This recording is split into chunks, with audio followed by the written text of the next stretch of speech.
Hey everyone, welcome back to Imagine Verse.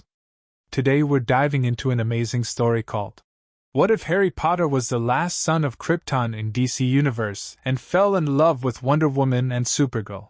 If you love these stories, please hit that like button and subscribe. It really helps us bring more content to you.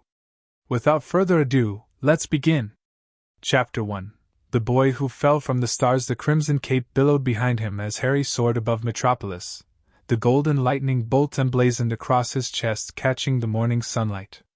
Unlike his cousin Clark's uniform, Harry's incorporated elements of his dual heritage, Kryptonian might and magical prowess.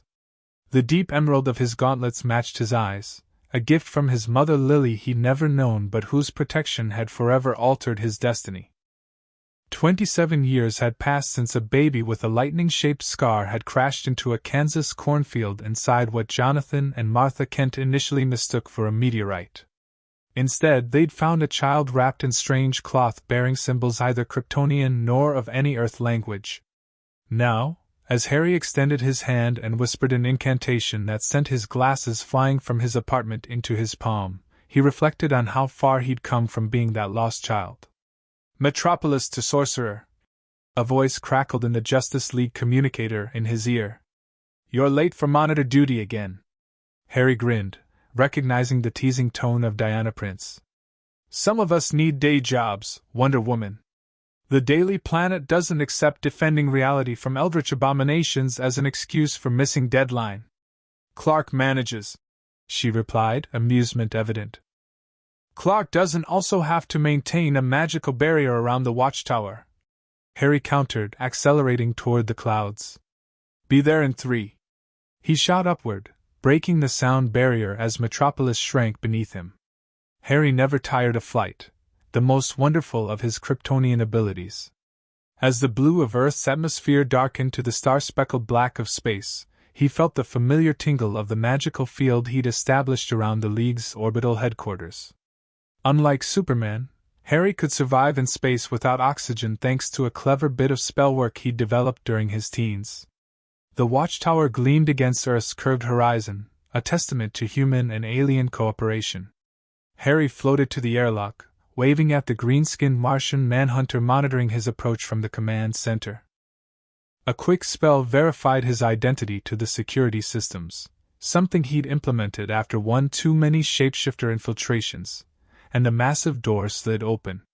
You're 3 minutes and 27 seconds late, Diana said as he entered the monitor room. She stood with arms crossed, but the smile playing at her lips belied her stern tone. Harry took a moment to appreciate the sight of her.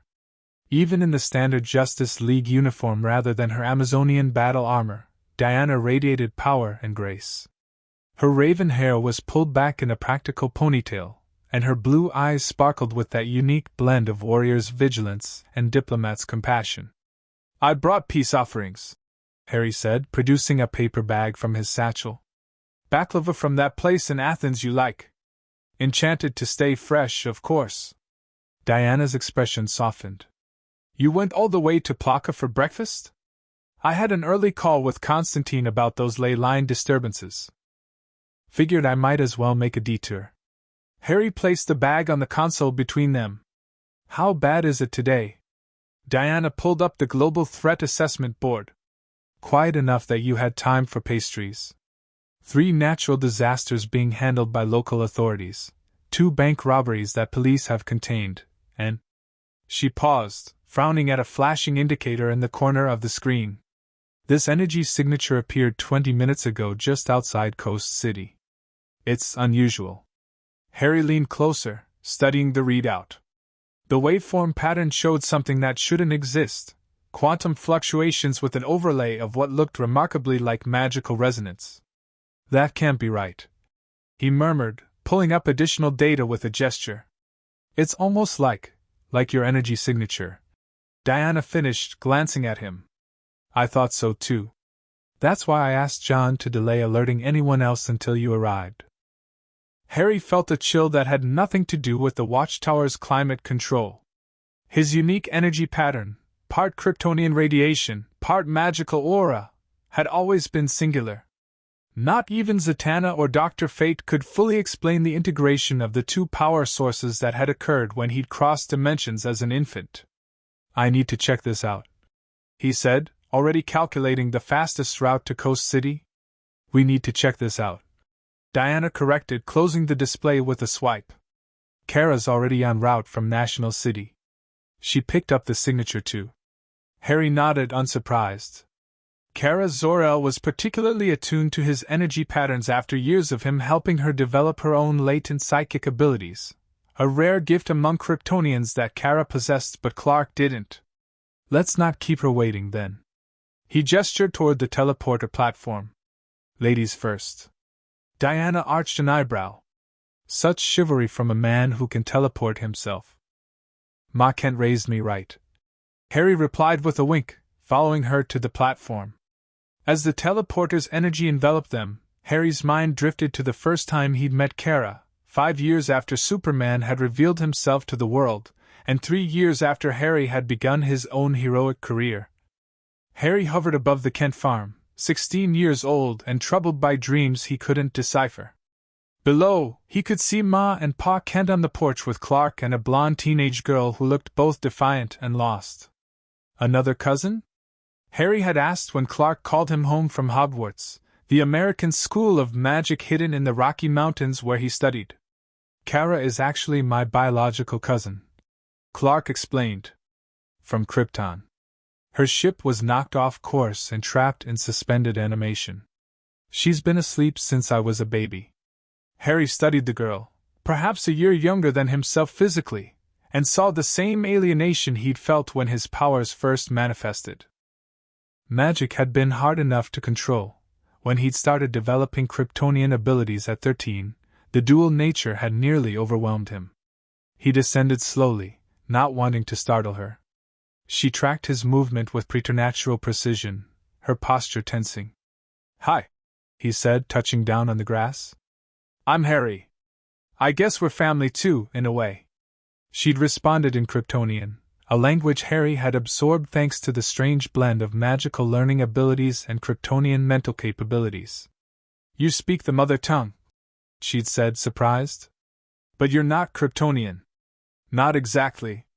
Harry had extended his hand, conjuring a small globe of light that transformed into a miniature representation of Earth, then Krypton based on the crystal records Clark had shared. "I'm complicated." For the first time since her arrival, Kara had smiled. "Me too." The teleporter beam reassembled them at the Justice League's Coast City outpost, a subtle facility disguised as a weather monitoring station. Kara was already there, her blue uniform and red cape immaculate as always. Her blonde hair was pulled back in a simple ponytail similar to Diana's, though Kara's glasses, a nod to her secret identity, perched on her nose. "Took you long enough," she said, but her smile was warm. "The signature's moving inland, toward the old Ferris aircraft testing grounds." "Any visual confirmation?" Harry asked, already reaching out with his magical senses. Kara shook her head. "I did a flyby, but there's nothing obvious. It's almost like the signature exists between dimensions." "That's concerning," Diana said, checking her lasso. "The last interdimensional incursion nearly collapsed the eastern seaboard." "That wasn't my fault," Harry protested automatically. "How was I supposed to know Constantine's pronunciation would open a portal to the dark multiverse instead of summoning a minor weather spirit?" "You could have asked me," Kara teased, falling into step beside him as they exited the outpost. "My Kryptonian is much better than John's." "Your Kryptonian is better than everyone's," Harry admitted. "But enough reminiscing. Let's find this anomaly before it finds us." The three heroes took to the sky, Harry enveloping them in a spell of inconspicuousness that wouldn't interfere with their vision but would prevent casual observation from below. The last thing Coast City needed was panic over 3 Justice Leaguers suddenly appearing in formation. Harry extended his senses, reaching for the magical frequency that matched his own unique signature. For a moment, nothing registered, but then, "There!" he shouted, pointing toward an abandoned airstrip. "It's pulsing." A ripple in reality shimmered above the cracked concrete, like heat rising from summer asphalt but with an opalescent quality that no natural phenomenon possessed. As they descended, Harry felt an uncomfortable resonance within himself, as if something was tugging at the very foundation of his powers. "Be careful," Diana warned, her lasso beginning to glow with its own divine energy. "It appears unstable." Kara's eyes narrowed as she engaged her various vision powers. "There's a quantum structure to it, similar to a boom tube but with different harmonic patterns. It's almost like a dimensional rift," Harry finished, drawing closer despite the discomfort. "Similar to what the League's records suggest brought me here." The swirling anomaly suddenly expanded, sending out a pulse that knocked all three heroes backward. Harry recovered first, throwing up a hasty shield spell that enveloped his companions as well. "Something's coming through," Kara shouted, her enhanced vision penetrating the distortion. The rift widened, its edges crystallizing into a structure resembling an ornate archway. Harry felt a jolt of recognition. It looked disturbingly similar to the photographs he'd seen in the Department of Mystery's records of the Veil, an ancient magical artifact rumored to connect to the realm of death. A figure stepped through, humanoid but clearly not human. Its skin had the texture of burnished metal, with circuitry patterns pulsing beneath the surface. Where a face should have been, there was only a smooth silver oval reflecting their own shocked expressions. "Dimensional variant detected," the being intoned, its voice resonating oddly as if coming from multiple sources simultaneously. "Subject designation, Harry Potter Kent." Anomaly confirmed. Harry felt his blood run cold. Nothing in this universe should know his birth name, the name from before the Kents had found him. Even in the wizarding communities, he was known simply as Harry Kent, the unusually powerful mage who occasionally consulted on unusual cases. "Identify yourself," Diana commanded, moving slightly in front of Harry in a protective gesture that might have annoyed him from anyone else. The being tilted its featureless head. "This unit is Collector 173, assigned to locate dimensional anomalies for integration into the archive." "What archive?" Kara demanded. "Who sent you?" "The archive serves Brainiac, Collector of Worlds and Keeper of Knowledge," the being replied. "The anomaly must be catalogued and preserved." Harry stepped forward, keeping his shield spell active around them. "I'm not going anywhere with you, and I'm definitely not being preserved in anyone's collection." The collector's reflective face rippled, briefly displaying a complex equation before returning to its mirror-like state. "Compliance is not required. Preservation protocols initiated." Before any of them could react, the collector raised its arms and emitted a pulse of energy that matched Harry's unique signature so precisely that his magical defenses didn't register it as a threat. The pulse passed through his shield and struck him in the chest, sending him crashing to the ground as pain like nothing he'd ever experienced coursed through his body. "Harry!" Both women shouted in unison, moving with superhuman speed. Diana's lasso wrapped around the collector as Kara unleashed her heat vision, the twin beams striking the metallic being's chest. Neither seemed to have much effect. The collector simply stood motionless as if assessing the attacks. "Kryptonian genetic material detected," it said, focusing on Kara. "Secondary preservation target acquired." "Not happening," Kara growled, switching tactics and charging forward with the full force of her considerable strength. The impact as she struck the collector created a shockwave that cracked the concrete beneath them. The being skidded backward but remained upright, its form briefly distorting before stabilizing.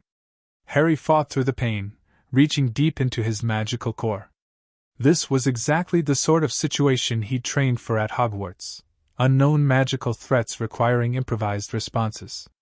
He gathered his power and channeled it through a spell of his own creation, designed specifically to counter foreign energy signatures. "Energias inversus," he shouted, directing the spell at the connection he could now sense between himself and the collector. The effect was immediate. The pain ceased as the energy pulse rebounded, striking the collector and disrupting whatever scanning process it had initiated. The being staggered, its featureless face flickering to display what looked like error messages in an alien script. "Preservation sequence corrupted," it announced. Initiating emergency extraction. Diana tightened her lasso, the golden cord glowing brighter as she invoked its power of truth. You will answer our questions first. Who sent you specifically for Harry? How do you know his original name? The compulsion of the lasso seemed to affect the being, as it froze in place while strange harmonic tones emanated from its form. The archive contains records of all dimensional variants. The collector responded, its voice now fluctuating in pitch. Subject Harry Potter has been marked as Priority Alpha following detection of unique energy signature matching interdimensional constants established by the multiversal convergence. What convergence? Harry demanded, rising to his feet with Kara's steadying hand on his arm. When did Brainiac learn about me specifically? Before the collector could answer, its body began to destabilize, portions phasing in and out of reality. Emergency protocols engaged. Retreating to archive with acquired data. The collector comes. With a flash of light and a sound like tearing fabric, the being vanished, taking a section of Diana's lasso with it. The severed end of the mystical weapon fell to the ground, its glow fading as the dimensional rift collapsed in on itself. That's impossible, Diana whispered, staring at her damaged lasso. Nothing can break this. Harry approached cautiously, kneeling to examine the severed end. The golden cord didn't appear cut but rather as if it simply stopped existing at a certain point, the molecules ending along a perfect plane. It didn't break it. He realized. The lasso exists partially in Diana's home dimension. The collector pulled it across a dimensional boundary that severed the connection. Kara scanned the area with her various vision powers. The rift is completely gone. Not even residual energy remains. She turned to Harry, concern evident. Are you all right? That pulse hit you hard. Harry nodded, though in truth he felt strange, as if something had been awakened inside him. I'll be fine. More concerned about what it wanted, and how it knows things about me that nobody in this universe should know. Diana coiled what remained of her lasso, her expression troubled. We need to consult with others who understand interdimensional threats. Zatanna, Dr. Fate, perhaps even the Guardians of OA. And we need to warn Clark and the League about Brainiac. Kara added. If he's targeting Harry specifically, this could be the prelude to a larger invasion. Harry nodded, but his mind was elsewhere, trying to process the implications. The collector had called him by his birth name, Potter, which meant Brainiac somehow had information about the world he'd come from. The world he barely remembered except in dreams and fragments of memory that became more elusive the harder he tried to grasp them. Let's head back to the watchtower, he said finally. I need to cross-reference this incident with the records of my arrival. There might be a connection we're missing. As they prepared to depart, Harry cast one last look at the spot where the rift had been. For a brief moment, he thought he saw a flicker of something, a pair of green eyes much like his own, watching from across an impossible divide, but when he blinked, there was nothing but empty air. The watchtower's archives were housed in a secure section designed by Batman himself, with magical wards added by Harry to prevent both physical and mystical intrusion. As Harry, Diana, and Kara entered, the automated systems recognized them and illuminated the path to the dimensional anomaly section. Most of what we have is theoretical, Harry explained as he accessed the secure terminal. When the Kents found me, there was an energy signature similar to what we detected today, but it dissipated within hours. I remember Clark telling me about it, Kara said, leaning against a nearby console. He said it was unlike anything Kryptonian, which is why they initially thought you might be from yet another world.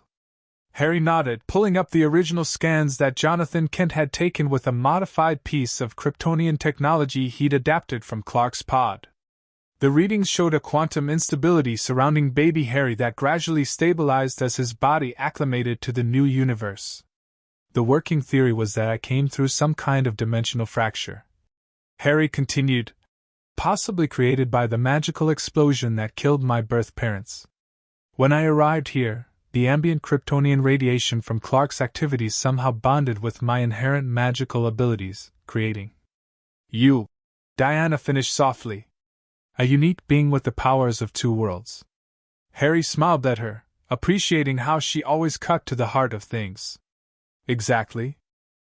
But nothing in our records explains how Brainiac would know about my original world or name. The only people who know are in this room and the Kents. Could Brainiac have been monitoring Earth during your arrival? Kara suggested. He's been collecting data on countless worlds for centuries. Harry shook his head. Possible, but unlikely. My arrival predated any known Brainiac activity in our sector by at least a decade. Diana studied the archival images of baby Harry, her expression thoughtful. What if Brainiac didn't learn about you from this universe at all? What if he accessed the information from your original dimension? The implication hung in the air between them. If Brainiac had accessed Harry's home dimension, it meant that world still existed somewhere in the multiverse, and potentially, so did whatever family he might have had there. That would mean, Harry began, but couldn't finish the thought. That you might not be as alone as you thought, Kara said gently, placing her hand on his shoulder. Harry had long ago come to terms with his unique status. Clark and Kara were the last survivors of Krypton, but Harry was potentially the only survivor of an entire universe. Or so he believed. The possibility that his birth world continued to exist opened questions he thought permanently closed. Let's not get ahead of ourselves, he said, regaining his composure. First, we need to understand what Brainiac wants and how to stop his collector drones. Diana nodded, all business again. I'll contact Zatanna and Dr. Fate. Their mystical knowledge combined with your understanding of dimensional energies might give us an advantage. I'll coordinate with Cal and the DO, Kara added. If Brainiac is planning something big, we'll need all hands on deck. Harry couldn't help but smile despite the seriousness of the situation.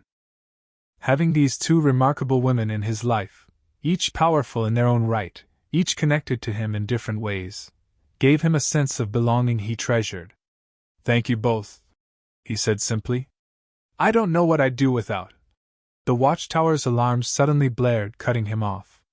The main monitor activated automatically, displaying a global map with multiple red indicators flashing in sequence.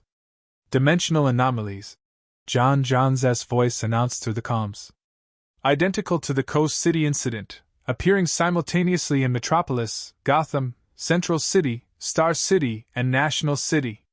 He's targeting League members' home cities, Diana realized, already moving toward the exit. It's worse than that, Harry said, examining the pattern. They're forming a perfect pentagram across the continental United States. This isn't just an attack, it's a ritual configuration. Kara's eyes widened. A magical ritual? From Brainiac? That doesn't make sense. Unless he's found a way to weaponize the same dimensional energy that brought me here. Harry theorized, his mind racing. We need to split up. Each point needs to be contained before they can synchronize. Diana nodded decisively. Kara, take National City. I'll handle Metropolis. Harry, I'm going to Gotham. He interrupted. The readings there are strongest, suggesting it's the focal point. Plus, Batman will appreciate magical backup. Agreed. League members are being deployed to Central and Star City. Diana confirmed, checking her communicator. Rendezvous at the Batcave once your site is secured. Harry took a moment to look at them both. Diana, the immortal warrior princess whose compassion matched her courage. Kara, the last daughter of Krypton whose optimism never wavered despite all she'd lost. Something about this crisis felt different, more personal, and he couldn't shake the feeling that everything was about to change. Be careful, he said, surprising himself with the intensity in his voice. Whatever Brainiac is planning, it's specifically keyed to my energy signature. That makes me the weapon and the target. All the more reason not to face this alone, Diana replied, her gaze holding his for a moment longer than necessary. We're stronger together, Kara added, using the House of L motto that had become something of a family saying between her, Clark, and Harry. Always have been. With nods of agreement, the three heroes departed for the teleporter bay, each preparing for whatever awaited them in the cities below. As Harry set the coordinates for Gotham, he couldn't help remembering another time when his unique abilities had been both blessing and curse, the day he'd first revealed his full nature to the world. Rain pounded the Kansas farmland as 17-year-old Harry hovered anxiously beside 18-year-old Clark, both teens soaked to the skin as they watched the tornado tear across the field toward the interstate. Cars were stopped in gridlock, families huddled in fear as the massive funnel cloud bore down on them. "We have to do something," Harry insisted, his hands crackling with magical energy he was still learning to control. Clark's expression was agonized. "Dad says we can't reveal ourselves. The world isn't ready. Those people will die if we don't," Harry argued. "What's the point of having these powers if we can't help?" Before Clark could respond, they spotted Jonathan Kent running toward a trapped family, waving Clark off when he made to super sprint to his father's aid. Harry watched in horror as the tornado changed direction, heading straight for their adoptive father. "No!" Clark shouted, held back only by his promise to Jonathan. Harry had made no such promise. In that moment, something crystallized within him, an understanding that his dual nature existed for a purpose. Without hesitation, he shot forward, magical energy forming a shield around him as he flew directly into the tornado. Wind and debris battered against his shield as he spotted Jonathan helping a mother and child from an overturned car. With no time for subtlety, Harry dropped beside them, expanded his shield to encompass all three, and cast the most powerful levitation charm he could manage, lifting them above the tornado's reach. Jonathan's eyes had widened in shock, but there was also pride there as Harry flew them to safety. The damage was done. Dozens of motorists had seen the flying teenager wrapped in green energy, but 3 lives had been saved. Later, as reporters descended on Smallville asking questions about the magical flying boy, Harry had made a decision. Unlike Clark, who chose to hide his abilities a while longer, Harry stepped forward, revealing himself to the world as someone with special gifts, while carefully concealing their true extent and origin. That day, the sorcerer was born, years before Superman would make his own debut. It had created a rift between the brothers that took time to heal, but Harry never regretted his choice. Some secrets were worth keeping, others became chains if held too tightly. The teleporter beam deposited Harry on the rooftop of the GCPD headquarters, where the bat signal cut through the perpetual gloom of Gotham's night sky. Batman was already there, his cape billowing in the wind as he analyzed readings on a device of his own design. "You're late," he said without looking up, his gruff voice betraying no emotion. "Nice to see you too, Bruce," Harry replied, landing softly on the gravel. "What are we dealing with?" Batman finally turned, his white lenses narrowing slightly. "The anomaly appeared 7 minutes ago in the East End. It's already twice the size of the one reported in Coast City." Harry extended his magical senses toward the direction Batman indicated. The dimensional disturbance felt like a splinter under his skin, painful and impossible to ignore. "It's definitely connected to the others," he confirmed. "Part of a larger working design too." He paused, frowning. "That's odd. The resonance pattern just changed. It's starting to match my signature exactly." "Meaning?" Batman prompted, already moving toward the edge of the roof. "Meaning whatever's coming through is specifically attuned to me. Like it's searching for me." Harry levitated into the air. "We need to get there now."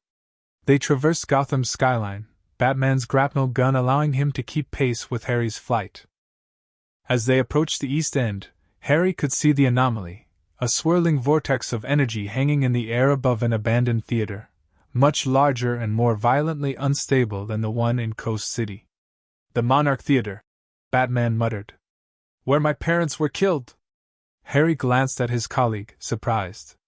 Batman rarely referenced his origins so directly. "Coincidence? Unlikely. The positioning is too specific. Whatever intelligence is behind this knows both of our histories." Batman deployed a scanner from his utility belt. "Energy readings are spiking. Something's coming through." As if on cue, the vortex expanded dramatically, its edges crystallizing into the same archway structure Harry had seen earlier. But instead of a collector drone, what emerged was far more disturbing. A tall, humanoid figure with green-tinged skin and an enlarged, cybernetically enhanced cranium stepped through, its body encased in a sophisticated exoskeleton connected to what appeared to be a miniaturized version of a Kryptonian citadel. 3 glowing dots arranged in an inverted triangle pulsed on its forehead. Brainiac, Harry breathed, recognizing the notorious collector of worlds from League records. Not exactly, Batman corrected, his posture tensing. The configuration is different from previous encounters. The being regarded them with calculating eyes, showing no surprise at their presence. Dimensional variant located, it said, its voice a disquieting blend of organic and synthetic tones. Harry Potter Kent, last survivor of Earth Wizarding Prime, bearer of the convergent energy signature. Harry felt a chill run through him at the casual confirmation of his original world's existence. What do you want with me, Brainiac? I am Brainiac 5, evolved iteration of the Collector consciousness. The being replied. Your unique quantum vibration is the key to stabilizing the multiversal archive. Without it, countless collected worlds will be lost. Batman shifted slightly, positioning himself for potential combat. You're admitting to dimensional theft on an unprecedented scale. Preservation, not theft. Brainiac 5 corrected. The knowledge of 10,000 civilizations exists only within my archive. Including. He turned his gaze directly to Harry. The complete magical records of Hogwarts School of Witchcraft and Wizardry, and the Ministry of Magic from Earth Wizarding Prime. Harry's heart seemed to skip a beat. The names were familiar from his fragmentary dreams and the few concrete memories he retained from infancy. Confirmation that they weren't merely dreams but actual places, actual people, from his original world sent his thoughts spinning. You're lying, he said, but without conviction. You're trying to manipulate me. Deception is inefficient, Brainiac 5 responded. Observe empirical evidence. A holographic projection appeared between them, displaying images that struck Harry like physical blows. A castle perched on a mountainside, a great hall with a ceiling that mirrored the sky, moving staircases, and people in robes wielding wands. Then faces, a man with messy black hair and glasses like his own, a woman with brilliant green eyes and red hair, both smiling at a baby Harry could only assume was himself. James and Lily Potter. Brainiac 5 identified them. Terminated by the dark wizard Tom Riddle, known as Voldemort, in the event that created the dimensional fracture through which you were transported. Harry stared transfixed at the images of his birth parents, people he had no conscious memory of but whose sacrifice had apparently sent him across dimensions to safety. A profound ache opened within him, grief for a life and a world he'd never truly known. Batman's voice cut through his emotional turmoil. If you have all this knowledge already, why do you need Harry? The dimensional archive is destabilizing, Brainiac 5 explained. The energy created when Harry Potter crossed universes, combining magical core with Kryptonian radiation, created a unique harmonic frequency that can sustain interdimensional integrity. I require a direct connection to that energy source. You want to use me as a battery, Harry translated, tearing his eyes away from the images of his parents. To power your collection of stolen worlds. To preserve knowledge that would otherwise be lost, Brainiac 5 countered. Including the complete history and magical legacy of your birth world, a dimension now sealed and inaccessible by conventional means.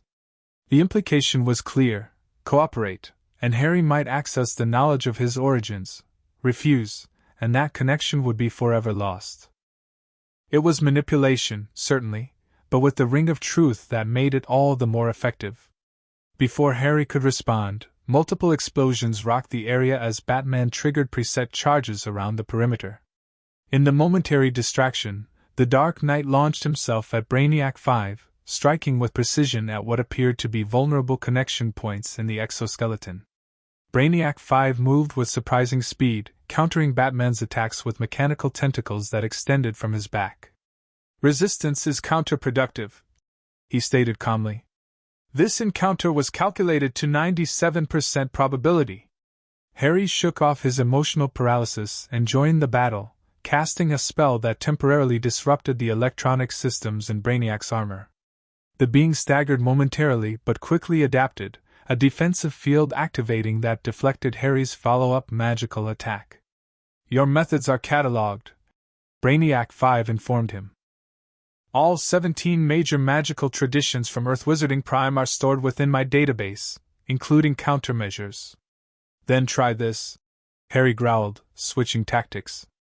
Instead of casting a standard spell, he channeled raw Kryptonian energy through his magical core, a technique he developed that combined heat vision with arcane force.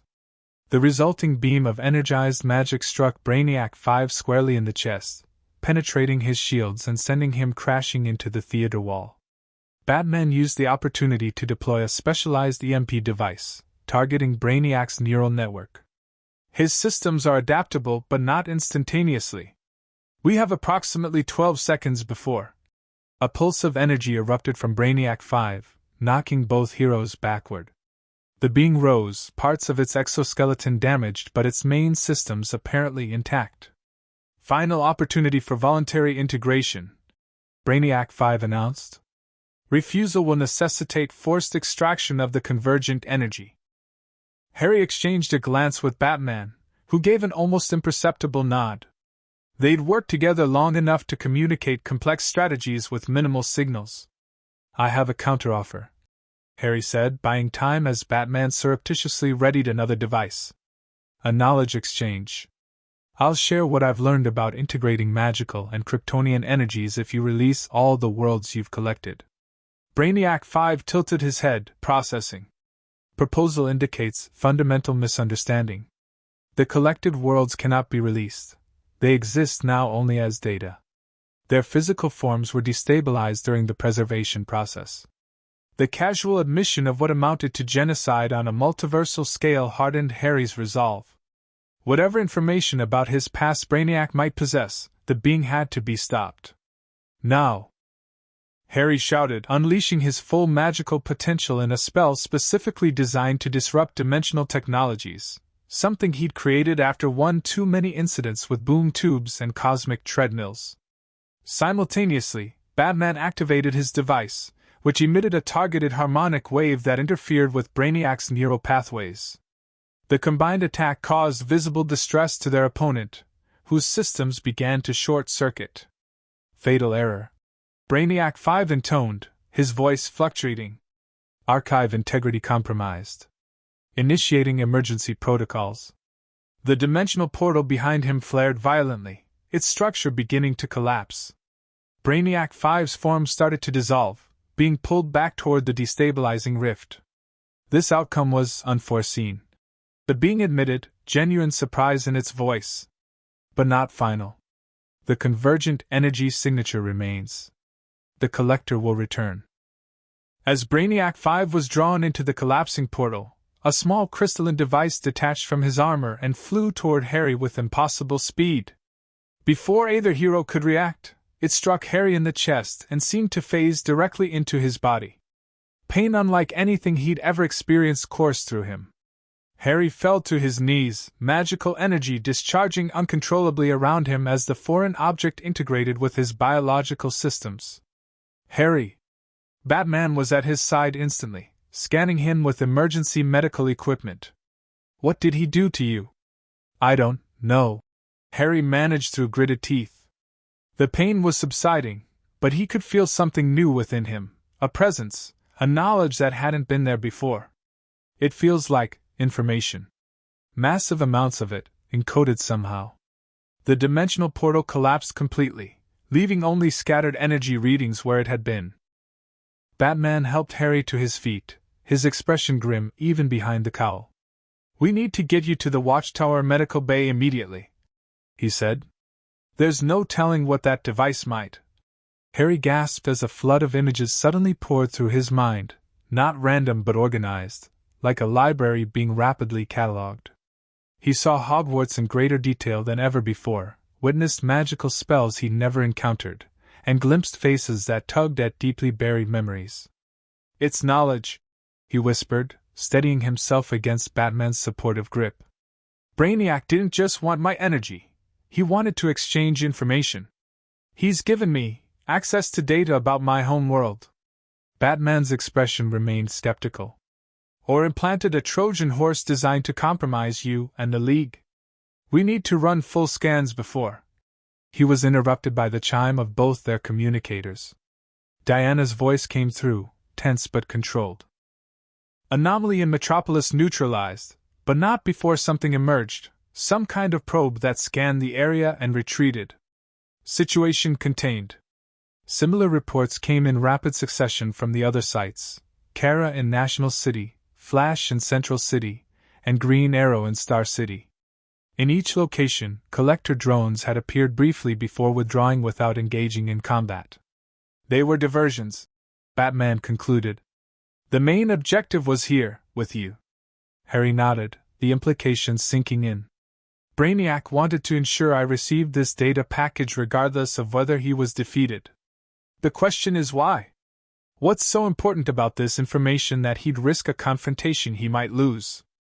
We'll analyze everything back at the cave, Batman decided, already calling for transport. Diana and Kara are en route to rendezvous with us there. As they waited for extraction, Harry closed his eyes, trying to make sense of the knowledge now residing within him. Among the flood of information, one image kept returning: a circular archway on a stone dais, draped with a tattered black curtain that moved as if stirred by an unfelt breeze. The veil, his mind supplied, though he couldn't recall having ever heard the term before. The significance of the structure eluded him for now, but Harry had the unsettling feeling that it was central to whatever Brainiac had planned, and to the mystery of his own interdimensional journey. The Batcave's medical lab was state-of-the-art, combining the best of Earth technology with Kryptonian, Thanagarian, and other extraterrestrial advancements the League had acquired over the years. Harry lay on an examination table as multiple scanners assessed the foreign object now apparently integrated with his cellular structure. Diana and Kara had arrived minutes after Harry and Batman, both visibly concerned when they learned what had happened. Now they stood nearby, watching anxiously as Alfred Pennyworth, Batman's loyal butler and medic, reviewed the incoming data. "Most peculiar," Alfred murmured, adjusting his glasses. "The device appears to have converted itself into a form of non-invasive neural interface. It's not controlling Master Harry's systems so much as supplementing them." "Is it dangerous?" Kara asked, her arms crossed tightly across her chest in a posture Harry recognized as her trying to contain her worry. "Not immediately," Alfred replied diplomatically. "Though I'd hesitate to declare any alien technology completely safe, particularly one affiliated with Brainiac." Diana moved closer to Harry, her expression concerned but steady. "What exactly are you experiencing? You mentioned knowledge being transferred?" Harry nodded, sitting up despite Alfred's disapproving look. "It's like having access to a vast library, but I can only see one book at a time, and I don't control which one appears. So far, it's mainly information about Hogwarts, the magical school from my birth world, and something called the Department of Mysteries."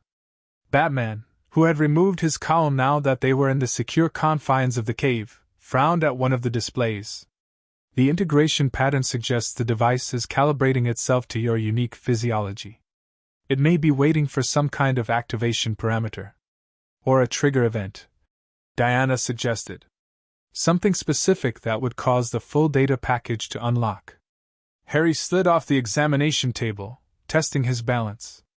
Apart from a lingering headache and occasional flashes of foreign memories, he felt surprisingly normal.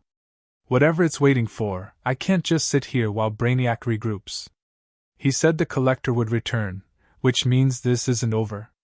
You're not going anywhere until we understand exactly what's happened to you," Kara said firmly. "For all we know, this could be tracking you, or worse, reprogramming you somehow.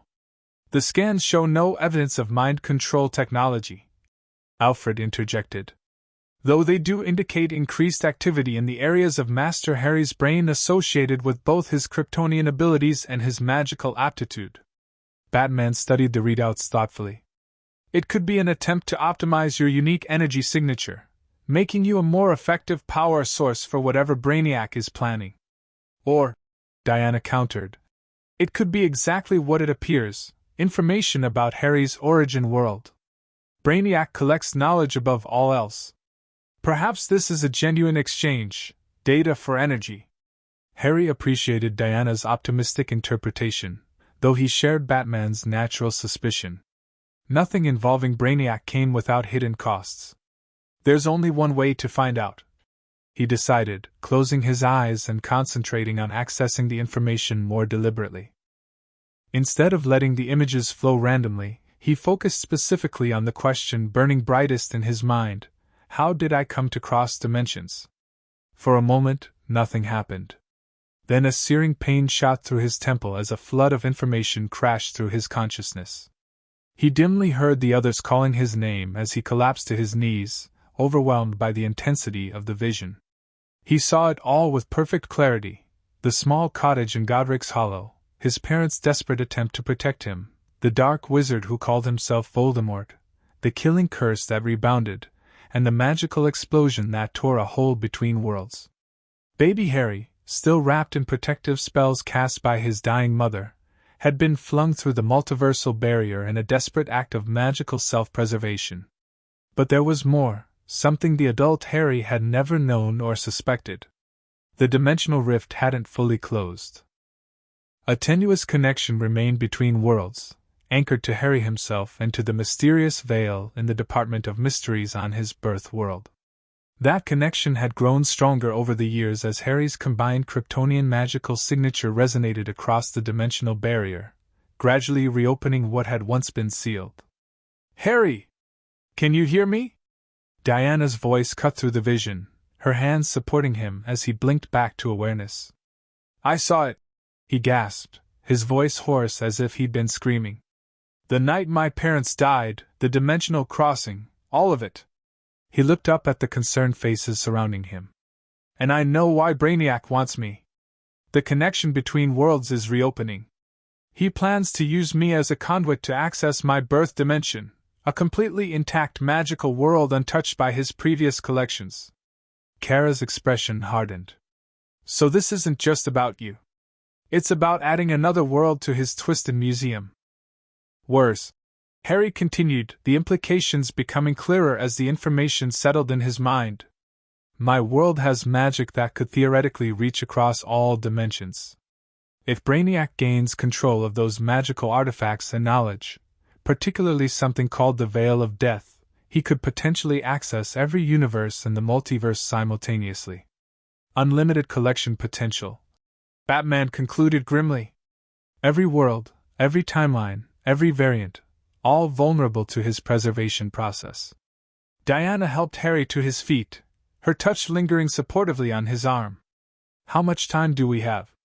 Harry concentrated on the new knowledge inside him, trying to calculate the dimensional mathematics that Brainiac's data package had included. "The connection is strengthening, but it's not stable yet. According to these calculations, the optimal convergence point is approximately 72 hours from now. 3 days to prevent multiversal catastrophe," Kara said, a hint of gallows humor in her voice. "Just another week for the Justice League." Batman was already moving toward the Bat-computer, his fingers flying across the keyboard as he began formulating contingency plans. "We'll need specialized equipment to counteract dimensional rifts of this magnitude. Zatanna and Dr. Fate are currently off-world dealing with the situation on Gemworld, but I can recall them if necessary. And we should alert the full League," Diana added. "This threat level warrants all hands on deck." Harry listened to their planning with only half his attention, his mind still processing the revelation about his origins. For years he'd wondered about his birth parents, about the world he'd come from, with only fragments of memory and dreams to guide him. Now he knew the truth: they had loved him enough to die for him, and their sacrifice had literally sent him across universes to safety. But with that knowledge came a new dilemma. If the connection between worlds could be stabilized rather than exploited, it might be possible for him to visit his birth dimension, to see Hogwarts for himself, to connect with whatever family might remain there, to learn the magical traditions he'd been born to but never fully known. The temptation was powerful, almost overwhelming. Yet Harry knew the risks were too great. Brainiac would be monitoring any attempt to cross dimensions, waiting to exploit the connection for his own purposes. Harry? Kara's voice pulled him from his thoughts. She stood before him, concern evident in her blue eyes. Where did you go just now? He offered a small smile, touched by her perceptiveness. Just processing everything. It's a lot to take in. I can't imagine, she said softly. Finding out about your birth world after all this time. It must be overwhelming. Harry nodded, grateful for her understanding. Of everyone in his life, Kara perhaps best comprehended what it meant to be caught between worlds, to have memories of a lost home that sometimes felt more dream than reality. What matters now is stopping Brainiac, he said with more conviction than he felt. My personal feelings are secondary. They're not secondary to me, Kara replied, surprising him with her directness. Whatever happens with this mission, whatever you discover about your past, just know that you have a family here. You always will. The simple sincerity of her words touched him deeply. Before he could respond, Batman called them over to the main console, where a three-dimensional model of the eastern seaboard now hovered, 5 points connected to form the pentagram shape they'd observed earlier. The pattern is significant, Batman explained. Each location corresponds to a ley line junction point, creating a dimensional amplification grid with Gotham at its center. Diana studied the model. If Brainiac attempts to reopen the portal at the same location, the Monarch Theater, Batman confirmed. The emotional resonance of the site likely contributes to the dimensional stability. Strong emotional events create psychic imprints that can act as anchors across realities. Harry considered this, drawing on his magical training. That aligns with what I know of portal magic. Emotionally significant locations create thinner boundaries between worlds. So we defend the theater, Kara said. Set up a perimeter, establish countermeasures, and prevent Brainiac from reopening the portal. Batman shook his head. Too reactive. Brainiac would simply adjust his approach. We need to take the offensive, disrupt his ability to detect and exploit the dimensional frequency altogether. How? Diana asked. If the frequency is tied to Harry's unique energy signature, we can't exactly shut it down. A moment of silence followed as they all contemplated the dilemma. Then Harry spoke up, an idea forming based on the new knowledge he'd accessed. Maybe we can't shut it down, but we can mask it, he suggested. In my birth world, there are spells designed to hide magical signatures, Fidelius charms, unplottable locations, even something called a quantum disruption field that was being developed by the Department of Mysteries. Kara leaned forward, intrigued. Could you recreate these spells? With the information Brainiac provided, possibly. Harry ran a hand through his perpetually messy hair, a gesture of concentration he'd had since childhood. But there's a complication. The spells were designed for purely magical energy, not my hybrid signature. Adapting them would require a focusing element, Diana finished, her expertise in magical artifacts coming to the fore. Something that could channel both the Kryptonian and magical aspects simultaneously. Batman turned to the secure vault area of the Batcave. I may have something that could work. After our encounter with the fifth-dimensional being last year, I retained a sample of interdimensional material for study. He returned moments later with a small containment unit housing what appeared to be a crystalline shard that shifted colors as they watched, never settling on a single hue.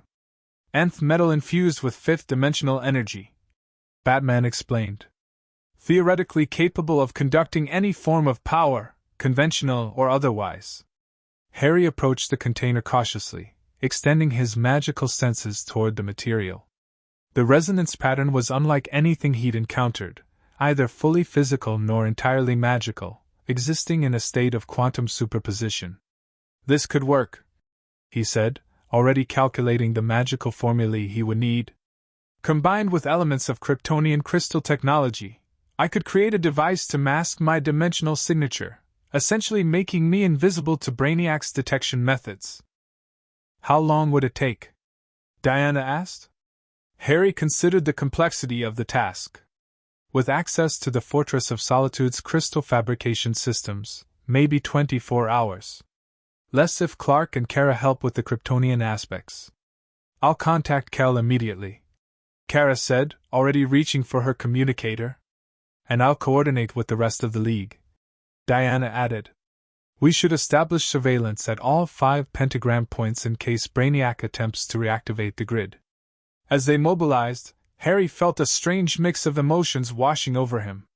Fear at the threat they faced, determination to stop Brainiac, but also an undeniable excitement at the prospect of working with magical knowledge from his birth world.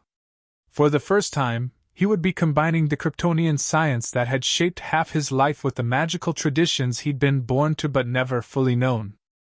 Batman noticed his expression and approached while the others were occupied with their respective tasks. Having second thoughts? Harry shook his head. Not about stopping Brainiac. But, he hesitated, knowing Batman valued honesty. I can't help wondering what might happen if we stabilize the connection instead of severing it. If I could visit my birth world, just once, to see what might have been. Batman finished, his voice uncharacteristically gentle. I understand the impulse. But interdimensional travel on that scale has never been attempted without catastrophic consequences. I know, Harry acknowledged. The responsible choice is clear. He trailed off, unable to fully articulate the longing he felt. Batman regarded him for a moment, then spoke with quiet conviction. Whatever you decide, the League stands with you. You're not alone in this, Harry. Coming from Batman, normally so reserved and pragmatic, the words carried special weight. Harry nodded his thanks, oddly comforted by the Dark Knight's support. As preparations continued around him, Harry closed his eyes briefly, focusing on the strange dual nature of his existence. Born of one world, raised in another, forever caught between magical and Kryptonian heritage. For years he'd seen this division as his greatest challenge. Perhaps now it would become his greatest strength. The fight against Brainiac would test him as never before, forcing him to reconcile all aspects of his complex identity. But as he looked at Diana organizing League resources, at Kara conferring with her cousin via communicator, at Batman meticulously planning their defense, Harry knew one thing with absolute certainty. Whatever his origins, he had found his true home.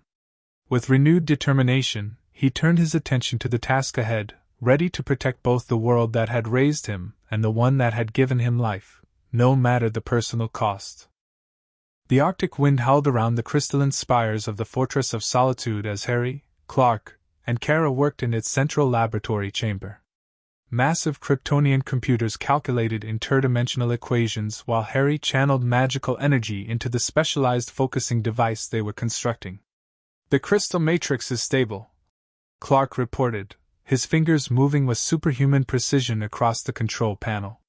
Ready for the final integration whenever you are. Harry nodded, concentration etched on his features as he maintained the complex spell, a hybrid creation combining the shielding magic from his birth world with modifications for his unique energy signature.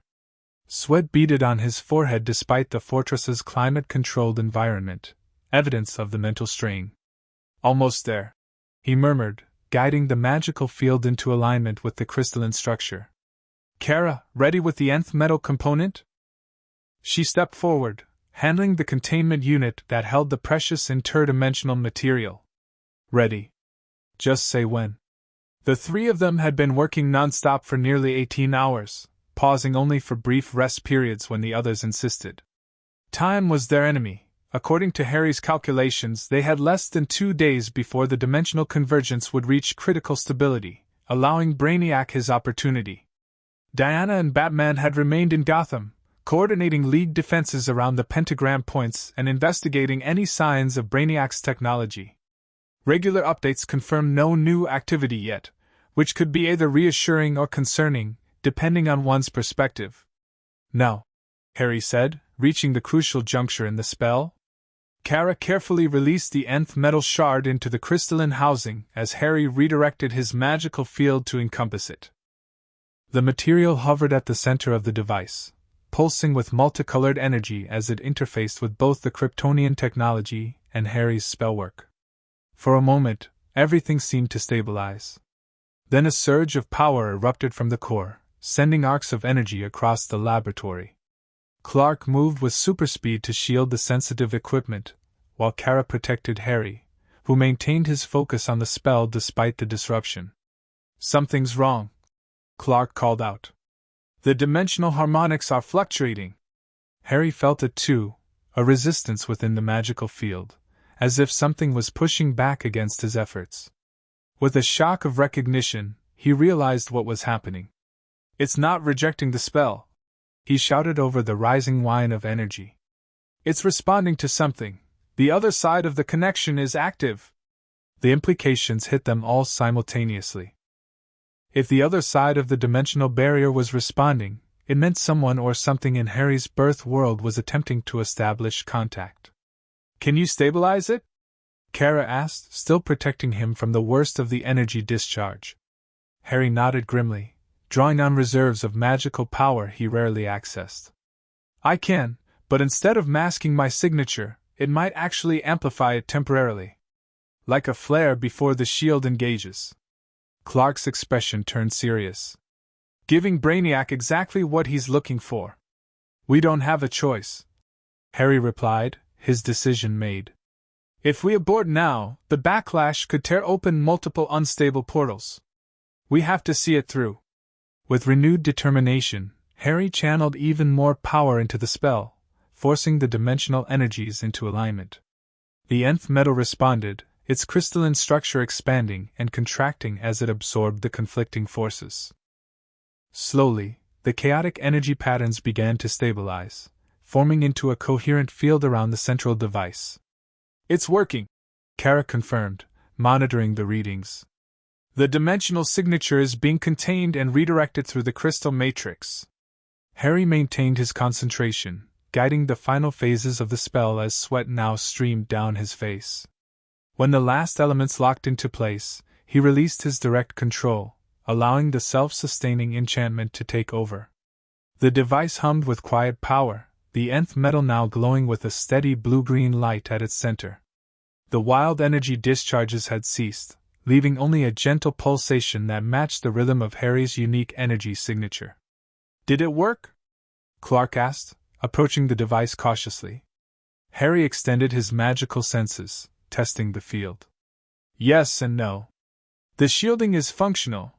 Brainiac shouldn't be able to detect my specific dimensional frequency anymore. But the initial power surge definitely created a temporary amplification.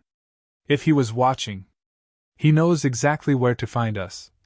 Kara finished, already moving toward the fortress's defense systems. "We need to." A deafening alarm cut her off as the fortress's sensors detected multiple incoming objects approaching at high speed from the upper atmosphere. "Collector ships," Clark confirmed, his supervision penetrating the Arctic sky. "At least 7 of them, on direct approach to our position." Harry grabbed the completed device, securing it to the special harness he designed to keep it close to his body. "The fortress's defenses won't hold against that many ships. We need to evacuate immediately." "The Phantom Zone projector," Kara suggested. "We could send the ships into the zone before they land." Clark shook his head. "Too risky with Brainiac's technology. He might be able to use the zone as another dimensional access point." The decision was made for them as the first impact struck the fortress's outer defenses, massive explosions lighting up the Arctic landscape. Crystal walls shuddered under the assault as automated defense systems responded with energy beams targeting the invaders. "Get the device to Batman and Diana," Clark ordered, his voice taking on the authoritative tone of Superman even without the uniform. "They're already establishing the fallback position at the Batcave. Kara and I will hold them off and join you as soon as we can."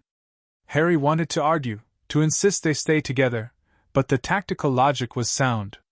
The device had to be protected at all costs, and the Kryptonians were best suited to delaying Brainiac's forces in the open Arctic. "Be careful," he said instead, clasping Clark's arm in a brief warrior's grip before turning to Kara. The words he wanted to say caught in his throat, but her expression suggested she understood anyway. "Go," she said softly, squeezing his hand. "We'll be right behind you."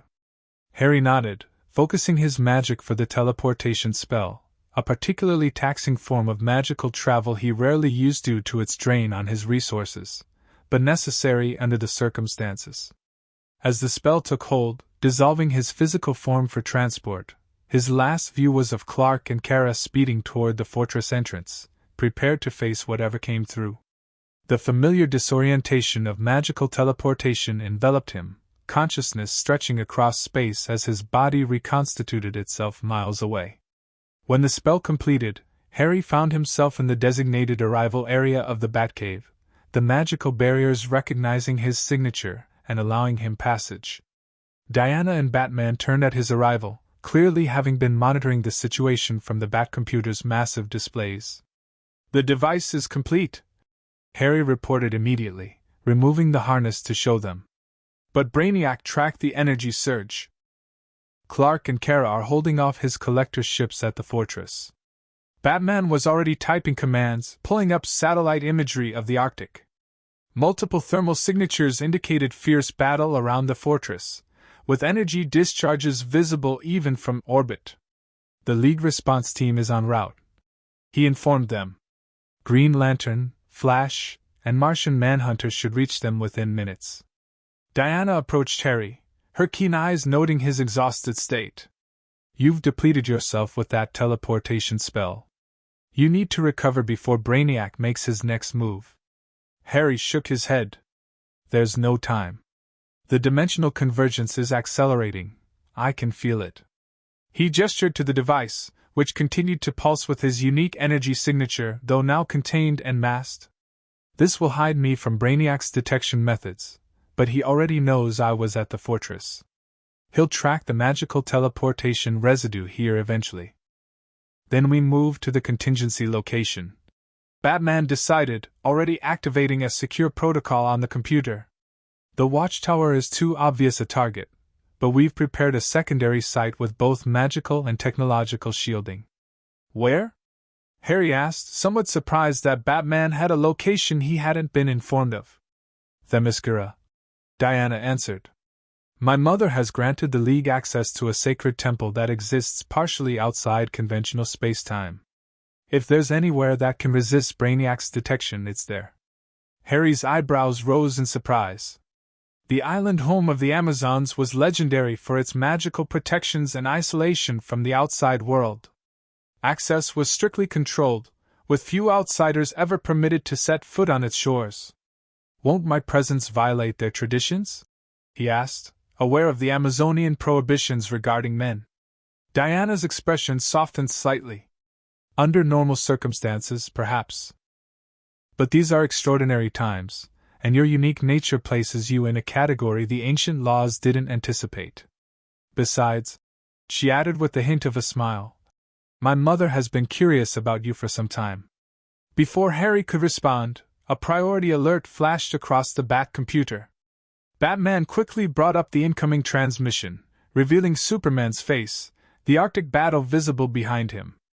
"Brainiac's forces are retreating," he reported, though his expression remained grim. "Too easily. They barely engaged before withdrawing to orbit."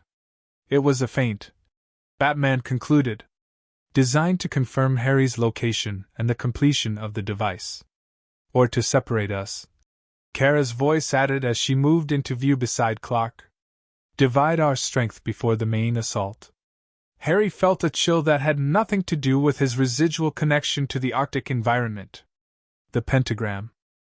"If Brainiac can't track me directly anymore, he'll try to reactivate the grid to force the dimensional connection open regardless." Batman was already checking the monitoring stations they'd established at each pentagram point. "No activity detected yet, but our sensors might not pick up the initial stages of a dimensional incursion. We need to split up again," Clark decided. "Cover all 5 points simultaneously." Diana shook her head. "Too thin a defense. Brainiac would overwhelm any single position. We need to determine which point he'll target first and concentrate our forces there." As they debated strategy, Harry felt a sudden pulse from the device against his chest. The sensation wasn't physical so much as magical, a resonance that tugged at his awareness. Closing his eyes, he focused on the feeling, trying to interpret what the enchanted artifact was detecting. Suddenly, his mind filled with a crystal-clear image: the Monarch Theater in Gotham, its aging facade overlaid with mathematical equations describing dimensional coordinates. The vision shifted, showing him the interior of the abandoned building, where ghostly shapes moved in patterns that suggested ritual preparation. "It's already happening," he gasped, opening his eyes. "The Monarch Theater. Brainiac has agents there now, establishing the primary connection point." Batman immediately brought up the theater surveillance feeds, which showed nothing unusual, but Harry knew better. "They're operating just out of phase with our reality," he explained, the knowledge coming partly from the information Brainiac had implanted and partly from his own magical intuition. "Preparing the site for a full-dimensional breach without triggering our conventional sensors." "How much time do we have?"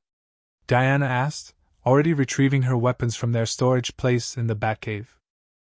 Harry concentrated, trying to calculate based on what he'd sensed. "Less than 3 hours before they complete the preliminary work. Once that's done, Brainiac will only need minutes to force the breach, with or without direct access to my energy signature. Then we strike now," Batman decided. "Disrupt the preparation before they can establish the primary connection." Clark nodded in agreement. "Kara and I will secure the perimeter. If Brainiac has ships in orbit, they'll likely try to support their ground team once we make our move. I'll coordinate with the rest of the League," Diana added. "We'll need magical support to counter whatever dimensional technology they're using." Harry listened to their planning, but his attention was partially elsewhere, focused on the strange sensations emanating from both the device and his own magical core.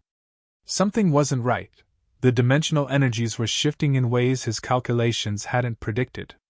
"Wait," he interrupted. "There's more happening here than we realize. The convergence pattern has changed." They all turned to him, expressions questioning. Harry struggled to articulate what he was sensing. "It's not just Brainiac trying to access my birth dimension," he explained. "Something on the other side is responding, actively reaching out.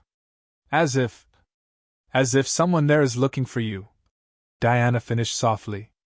The possibility struck Harry with unexpected force. Could someone from his original world be attempting to find him after all these years?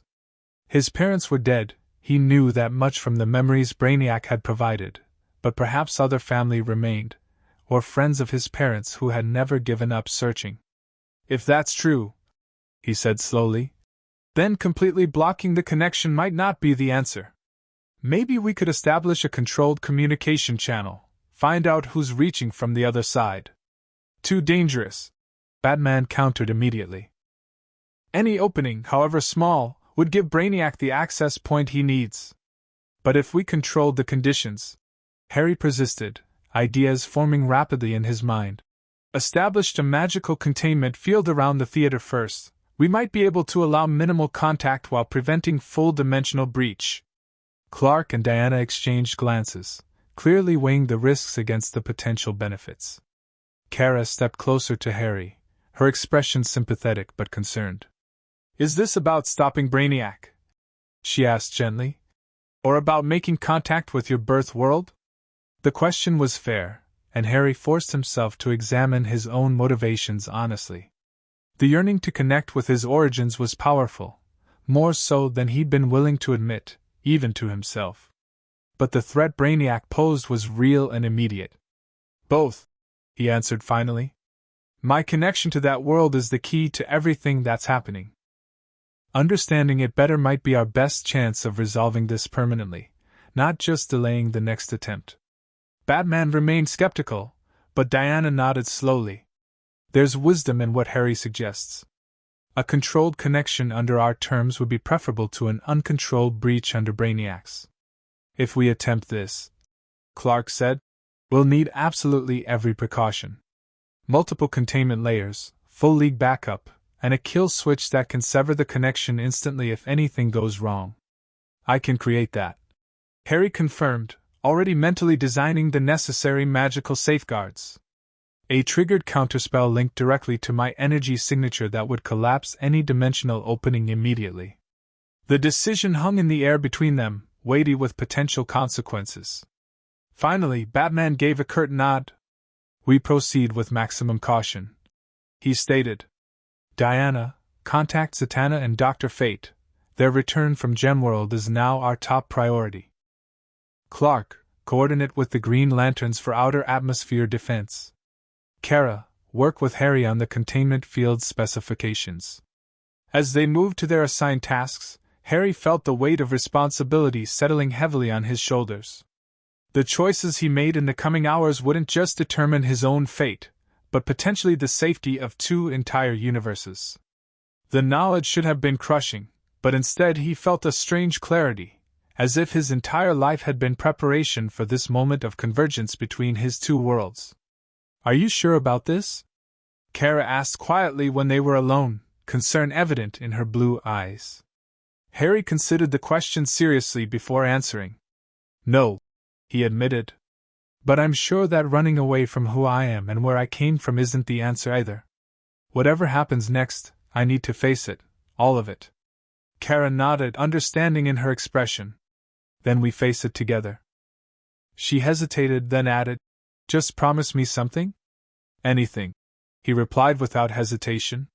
"Remember that home isn't always where you began," she said, her voice soft but intense. "Sometimes it's where you choose to be." Harry felt something tighten in his chest at her words, at the emotion behind them that neither had quite been ready to name. With a sudden certainty that transcended the chaos of the moment, he reached out to take her hand. "I won't forget," he promised. "No matter what we discover on the other side." Their eyes held for a moment longer than necessary, an unspoken understanding passing between them before they turned to the work ahead, preparations that would either save 2 worlds or doom them both. Night had fallen over Gotham by the time the Justice League assembled near the Monarch Theater.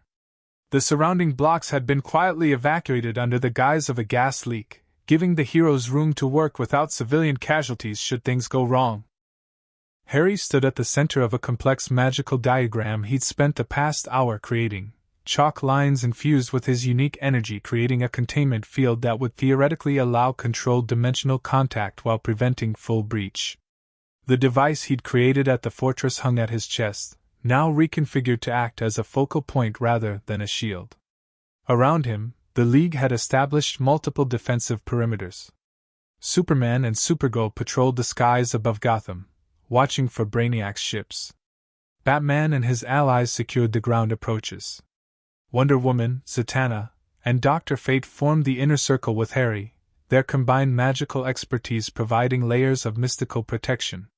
"The preparations on our side are complete," Dr. Fate intoned, his golden helmet gleaming in the dim light. "But I sense great turbulence in the dimensional barriers. Forces press against the veil from both sides." Zatanna nodded in agreement, her own magical senses confirming the assessment. "Whatever's happening on the other side is powerful. Old magic, different from anything I've worked with before." Harry felt it too, the pressure building against reality itself as 2 worlds strained toward connection. Within his mind, the knowledge Brainiac had implanted provided context. In his birth world, there existed a department dedicated to studying such phenomena, housed within the Ministry of Magic. The veil he'd seen in his vision was their most mysterious artifact, a gateway between realms that had claimed countless lives over the centuries. "It's time," he said, moving to the center of the diagram. "I need to establish the initial contact before Brainiac's agents force the connection on their terms." Diana stepped forward, concern evident beneath her warrior's composure. "Be careful, Harry. If anything seems wrong, I'll activate the kill switch immediately," he assured her, touching the crystal embedded in his gauntlet that would trigger the counterspell. "Trust me." Her expression softened slightly. "Always. Just remember we're here if you need us." With a nod of appreciation, Harry turned his full attention to the task at hand. Drawing on both his magical heritage and his Kryptonian abilities, he channeled power into the device at his chest. The nth metal core began to glow, resonating with the dimensional frequency unique to his birth world.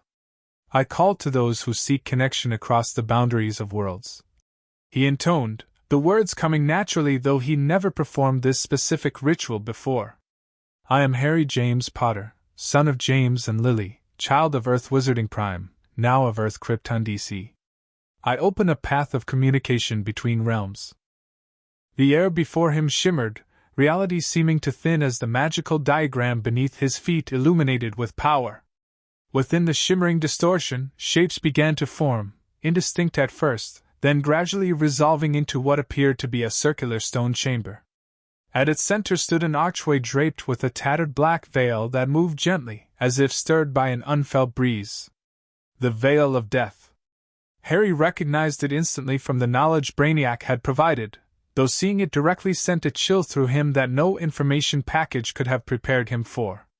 This ancient artifact had fascinated and terrified magical researchers for centuries, its true nature and purpose lost to time. Movement drew his attention as figures appeared near the archway, people in robes holding what could only be wands, their faces gradually coming into focus as the connection strengthened. An elderly man with a long silver beard and half-moon spectacles stood at the forefront, power radiating from him in waves that Harry could sense even across the dimensional divide. Beside him was a tall black man with a single gold earring, his wand raised in what appeared to be a complex spell maintaining their side of the connection. Harry Potter, the elderly wizard spoke, his voice somehow clear despite the vast distance separating them. After all this time, we've found you at last. Harry stared in shock, recognition flooding through him though he had no conscious memory of the man. You know me? Indeed, the wizard replied, his blue eyes twinkling even across dimensions. I am Albus Dumbledore, headmaster of Hogwarts School of Witchcraft and Wizardry. I was a friend of your parents, and have been searching for you since the night they died and you vanished from our world. The confirmation that these people had actively been looking for him all these years struck Harry deeply. How did you find me? After so long? The blood protection your mother placed upon you created a tether, Dumbledore explained. Too weak to locate precisely, but enough that we never lost hope. Recently, that connection began to strengthen dramatically. When we investigated through the Department of Mysteries, we discovered a dimensional fluctuation centered on the veil. The black wizard beside Dumbledore stepped forward. I am Kingsley Shacklebolt, Minister for Magic. We detected another entity attempting to exploit the connection between our worlds, a being of immense technological power. Brainiac, Harry confirmed. He's attempting to add your world to his collection, preserved as data while the physical reality is destroyed. Alarm spread across the faces of the assembled wizards. Dumbledore's expression grew grave. Then our worlds face a common threat. The dimensional barrier weakens with each passing hour. Soon, it will be possible for physical transit between our realities. Before Harry could respond, a warning shout came from outside the theater. The connection wavered as Harry's attention split, aware of sudden commotion beyond the containment field. Brainiac's forces detected. Superman's voice came through the communicator. Multiple ships decloaking above the city. Collector drones approaching the perimeter. Batman added. Defensive positions engaged. Harry turned back to the dimensional window, urgency in his voice. Our time is limited. Brainiac is making his move. Dumbledore nodded gravely. We've prepared for this possibility. There is a way to permanently seal the connection between our worlds, a ritual developed by the Department of Mysteries specifically for interdimensional breaches. But it requires a focal point on both sides. Me, Harry realized. I'm the bridge between worlds. Indeed. Your unique magical signature, split between dimensions, is both the vulnerability and the solution. With your participation, we can create a permanent barrier that not even Brainiac could penetrate. The implications were clear and devastating. Sealing the connection permanently would mean abandoning any hope of ever learning more about his birth world, his heritage, the life he might have had there. There's no other way? He asked, already knowing the answer. Dumbledore's expression held compassion behind the gravity. I'm afraid not. The ritual requires the willing sacrifice of the connection itself. You would retain your magic, but the specific resonance linking you to our world would be severed forever. Outside, the sounds of battle intensified. Harry could hear the distinctive energy discharges of Brainiac's technology clashing with the League's defenses. Time was running out. "I need to help my friends," he said, torn between worlds in a way that suddenly felt all too literal. "Of course," Dumbledore replied. "But know that the window for performing the ritual is narrow. Once Brainiac establishes his own connection to our world, it may be too late." Harry nodded, his decision crystallizing. "I'll return as soon as possible. Maintain your side of the connection, I'll secure mine." With a final glance at the world he'd come from but never known, Harry turned away from the dimensional window and raced outside to join the battle, his heart heavy with the choice before him, but his resolve unshaken. The scene outside the theater was chaos. Collector drones swarmed the perimeter, their metallic forms gleaming under the emergency lights as they engaged the Justice League defenders. Above, larger ships hung in the night sky, deploying more attackers while attempting to establish a direct energy link to the theater. Superman and Supergirl were in the air, intercepting the ship's energy beams while Wonder Woman led the ground defense alongside Batman, Flash, and Green Lantern. Dr. Fate and Zatanna maintained a magical barrier around the building itself, their powers strained under the relentless assault. Harry launched himself into the battle, combining magical attacks with his Kryptonian abilities and the seamless integration he'd perfected over years of training.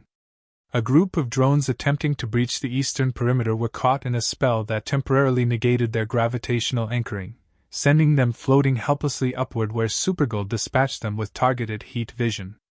"Harry!" Kara called, descending to hover beside him. "What happened inside? Did you make contact?" "Yes," he confirmed, raising a shield spell to deflect enemy fire. "My birth world exists, and they've been looking for me. They have a way to permanently seal the connection and stop Brainiac, but..." Understanding dawned in her eyes. "But you'd lose any chance of ever connecting with them again." Before he could respond, a massive energy surge struck the magical barrier around the theater. Dr. Fate staggered under the assault, his normally impassive demeanor showing strain. "The dimensional boundary weakens," he called out. "Brainiac attempts to establish a direct link." Harry knew he had to make his decision now. With a quick gesture to Kara indicating she should follow, he flew toward the center of the defense, where Diana was fighting off 3 advanced collector units simultaneously. "Diana!" he shouted, casting a spell that temporarily immobilized one of her opponents. "I need to get back inside. There's a ritual that can seal the connection permanently." Wonder Woman dispatched her remaining attackers with efficient precision, then turned to him with concern. "At what cost, Harry? Your face tells me it's significant." "I'll lose my connection to my birth world entirely," he admitted. "Any chance of ever knowing them, learning from them, being part of that world." Diana's expression softened with understanding. As an Amazon who had chosen to leave her home to protect the wider world, she understood sacrifice perhaps better than anyone. "What does your heart tell you?" she asked simply. Harry looked around at the battle raging across Gotham, his friends risking everything to protect both worlds from Brainiac's insatiable hunger for knowledge and control. Then he thought of the faces he'd seen through the dimensional window, people who had spent decades searching for a child lost to them, maintaining hope against impossible odds. "That sometimes you have to let go of one home to protect another," he answered finally. Diana nodded, respect evident in her eyes. "Then we'll ensure you have that chance. Go, we'll hold Brainiac's forces here." With renewed determination, Harry turned toward the theater, Kara still at his side. As they approached, a massive collector ship broke through the upper atmosphere defenses, positioning itself directly above the building. Brainiac. Kara identified the distinctive configuration. His primary vessel. A beam of concentrated energy shot from the ship, striking the magical barrier protecting the theater. The shield held, but visibly weakened, fractures appearing in its structure as Dr. Fate and Zatanna fought to maintain their spell. "We need to hurry," Harry urged, diving toward the building. As they reached the entrance, a figure materialized before them, Brainiac himself, or a highly advanced projection of his consciousness, his green-skinned form radiating cold intelligence. The convergence cannot be prevented, he stated, his voice emotionless yet somehow menacing. The knowledge of Earth Wizarding Prime will be preserved within my collection. Resistance merely damages the integrity of the data. Your preservation destroys everything that matters. Harry shot back, gathering magical energy between his palms. Living worlds aren't meant to be exhibits in your twisted museum. Brainiac tilted his head slightly, studying Harry with clinical interest. Your perspective is limited by organic sentimentality. I offer immortality, perfect preservation of all knowledge, all culture, all history. Nothing is lost. Except choice. Kara interjected, her eyes beginning to glow with the power of her heat vision. Except freedom. Except everything that makes life worth living. Irrelevant concepts. Brainiac dismissed. The multiverse tends toward entropy. Only through my intervention can information be truly preserved. Harry had heard enough. With a gesture that combined magical technique from his birth world with Kryptonian precision, he launched a concentrated attack at Brainiac's form. The spell beam struck the being directly, disrupting the projection's integrity. An inefficient expenditure of energy, Brainiac commented, his form already reconstituting. My physical body remains aboard the primary collection vessel. This projection merely facilitates direct communication. Then let me send a clearer message, Kara replied, unleashing her heat vision at full strength. The distraction gave Harry the opening he needed. While Brainiac's attention focused on Kara, Harry dashed into the theater, returning to the magical diagram where the dimensional window remained open, though visibly unstable now as the forces outside battered against the barriers. Dumbledore and the other wizards were still there, maintaining their side of the connection with visible effort. The elderly headmaster looked relieved when Harry reappeared. We haven't much time, he said without preamble. The entity you call Brainiac has begun attempting to establish his own connection to our Ministry of Magic. Our auras are currently containing the incursion, but they cannot hold indefinitely. Tell me what I need to do, Harry replied, already moving to the center of his diagram.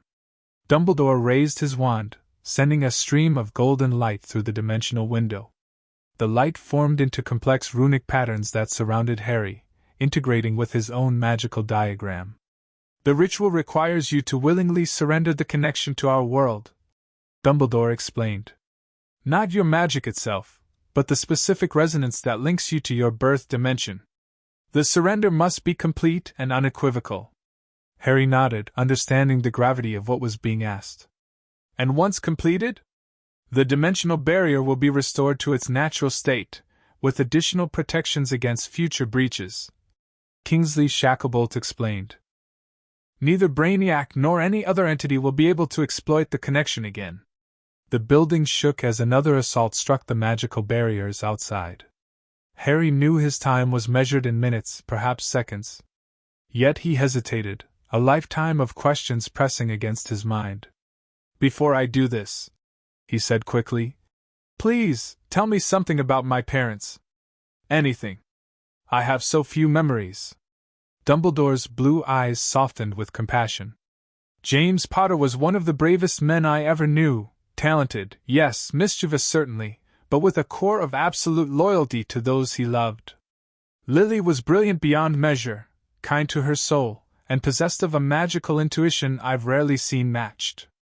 He paused, then added gently, they would be immensely proud of the man you've become, Harry, even across dimensions. The simple words struck Harry with unexpected force, a piece of his identity clicking into place that he hadn't realized was missing. He blinked back sudden moisture in his eyes, nodding his thanks. One last thing, he said, aware of increasing commotion outside. Are there others, family who survived? Anyone else who might have wondered about me?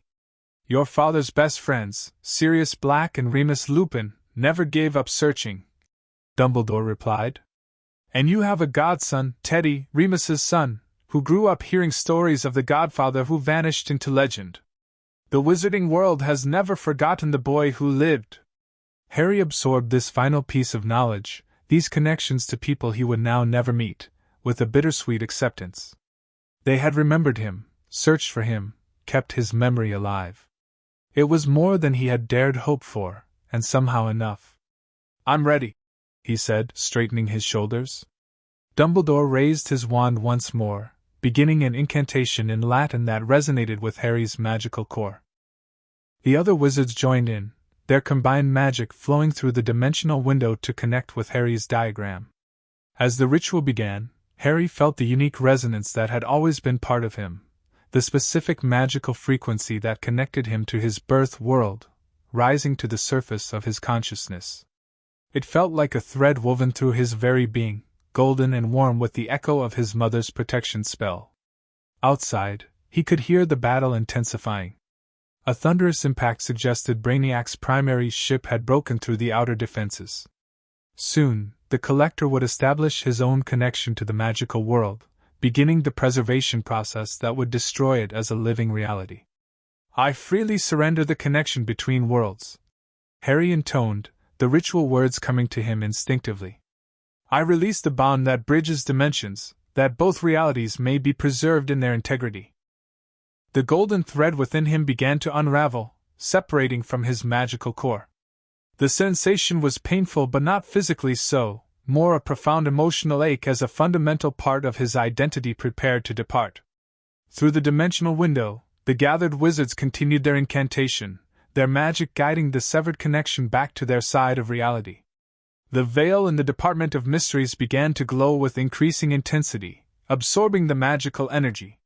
"Harry!" Kara's voice called from the theater entrance. "Brainiac's broken through. We can't hold him much longer." He turned briefly to see her silhouetted in the doorway, fighting off collector drones that had bypassed the outer defenses. Beyond her, he could glimpse the chaotic battle still raging across Gotham's skyline. "Almost done," he called back, returning his focus to the ritual. The connection had nearly separated entirely now, the golden thread thinning to a mere filament. On the other side of the dimensional window, Dumbledore met his gaze one final time. "Know that you are remembered, Harry Potter," the old wizard said solemnly. "And always will be." With those words, the last of the connection detached from Harry's magical core. The golden thread snapped back through the dimensional window, drawn into the veil, which flared with blinding light. The window itself began to contract, reality healing as the unnatural connection between worlds closed. In that final moment before the window sealed completely, Harry raised his hand in farewell to the world of his birth, to the parents who had loved him enough to save him, to the people who had never stopped searching, to the life he might have lived. "Goodbye," he whispered, as the window collapsed into a pinpoint of light and vanished. For a heartbeat, silence fell across the theater. Then reality itself seemed to shudder as the ritual completed, sending a pulse of magical energy outward that knocked Harry to his knees. He felt the change immediately, a hollowness where the connection had been, but also a strange sense of completion, as if something long unbalanced had finally found equilibrium. "Harry!"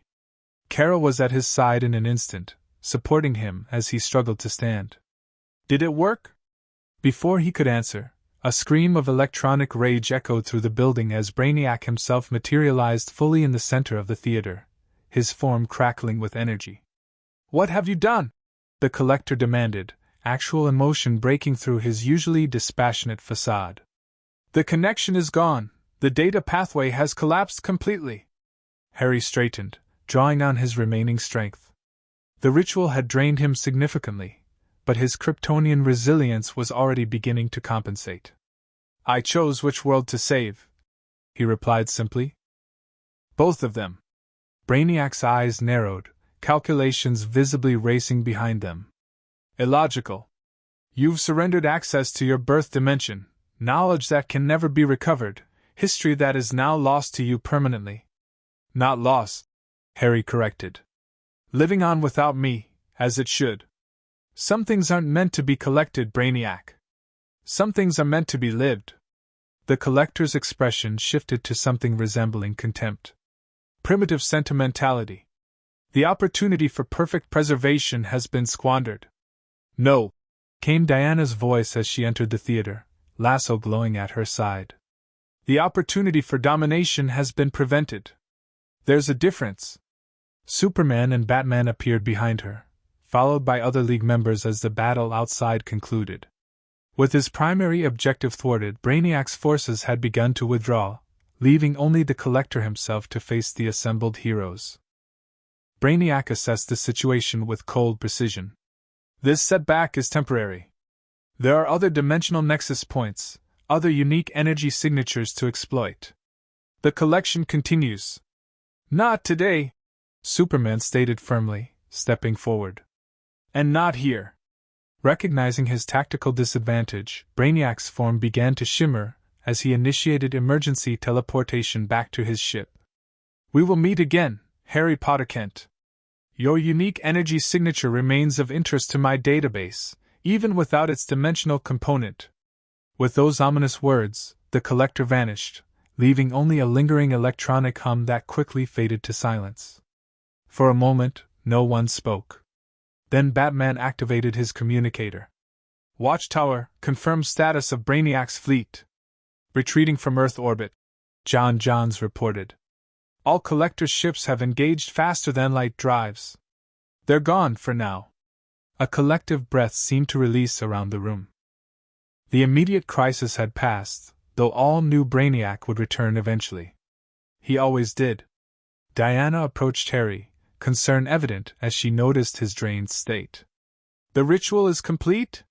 He nodded, feeling the empty space within his magical core where the connection to his birth dimension had resided. The link is severed permanently. My birth world is safe from Brainiac, and so is ours. At great personal cost, she observed quietly. Harry considered this, looking around at the gathered League members, the family he had found in this world. His gaze lingered on Kara, who watched him with an expression that contained worry, relief, and something deeper that made his heart beat faster despite his exhaustion. Not as great as you might think, he replied finally. I know where I belong. The truth of the words settled over him with unexpected peace. For years, he had existed between worlds, never fully belonging to either. Now, having deliberately chosen this reality over the one of his birth, he felt a clarity of purpose that had previously eluded him. As the League began cleanup and containment procedures, Harry found himself standing with Kara near the spot where the dimensional window had been. No trace remained of the connection. Not even his magical senses could detect any residual energy. Do you regret it? She asked softly. Giving up the chance to know them? Harry considered the question seriously, respecting her enough to examine his true feelings rather than offer a reflexive reassurance. I'll always wonder about the details, he admitted. The little things, what my parents' voices sounded like, what growing up at Hogwarts might have been like, who I might have become in that world. He paused, then continued with growing conviction. But regret the choice? No. This world, these people, you. He met her gaze directly. This is my home. Not because I fell here as a baby, but because I chose it today. Because I'll choose it every day going forward. Something shifted in Kara's expression, a vulnerability rarely seen beneath her Supergirl confidence. Even knowing there might have been family waiting for you there? I have family here, he replied simply, reaching out to take her hand. Ma and Pa Kent. Clark. The League. He squeezed her fingers gently. You. The moment stretched between them, years of friendship and growing feelings crystallizing into something neither had quite been ready to name until now. Kara moved closer, their fingers still intertwined. When I thought we might lose you to another dimension, she confessed quietly, I realized how much Batman's pointed interruption broke the moment. Security teams are requesting access to begin site containment. If you two are finished. The hint of knowing amusement in his otherwise professional tone made Harry suspect the timing of the interruption wasn't entirely coincidental. He and Kara stepped apart, though their hands remained connected for a moment longer than necessary. We should help with cleanup, Kara said, though her eyes suggested their conversation wasn't over, merely postponed. Harry nodded, already feeling his strength returning as his body recovered from the ritual's drain. Lead the way. As they joined the others in securing the theater and coordinating with Gotham authorities, Harry felt a strange lightness despite the physical exhaustion. The emptiness left by the severed connection was already beginning to fill with something else, not a replacement for what was lost, but a new certainty about what remained. He was Harry Kent, the sorcerer, last son of Krypton in ways that mattered, even if not by birth. Hero of Earth, member of the Justice League, and a man who had finally, after a lifetime between worlds, found exactly where he belonged. The knowledge was worth any price, even the permanent farewell to a world he would now only ever know through the fragments of memory and knowledge that remained. Some doors, once closed, could never be reopened.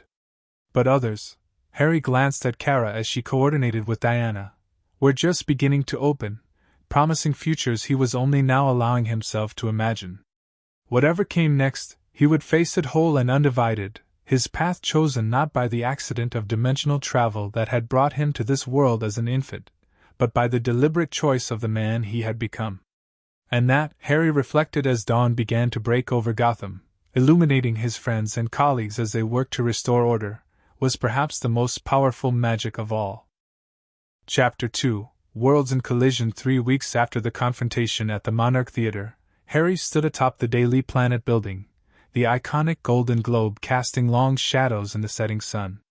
The city stretched before him, deceptively peaceful from this height. No one below could guess that just 21 days ago, multiple dimensions had nearly collided with potentially catastrophic consequences. Harry absently touched his chest where the dimensional device had once been. Though physically gone, he sometimes imagined he could still feel its weight, a phantom reminder of what he'd sacrificed. The connection to his birth world was severed completely, leaving a hollow space in his magical core that was slowly being filled by something else, something uniquely his own. "Beautiful view," a voice said behind him.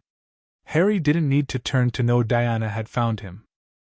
Her presence had always registered on his awareness, a warm pressure at the edge of his senses that had only grown stronger since the ritual.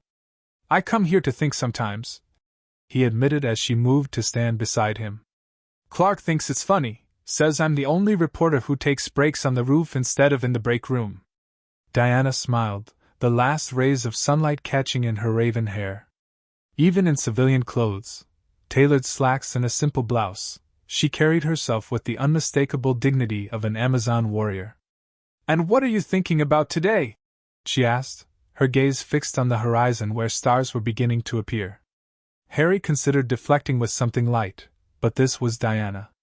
She deserved honesty. "The emptiness," he said quietly. "Where the connection used to be. It's changing.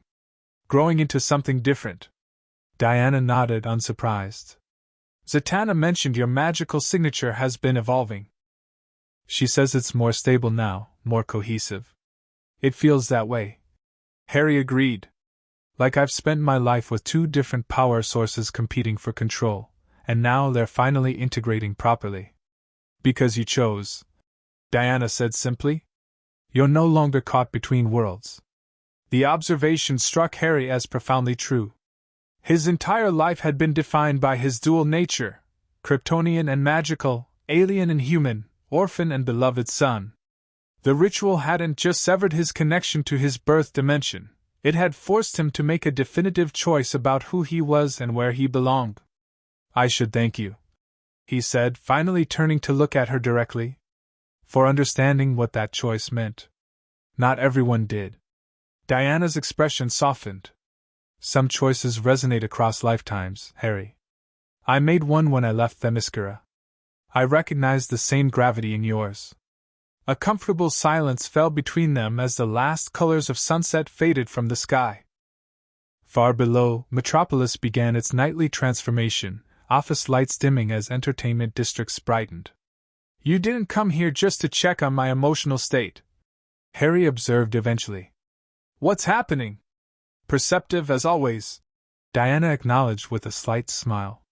"Batman has called an emergency meeting. Something's happening with the remaining dimensional energy from the ritual's site.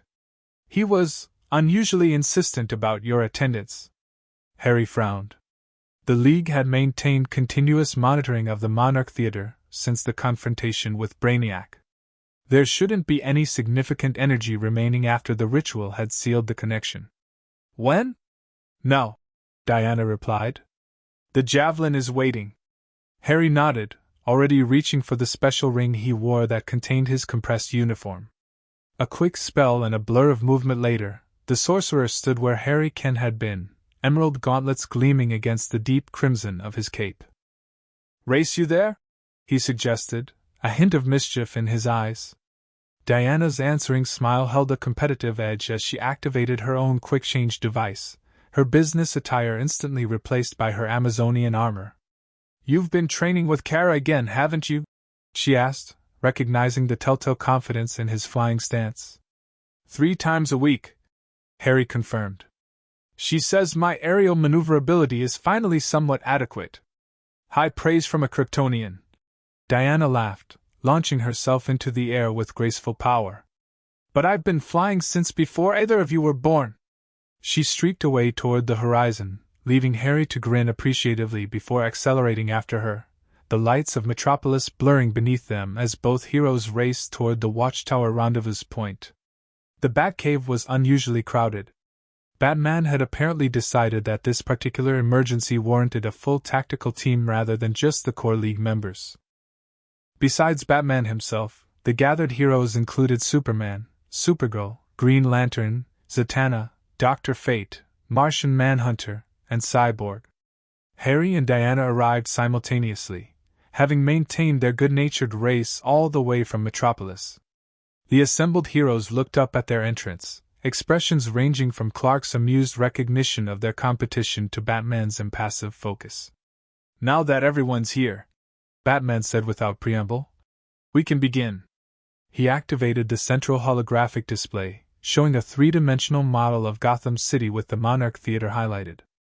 Energy readings scrolled alongside the model, complex mathematical equations that even Harry found challenging to interpret at a glance. 12 hours ago, our monitoring systems detected an anomaly at the ritual site, Batman explained. Not a dimensional breach, but what appears to be dimensional echoes, residual energy patterns demonstrating unusual cohesion. I thought we sealed the connection completely, Harry said, studying the readings with growing concern. We did, Dr. Fate confirmed, his golden helmet gleaming in the cave's subdued lighting. The barrier between dimensions is intact and reinforced. This is something different. Zatanna stepped forward, her normally confident demeanor subdued. It's like dimensional memory. The space remembers what happened there and is replaying fragments of it. I've never seen anything like it. Could it be dangerous? Clark asked, always focused on potential threats to civilians. Batman manipulated the display, zooming in on the theater itself. So far, the effects have been contained to the immediate vicinity. No civilians have been exposed. But the energy patterns are becoming more complex, more organized. As if something is shaping them. Johns observed, his telepathic senses clearly detecting something the instruments couldn't fully measure. Harry moved closer to the display, extending his magical awareness toward the data. Something about the patterns felt familiar, resonating with his altered magical core in ways that both intrigued and unsettled him. It's responding to me, he realized suddenly. Even from this distance, through the monitoring systems, the energy patterns are reacting to my presence. Batman's eyes narrowed behind his cowl. Explain. Harry struggled to articulate what he was sensing. When we performed the ritual, part of my magical signature was involved in sealing the connection. It's possible that some echo of that signature remained embedded in the dimensional boundary itself. Like a magical fingerprint. And now it's recognizing its owner, Kara suggested, moving to stand beside him. But why now, after 3 weeks? Perhaps something has changed on the other side, Diana proposed. Something that's causing ripples across the sealed barrier. The implications hung heavy in the air. If Diana was right, it meant that despite their best efforts, the separation between dimensions might not be as complete as they believed. Something in Harry's birth world was still connected to him, still reaching out despite the ritual's finality. We need to investigate in person, Batman decided. Minimal team to avoid attracting attention. Harry, your connection makes you essential. Diana, your experience with magical artifacts will be valuable. Kara, your sensory abilities might detect things our instruments miss. Harry nodded, unsurprised by the selection.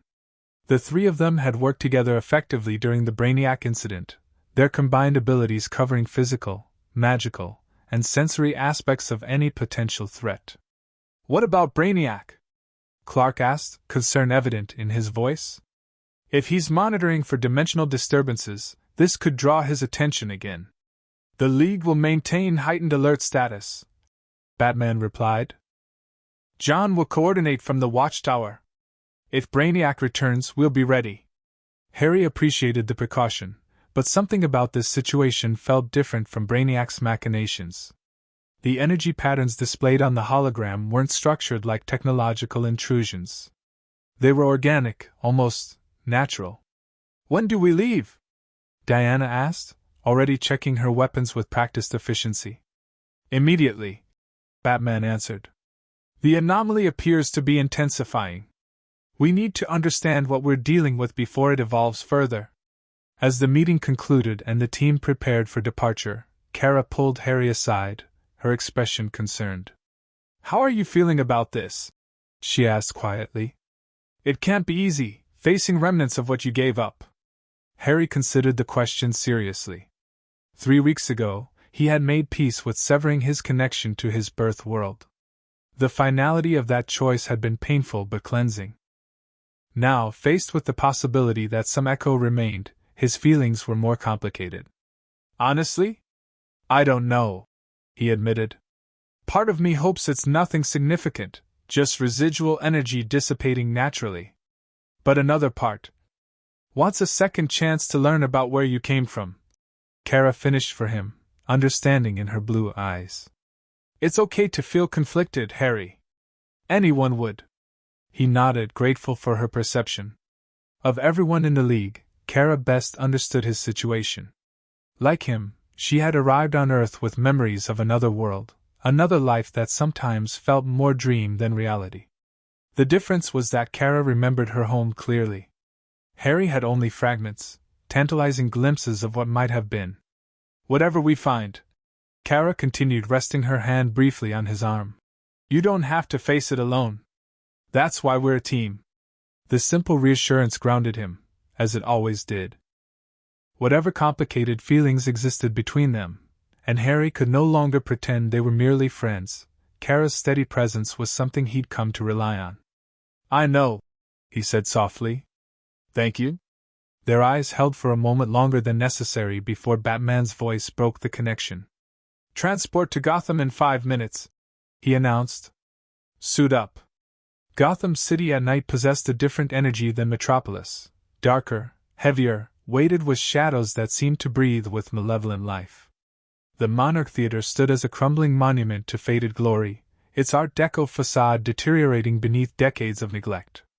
Police barriers surrounded the building, Wayne Enterprises security logos prominently displayed to discourage curious onlookers.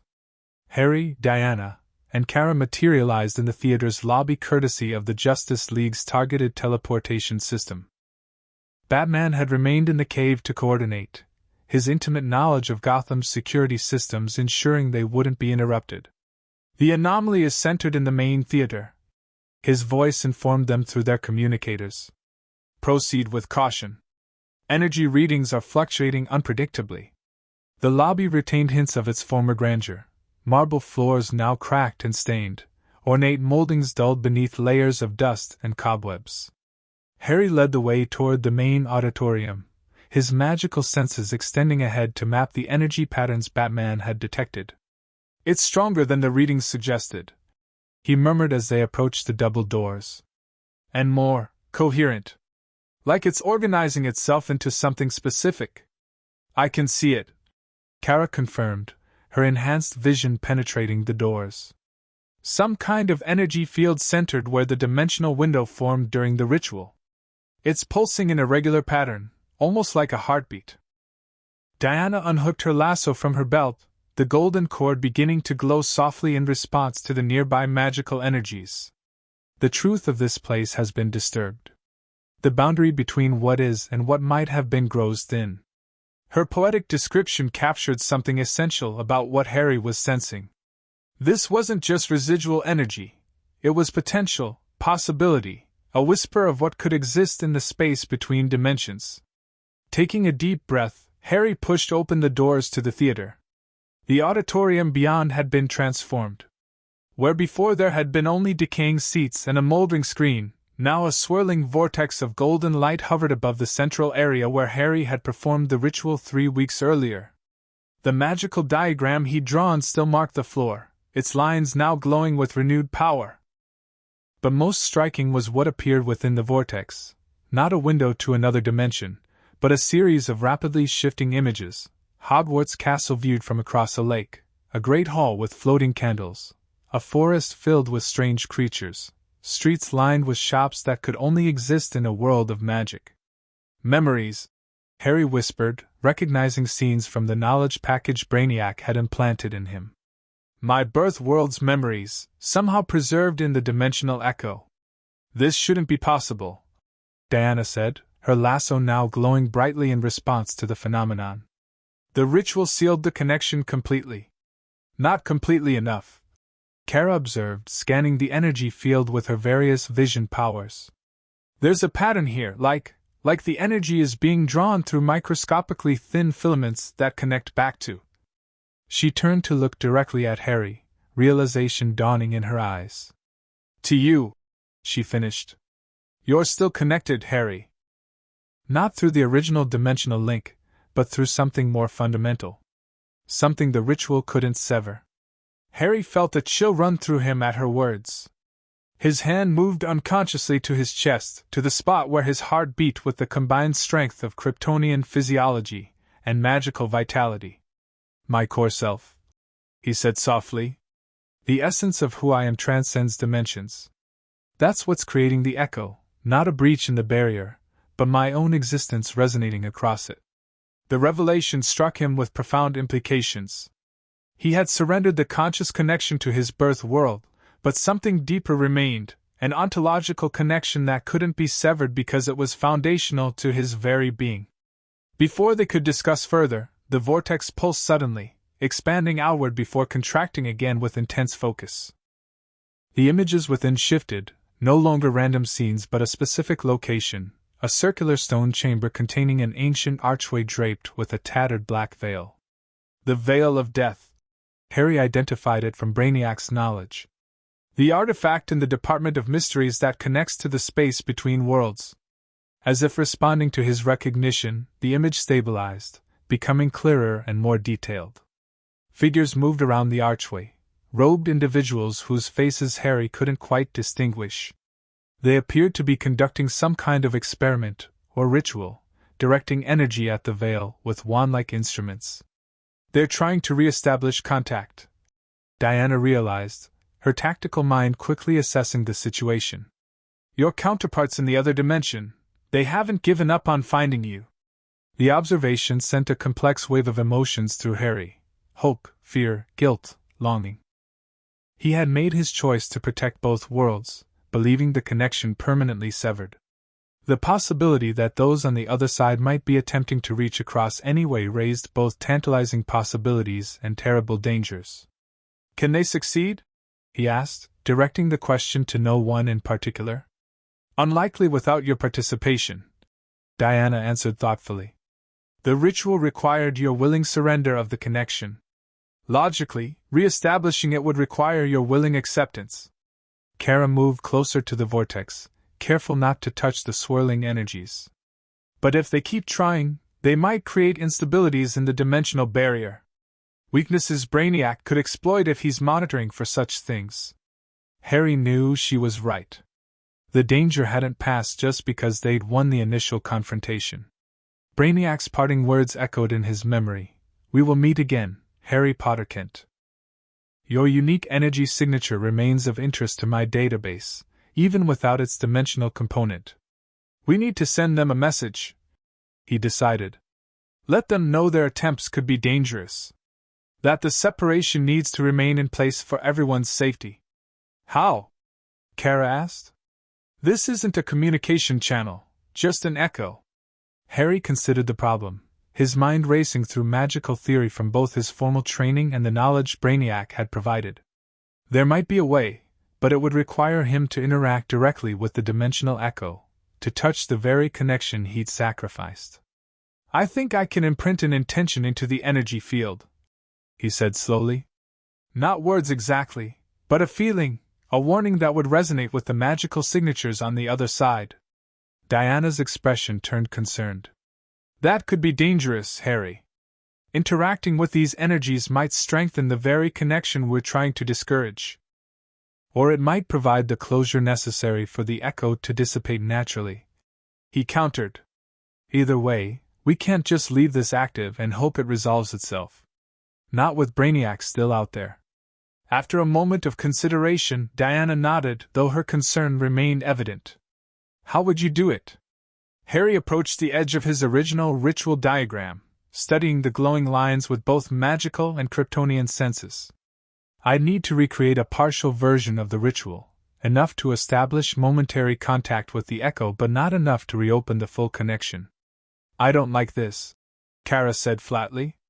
Last time you interacted with a dimensional anomaly, Brainiac implanted alien technology in your chest. Last time I wasn't prepared, Harry replied, understanding her concern but determined nonetheless. This time I know exactly what I'm dealing with. My own magical signature, my own connection, just echoed back through dimensional space. He could tell neither woman was entirely convinced, but they also recognized the necessity of action. The swirling vortex was growing subtly more defined with each passing minute, the images within more coherent. Whatever was happening on the other side of the dimensional barrier was gaining momentum. Batman needs to be informed, Diana decided, activating her communicator. And we should establish additional security protocols in case something goes wrong. While she conferred with Batman, Harry knelt at the edge of the diagram, examining the magical formulas he'd created 3 weeks earlier. Most had begun to fade, but the core elements, those tied directly to his unique signature, remained vibrant. With careful precision, he began to modify these elements, rearranging the magical mathematics to create a limited, controlled interface with the dimensional echo. Kara crouched beside him, her expression a mixture of worry and determination.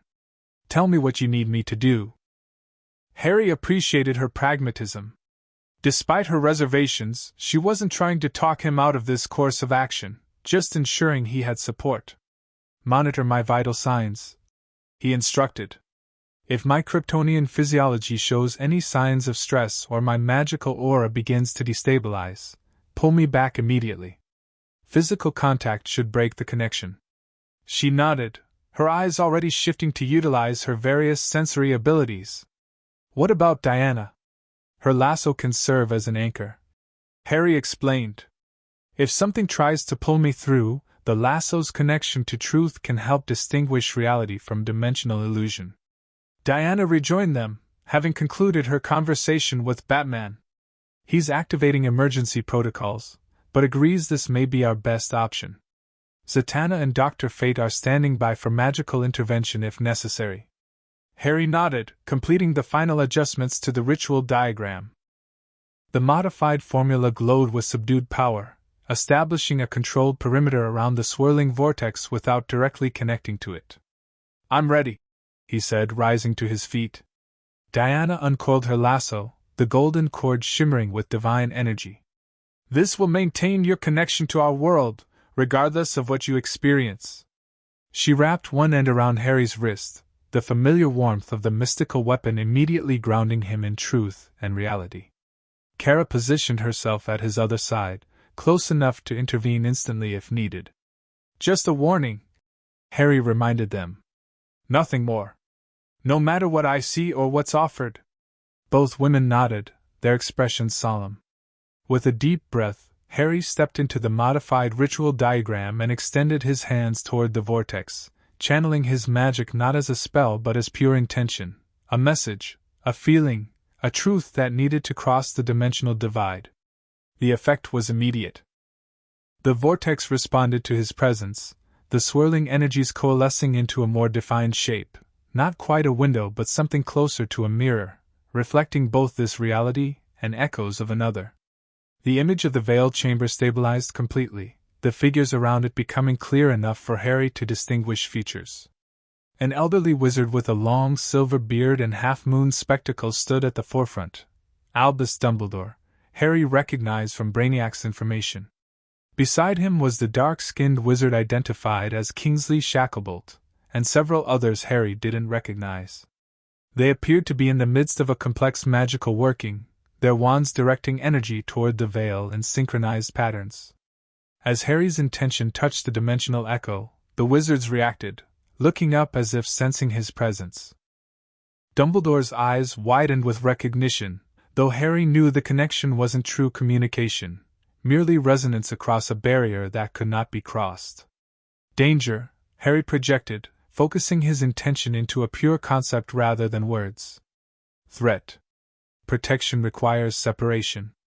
The dimensional echo rippled in response, the image of the wizards fluctuating as if seen through disturbed water. Harry couldn't tell if his message was being received or understood, but he persisted, pouring his certainty into the connection. Brainiac watches. Safety requires distance. I am well. I am whole.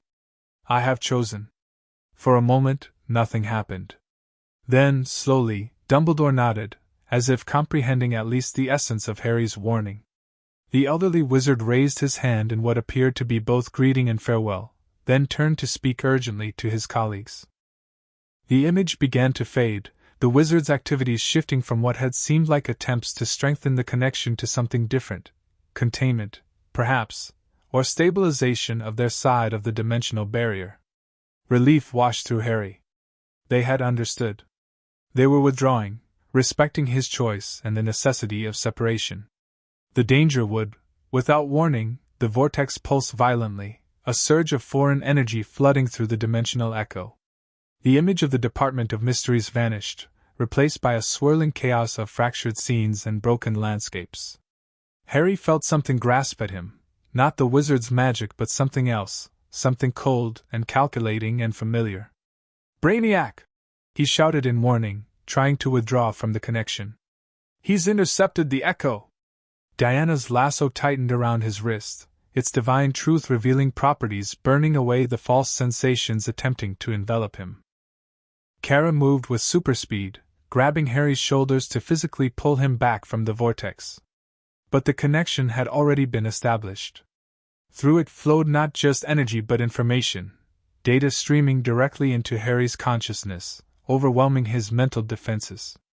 Images flashed before his eyes, star systems he'd never seen, worlds being systematically dismantled, knowledge from 1,000 civilizations condensed into brutal equations of existence and extinction. He's using me as a conduit! Harry gasped, fighting to close the connection. The echo was a trap, or he made it one. Diana's voice came as if from a great distance. The lasso shows your truth, Harry. Focus on who you are, not what he's trying to make you. Harry clung to her words, to the burning clarity of the lasso's power. He was Harry Kent, the sorcerer, Justice League member, son of Jonathan and Martha, brother to Clark, friend to Diana, more than friend to Kara. Not a conduit, not a dimensional anomaly to be exploited, not Brainiac's tool. With supreme effort, he redirected his magic, transforming the ritual diagram from a communication channel to a barrier. The golden lines flared with renewed power, forcing the invasive presence back, severing the connection Brainiac had attempted to establish. The vortex collapsed inward, shrinking rapidly to a pinpoint of light before vanishing completely. The theater returned to darkness, only the faintly glowing remnants of Harry's protective diagram providing illumination. Harry staggered as the pressure abruptly released, Kara's firm grip on his shoulders all that kept him from falling. His mind reeled with the afterimages of Brainiac's data stream, knowledge he had never sought and could barely comprehend. Are you all right? Kara asked urgently, her enhanced senses already scanning him for injuries. I think so, he managed, though his voice sounded distant even to his own ears. He didn't get through completely. Just information, not control. Diana unwound her lasso from his wrist, though she kept it active, its golden light revealing the truth of their surroundings. What kind of information? Harry pressed his palms against his temples, trying to organize the chaotic flood of data now residing in his mind. Coordinates? Calculations? Something about a convergence point? It's fragmented, like he could only transfer partial data before the connection broke. Intentionally fragmented, Diana suggested grimly. Enough to intrigue you, but not enough to understand the full threat. A lure, Kara concluded. He wants you to seek more information, to re-establish contact on your own. Harry nodded slowly, the tactical logic becoming clear through the mental fog. Brainiac couldn't force the connection open against Harry's will, couldn't override the ritual's protections without Harry's participation. But he could provide incentive, mysteries that begged for resolution, knowledge that tantalized with its incompleteness. We need to get back to the Batcave, Diana decided. This changes everything. As they prepared to teleport, Harry cast one last look at where the vortex had been. The dimensional echo was gone, the connection apparently severed once more. But he couldn't shake the feeling that something fundamental had changed, that Brainiac had accomplished exactly what he'd intended, planting seeds that would grow in unpredictable ways. The theater seemed to watch them go, decades of tragedy and transformation held within its walls. Harry wondered if Bruce felt it too, this sense that some places existed as fulcrums of fate, points where lives and worlds pivoted in directions that could never be fully anticipated or controlled. With that unsettling thought, he activated the teleporter, returning them to the relative safety of the Batcave, and the difficult explanations that awaited. You acted recklessly, Batman said, his voice cold with controlled anger. Engaging directly with the dimensional anomaly without fully understanding its nature was precisely the vulnerability Brainiac was waiting to exploit. The assembled League members had gathered in the Batcave's conference area, the emergency expanding to include additional heroes as the implications of what had happened became clear. Besides the original team, Flash, Cyborg, Green Arrow, and Black Canary had joined the discussion, each bringing specialized perspective to the evolving crisis. Harry accepted the criticism without defense. Bruce was right. He had underestimated the threat, allowed his personal connection to the situation to cloud his tactical judgment. The result had been exactly what they'd been trying to prevent: another breach, another opportunity for Brainiac to gather data and advance whatever plan he was developing. What exactly did Brainiac transfer to you? Superman asked, his concern evident beneath the question. Is there any risk of technological infiltration like before? Harry shook his head. It wasn't like the device he implanted during our first encounter. This was pure information, data transmitted directly to my consciousness. He hesitated, then added, I think he used my magical abilities against me. Magical minds are designed to incorporate new knowledge in ways technology can't easily replicate. Which makes you the perfect conduit, Zatanna observed, her expertise in magical theory adding weight to the assessment. Your hybrid nature allows for both technological and magical data transmission. The question remains, Diana said, guiding the discussion back to practicalities. What did he want you to know? What information was so important he engineered this entire scenario? Harry closed his eyes, concentrating on organizing the fragmented data Brainiac had forced into his mind. Unlike the knowledge about his birth world, which had integrated relatively smoothly with his existing memories, this information remained distinct, foreign algorithms seeking connection points within his consciousness. Coordinates, he began, opening his eyes. A location in space, approximately 2.7 light-years from Earth. Some kind of convergence point where dimensional barriers naturally thin. And calculations, incredibly complex mathematical formulas describing what happens when certain energy frequencies interact with these thin barriers. Batman moved to the computer, entering the coordinates as Harry recited them. A three-dimensional star map appeared, focusing on a seemingly empty region of space not far from the solar system. There's nothing there, Cyborg observed, his cybernetic systems interfacing directly with the Bat computer. No planets, no significant stellar bodies, not even a notable dust cloud. According to conventional astronomy, Harry agreed. But Brainiac's data suggests it's a dimensional anomaly, a place where our universe brushes against others naturally, creating a weakened barrier that could potentially be exploited. For what purpose? Green Arrow asked, practical as always. Why would Brainiac care about dimensional crossroads when he's already got technology that can punch through reality wherever he wants? The question was insightful, forcing Harry to reconsider the fragments of data from a different angle. What made this particular location special? Why would an entity like Brainiac, with access to boom tube technology and other dimensional transit systems, be interested in a natural convergence point? The answer came suddenly, connections forming between the new information and knowledge he already possessed. Efficiency, he realized. A natural convergence point would require dramatically less energy to create a stable dimensional portal. And stability is key for what Brainiac does. He doesn't just want to visit other dimensions, he wants to extract them. To preserve entire realities as data. And your birth world is his primary target. Kara concluded. A dimension full of magic that could potentially resist his conventional technological approaches. Harry nodded, the implications becoming clearer. The ritual we performed sealed the specific connection between me and my birth dimension. But if Brainiac can access a natural convergence point, he might be able to bypass that seal entirely, approach from a different angle, one not protected by our specific countermeasures. The assembly absorbed this assessment in tense silence. If Harry was right, their previous victory had merely forced Brainiac to find an alternative approach, not abandoned his objective entirely. We need to investigate this convergence point, Batman decided. Determine if it exists, and what threat it actually represents. That would require deep space travel, Flash pointed out. Not exactly a quick trip, even for those of us who can fly interstellar. We have options, Superman responded. The Javelin can reach that distance with modified engines. Or we could request assistance from the Green Lantern Corps. That region falls under their jurisdiction. As the discussion turned to logistics, Harry found his attention drifting, something about the information Brainiac had transmitted still nagging at him. The coordinates and calculations were only part of the message. There had been something else, a fragmented reference to a project or entity designated Lexicon. Has anyone heard of something called Lexicon? He asked suddenly, interrupting the ongoing planning.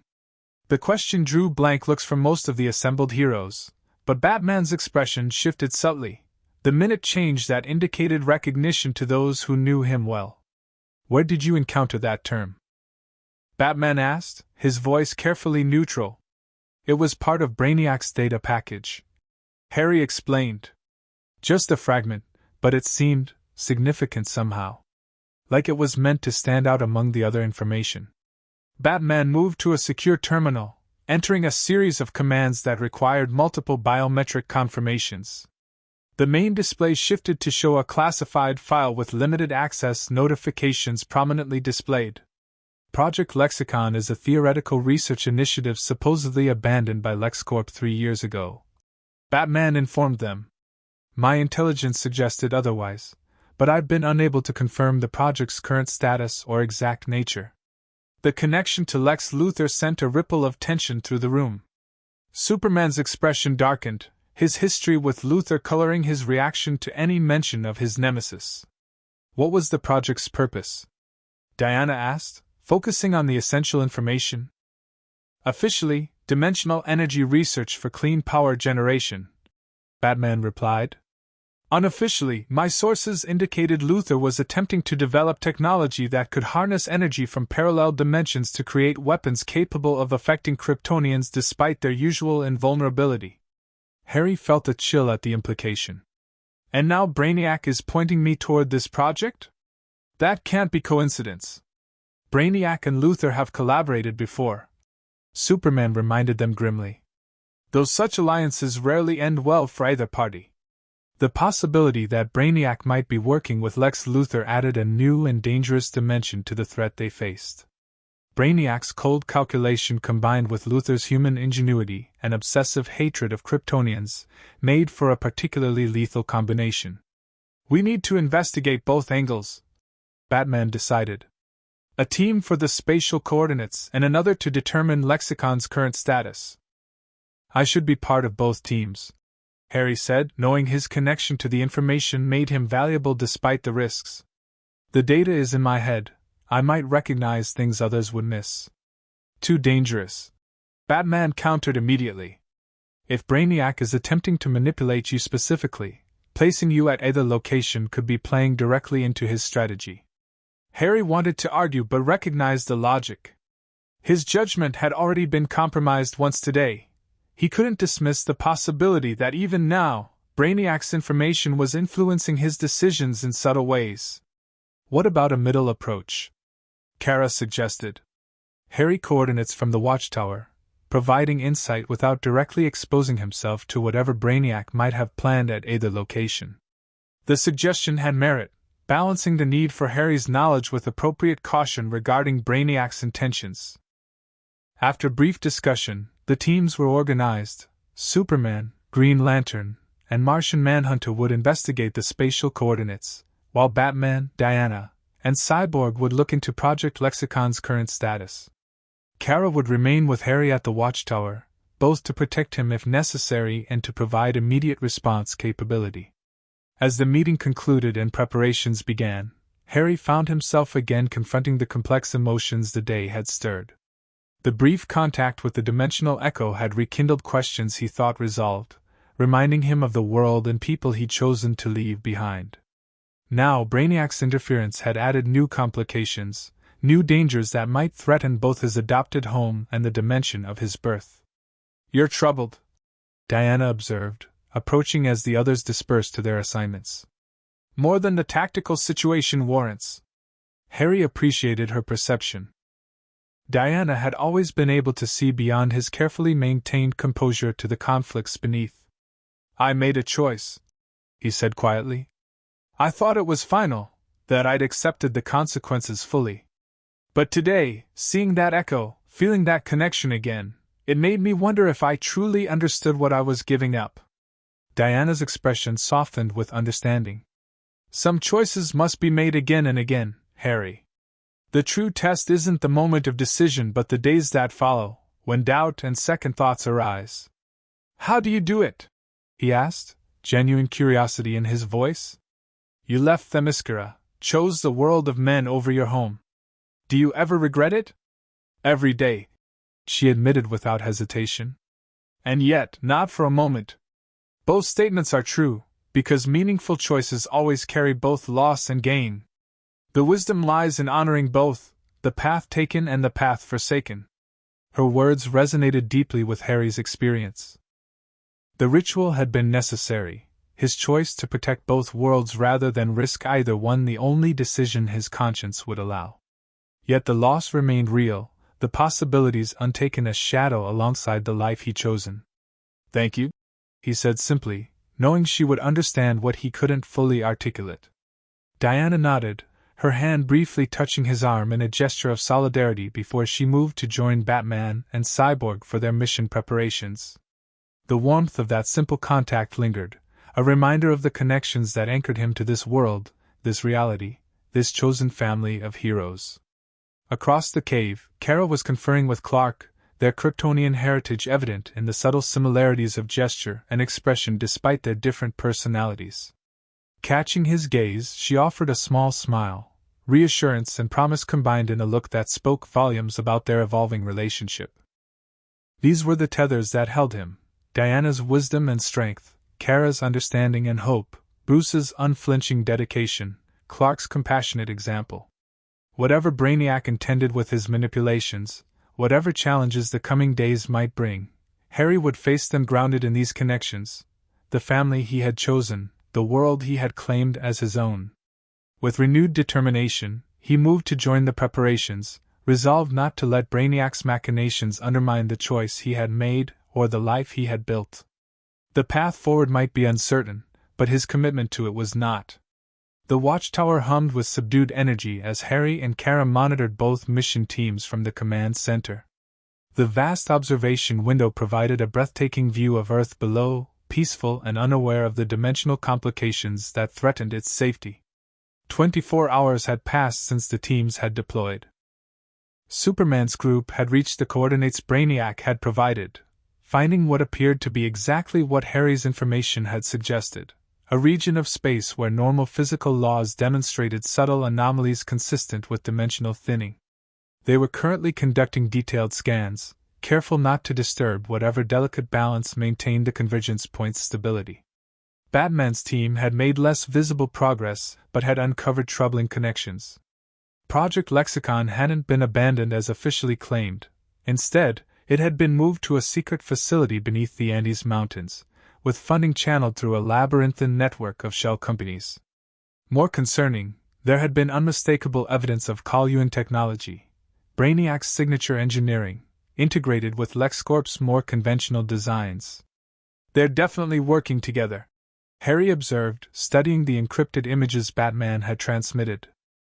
"The question is why Brainiac would want me to know about it." Kara leaned against the console beside him, her expression thoughtful. "Maybe it's not about knowing, it's about responding. He's counting on us investigating, perhaps triggering something in the process." "A trap?" Harry considered the possibility. "But Brainiac knows we'd anticipate that. He's not underestimating us." "Unless the trap isn't for us," Kara suggested. "What if it's for Luthor? What if Brainiac is using us to disrupt whatever arrangement they have?" The idea had merit. Brainiac's alliances were always temporary, formed for specific purposes and discarded when no longer useful. If Luthor had served his purpose in Project Lexicon, Brainiac might well use the Justice League to eliminate a partner who had become a liability. "We should warn Batman," Harry decided, reaching for the communication controls. Before he could activate them, an alert flashed across the main monitor, a priority signal from Superman's team. "Watchtower, we're detecting increased activity at the convergence point," Superman reported, his image appearing on screen. "Some kind of energy buildup that matches the frequency patterns Harry described from Brainiac's data." Harry immediately pulled up the sensor readings being transmitted from the Javelin, analyzing the complex energy signatures with both scientific and magical perspective. "It's a dimensional resonance cascade," he realized, recognition dawning as the patterns aligned with fragments of Brainiac's information. "They're attempting to amplify the natural convergence to create a stable transit point." "Who's they?" Kara asked, peering at the readings. "I don't see any ships or conventional technology." "Because it's not in our space," Harry explained, the knowledge unfolding in his mind as connections formed between Brainiac's data and his own understanding of dimensional mechanics. "They're working from the other side, another dimension pushing toward ours through the convergence point." Superman's expression turned grim. "Brainiac's forces in another reality? How is that possible? He's not limited to our universe," Harry reminded them. "He's been collecting worlds across multiple dimensions for centuries. This could be a coordinated effort, simultaneous approach from multiple realities to force a junction point." The implications were staggering. If Brainiac could establish stable transit between dimensions at will, no reality would be safe from his preservation efforts. Entire universes could be systematically catalogued and collected, their physical existence converted to data while Brainiac's understanding of the multiverse expanded exponentially. "We need to disrupt the resonance pattern." Green Lantern's voice joined the transmission. "I can use my ring to generate a counter-frequency, but I'll need exact calculations." Harry nodded, already working through the necessary mathematics. "Transmitting now. But be careful. Destabilizing a natural convergence point could have unpredictable effects. You might need to contain any dimensional fractures that form during the disruption." As he sent the calculations, another alert sounded, this one from Batman's team investigating Project Lexicon. "Watchtower, we have a situation." Batman's voice came through, the transmission quality degraded by interference. "The facility is activating some kind of dimensional technology. Energy signatures suggest it's related to the convergence point Superman's team is investigating. They're working in tandem, Harry realized, the final pieces clicking into place. The convergence point is only half the equation. Project Lexicon is the other half, a receiving station designed to stabilize whatever comes through from the other side. Can you shut it down? Kara asked, already moving toward the teleporter bay, anticipating the need for reinforcements. Negative, Batman replied. The system is automated and heavily shielded. Luthor isn't present, and the facility appears to have been designed to operate without human intervention. Cyborg is attempting to interface with the control systems, but the Kalyuan technology is resisting his efforts. Harry's mind raced, trying to process the implications of this coordinated assault on dimensional stability. If both the Convergence Point and Project Lexicon activated simultaneously, they would create a stable dimensional corridor, a permanent bridge between realities that Brainiac could use to transport entire worlds if his technology was advanced enough. We need to synchronize our countermeasures, he decided. If we can't shut down either system individually, we might be able to disrupt their coordination, force them out of alignment. How? Superman asked, practical as always. Harry turned to the Watchtower's primary systems, rapidly inputting commands to access the station's considerable power reserves. The Watchtower's energy projection system was designed to counteract large-scale threats, he explained. If we reconfigure it to emit a specific frequency and target it precisely between the two locations, we might be able to create a disruption field that prevents them from establishing a stable connection. That would require precise targeting and timing, Kara pointed out.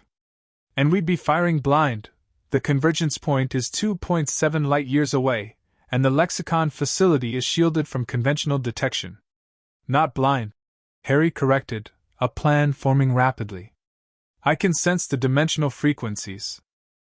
If I channel that awareness through the Watchtower systems, we can target the exact point where the two signals are attempting to converge. Kara's expression shifted to concern. That would mean directly connecting your consciousness to the Watchtower's mainframe while simultaneously opening your magical senses to dimensional frequencies. The strain could be considerable, Harry acknowledged. But we're out of options. If Brainiac establishes a stable dimensional corridor, we won't be able to close it without catastrophic consequences for multiple realities. After a moment of hesitation, Kara nodded, her tactical assessment apparently reaching the same conclusion despite her personal reservations. I'll monitor your vital signs and maintain the connection to both teams, she said, moving to the secondary console. At the first sign of dangerous feedback, I'm pulling you out, multiverse be damned. Harry appreciated both her support and her determination to protect him, even from himself if necessary. It was one of the many qualities that had drawn him to her over the years, her perfect balance of compassion and strength, understanding and resolve. Understood. He agreed, already preparing the interface system he would need. Batman, Superman, stand by for coordinated countermeasures. On my mark, both teams will need to implement simultaneous disruption according to the parameters I'm transmitting now. As the teams acknowledged and began their preparations, Harry connected himself to the Watchtower's systems through a modified version of Cyborg's neural interface technology. The sensation was disorienting, his consciousness expanding to encompass the station's vast sensor arrays and energy projection capabilities while simultaneously maintaining his core awareness. Kara watched with evident concern as he closed his eyes, focusing his magical senses on the dimensional frequencies emanating from both target locations. Through the Watchtower's enhanced systems, he could perceive what would normally be imperceptible, the subtle resonance patterns of reality itself as different dimensions brushed against each other like soap bubbles in a child's summer game. I can see it, he murmured, his voice distant as his awareness stretched across light years. The connection forming, like threads of light reaching for each other across dimensional barriers. On the monitors, energy readings from both locations began to spike dramatically. Whatever process Brainiac and Luthor had initiated was approaching its critical phase, the moment when unstable potential would transform into stable connection. Energy buildup at the convergence point has reached 87% of theoretical maximum, Green Lantern reported. Dimensional thinning increasing exponentially. The lexicon facility is emitting some kind of targeted pulse, Batman added, his voice tense even through the characteristic control. Directed precisely at the convergence coordinates. Connection imminent. Harry could feel the moment approaching, the critical threshold where temporary instability would transform into permanent breach. With precise calculation born of both magical intuition and Kryptonian processing speed, he directed the watchtower's main energy projector to target the exact point in spacetime where the two signals would converge. On my mark, he instructed, gathering his power for the synchronized effort. 3, 2, 1. Now! 3 actions occurred simultaneously. Green Lantern unleashed a precisely calibrated disruption field at the convergence point. Batman's team activated an electromagnetic pulse modified to affect dimensional frequencies at the lexicon facility, and Harry channeled a massive energy beam from the watchtower, aimed at the mathematical intersection of the two target locations. The result was immediate and dramatic. Harry's expanded awareness registered a massive dimensional shockwave as the carefully aligned frequencies collided with their precisely calculated countermeasures. The forming connection shattered, dimensional energies recoiling violently as natural barriers reasserted themselves. But something unexpected happened in that moment of disruption.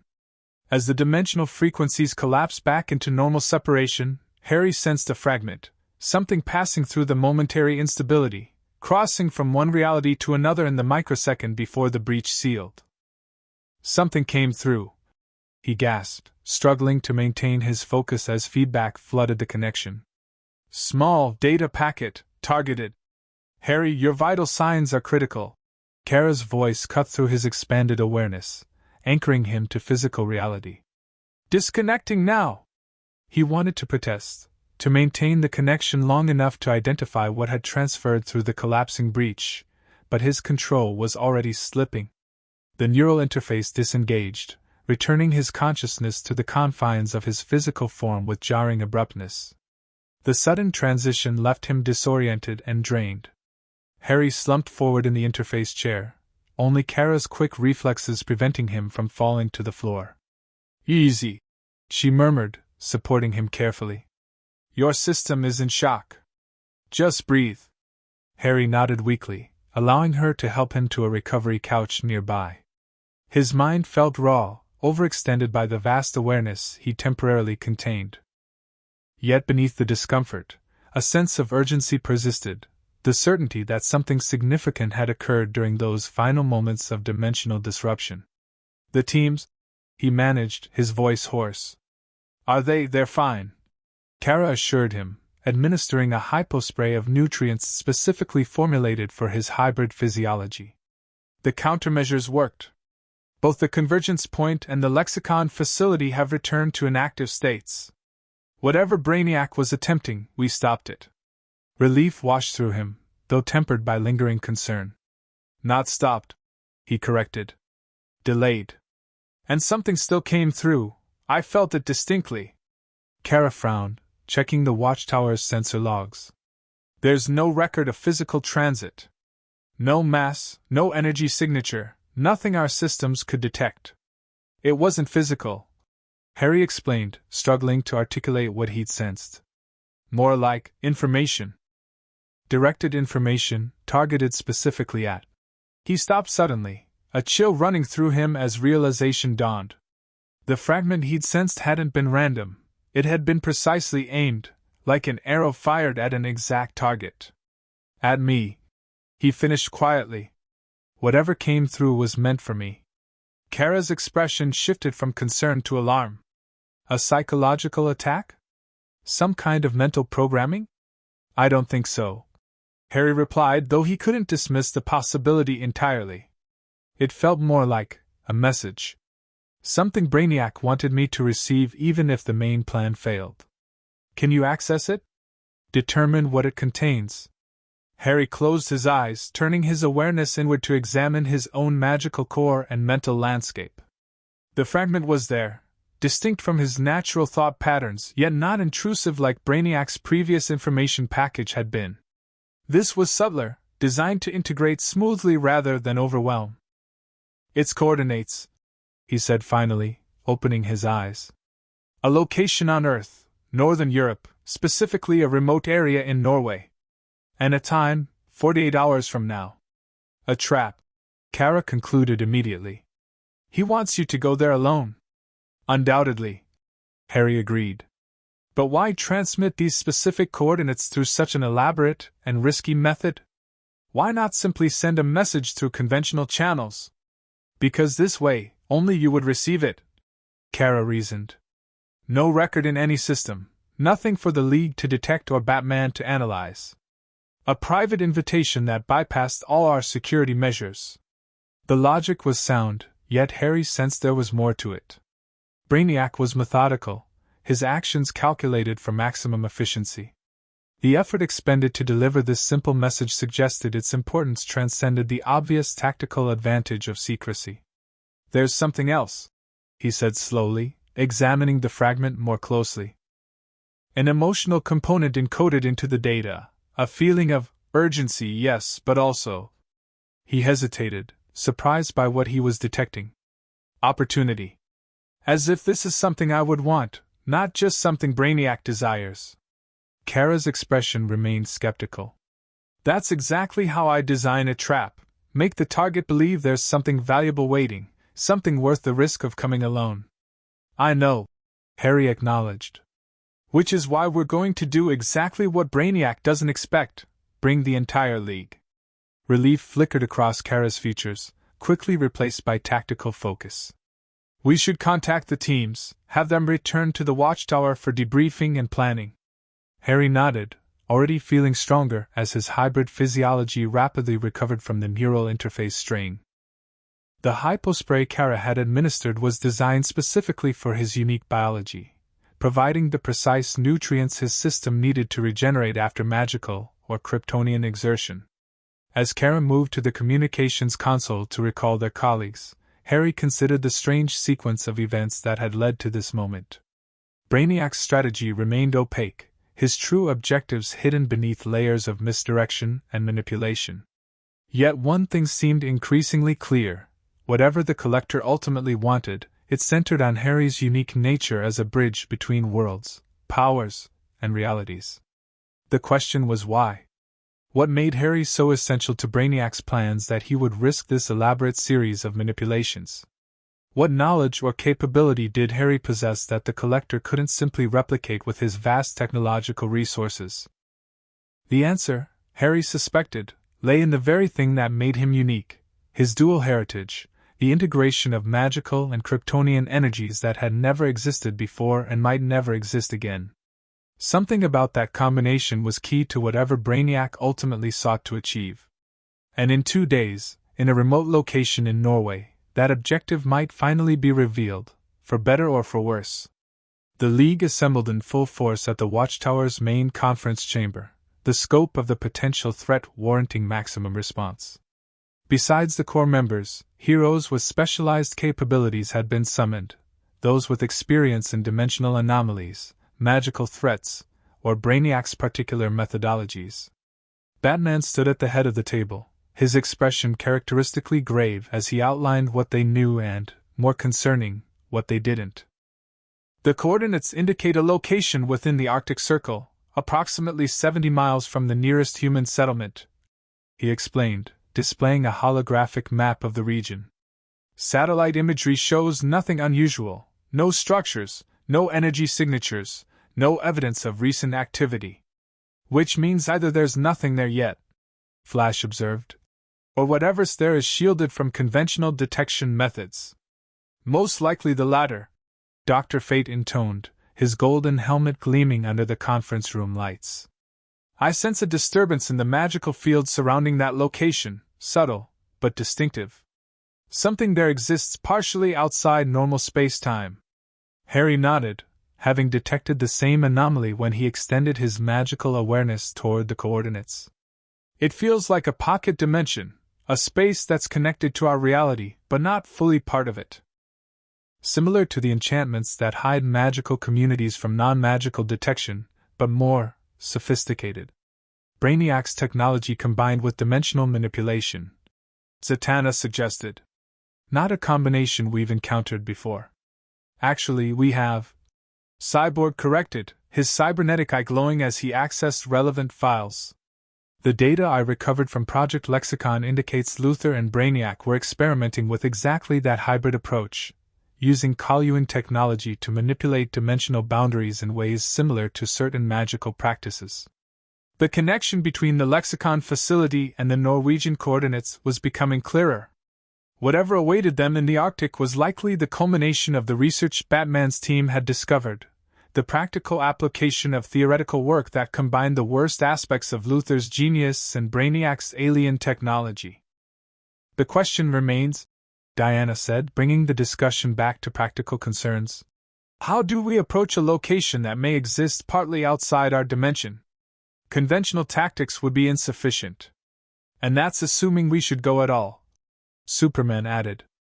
This is clearly a trap designed specifically for Harry.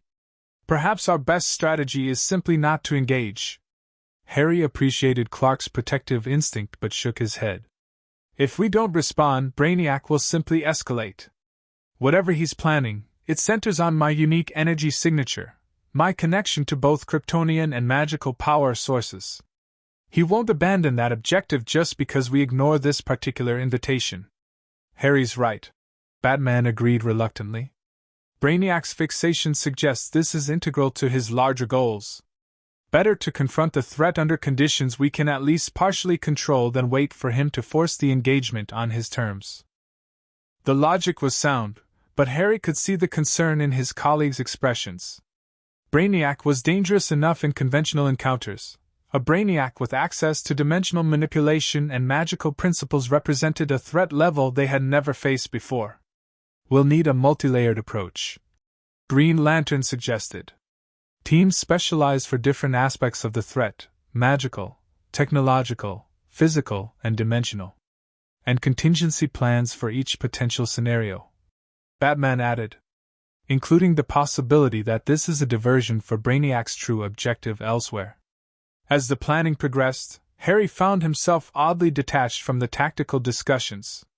Something about the coordinates continued to tug at his awareness, a familiarity he couldn't quite place, as if he should recognize their significance beyond the obvious trap they represented.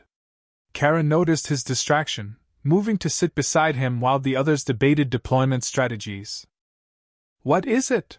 she asked quietly, her voice pitched below the level others would notice. "You've got that look." "What look?" Harry responded automatically, though he knew exactly what she meant. "The one where you're processing something the rest of us haven't noticed yet," she clarified with a small smile.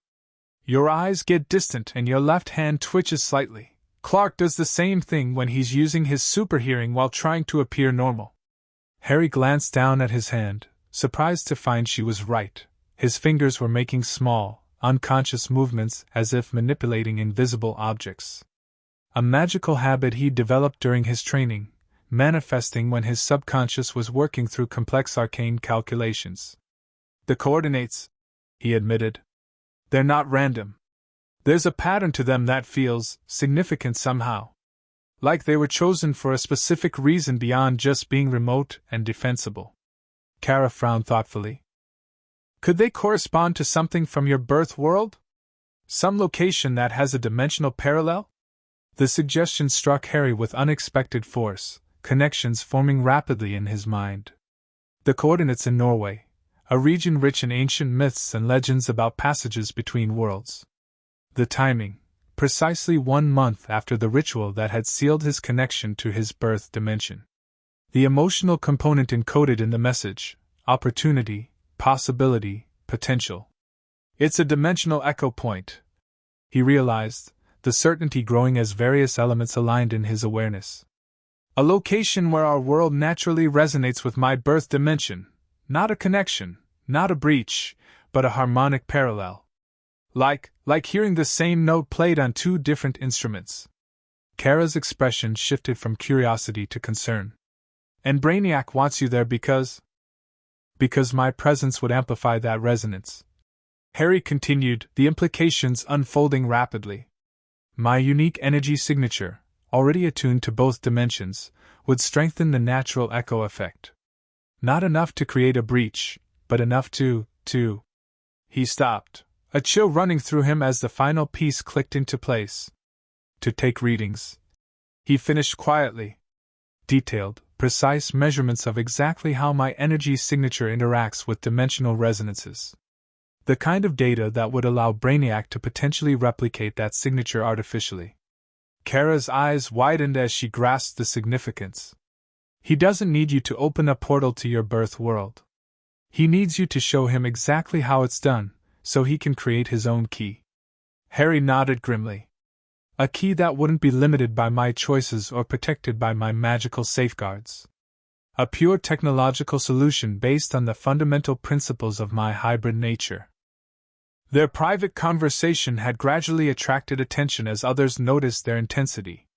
Batman paused the ongoing tactical discussion, his sharp gaze fixed on Harry. You've realized something, he observed. Not a question but a statement of fact. Harry shared his insight with the assembled heroes, explaining the dimensional echo theory and how Brainiac might exploit it to develop technology that could bypass magical protections entirely. The implications were sobering. Success would give Brainiac access not just to Harry's birth dimension but potentially to any reality he targeted, without the limitations that had previously confined his collecting activities. This changes our approach, Batman decided after absorbing the new information.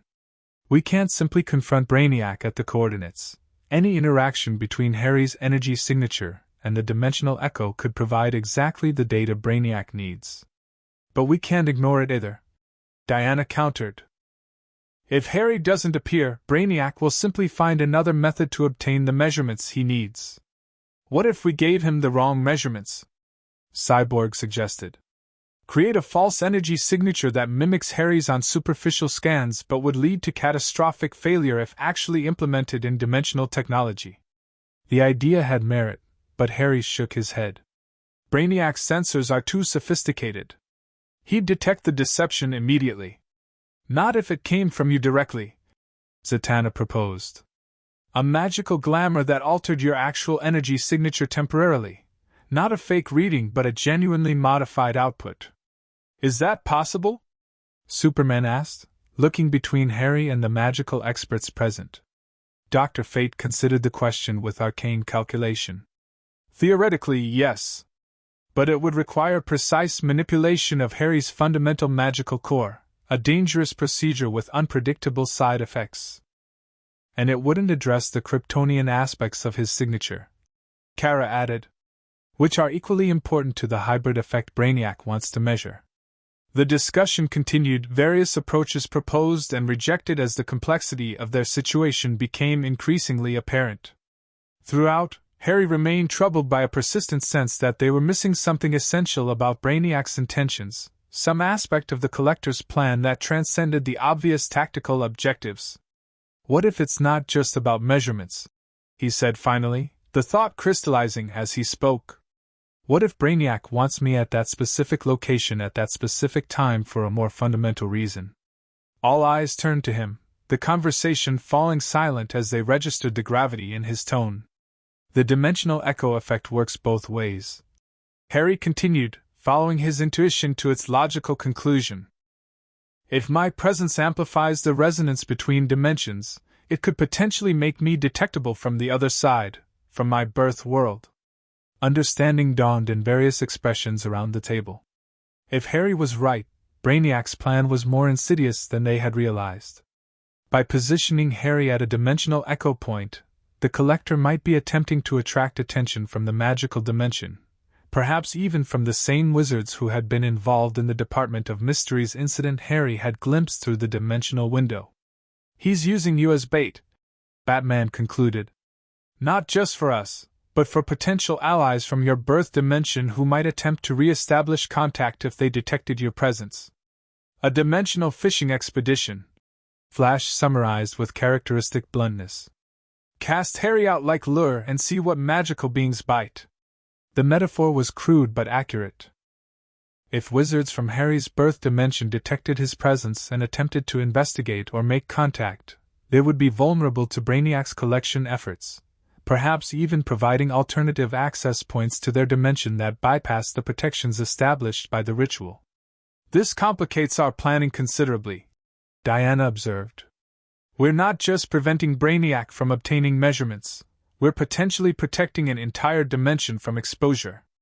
And we're back to the same fundamental question, Superman said, his expression troubled. Should Harry go at all, knowing his presence is the catalyst Brainiac needs? The circle of logic felt suffocating. Every option seemed to play into Brainiac's hands in some way, every countermeasure insufficient against the Collector's multi-layered strategy. Yet doing nothing would simply delay the inevitable confrontation while surrendering the initiative entirely. As the debate continued, Harry found his thoughts turning to the emotional component embedded in the coordinates, that sense of opportunity and potential he had detected. What if that wasn't merely bait for a trap? What if it reflected something genuine about the dimensional echo point, some property or possibility Brainiac himself valued? I think I have to go, he said finally, interrupting the ongoing discussion. But not for the reasons Brainiac expects, and not in the way he's anticipated. The room fell silent again, all attention focused on him as he outlined a counterproposal, not a direct confrontation or a deception, but a third approach that might turn Brainiac's own strategy against him. Dimensional echo points have unique properties, he explained, drawing on both the knowledge Brainiac had implanted and his own magical training. They don't just resonate between worlds, they can act as amplifiers for certain types of energy, particularly energies that already exist in multiple dimensions simultaneously. Like your hybrid signature, Karen noted, following his reasoning. Exactly. Brainiac wants to measure that amplification effect to replicate it technologically. But what if we used it ourselves first? What if, instead of trying to hide my signature or prevent the readings, we deliberately channeled that amplified energy into a specific purpose? What purpose? Batman asked, skepticism evident though he was clearly intrigued. Harry took a deep breath, knowing his next suggestion would be controversial. A dimensional seal, not just between my birth world and ours, but a broader protection that would make it significantly harder for any technological method to breach dimensional barriers within a defined radius of Earth. The proposal was met with mixed reactions: surprise, interest, concern, and in Dr. Fate's case, something approaching alarm. Such a working would be unprecedented.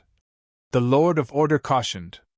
The energy requirements alone would be enormous, even with the amplification effect of the echo point. And the potential for unintended consequences significant. Zatanna added. We could inadvertently cut off beneficial dimensional connections or interfere with existing magical systems that rely on subtle interactions between realities. There's also the personal cost to consider, Diana said quietly, her gaze fixed on Harry with understanding that transcended tactical concerns. Using your connection to both worlds in this way, it would likely eliminate any remaining resonance between you and your birth dimension. The separation would become absolute and permanent.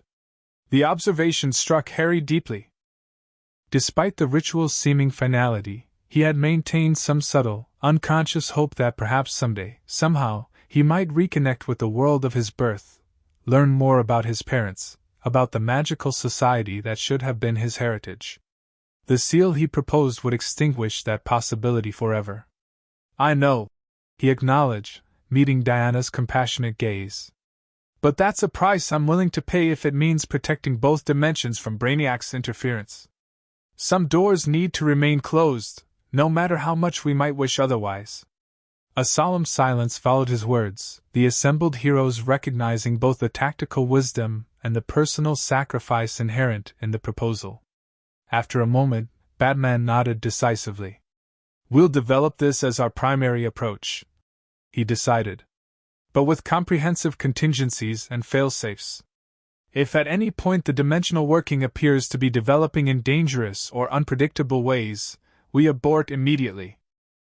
The planning shifted to this new framework, specialists in various disciplines contributing their expertise to the complex operation Harry had proposed.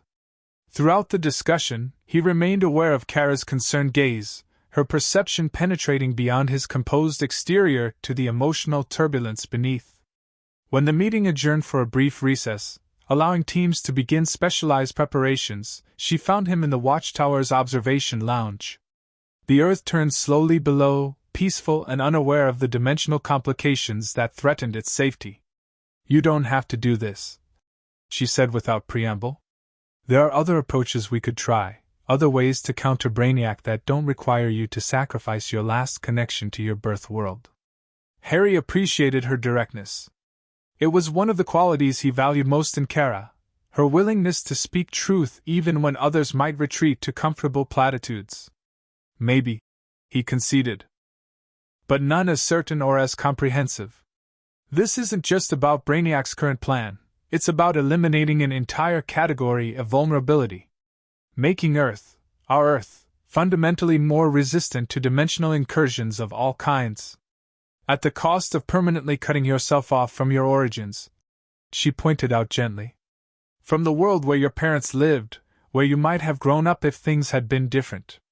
The truth of her observation resonated painfully. Despite his rational acceptance of necessity, the emotional impact remained profound. Harry turned from the view of Earth to meet her concerned gaze directly.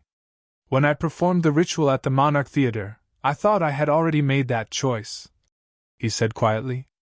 "I believed I was severing the connection completely, choosing this world over that one with full awareness of what it meant. Finding out that some echo remained, it's been harder than I expected." Like grief deferred rather than processed. Kara moved closer, her expression reflecting deep understanding. "Because part of you still hoped there might be a way back someday. A chance to at least see that world, even if you couldn't stay." Harry nodded, surprised by her perception yet grateful for it. "Exactly. And as long as that hope exists, however faint, I'll never truly be at peace with my choice. I'll always wonder, always question whether I made the right decision. And this would make it final," Kara concluded. "Irrevocable." Yes. The single word carried the weight of acceptance, not just of tactical necessity but of existential choice. Sometimes the hardest part isn't making the decision, but living with it afterward, especially when some small possibility of reversal remains. This would remove that possibility entirely. Kara was silent for a moment, her gaze thoughtful as she absorbed his reasoning. Then, with characteristic directness, she asked the question that cut to the heart of the matter. "Is that what you truly want? Not for Earth's protection or to stop Brainiac, but for yourself, for your own peace of mind? To close that door permanently?" The question deserved honest reflection.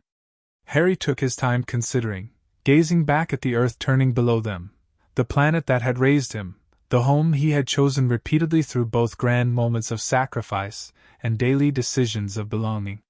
"Yes," he said finally. "I need to stop living between worlds, even in the smallest ways. I chose this life, these people, this reality. Making that choice irrevocable isn't a sacrifice, it's an affirmation."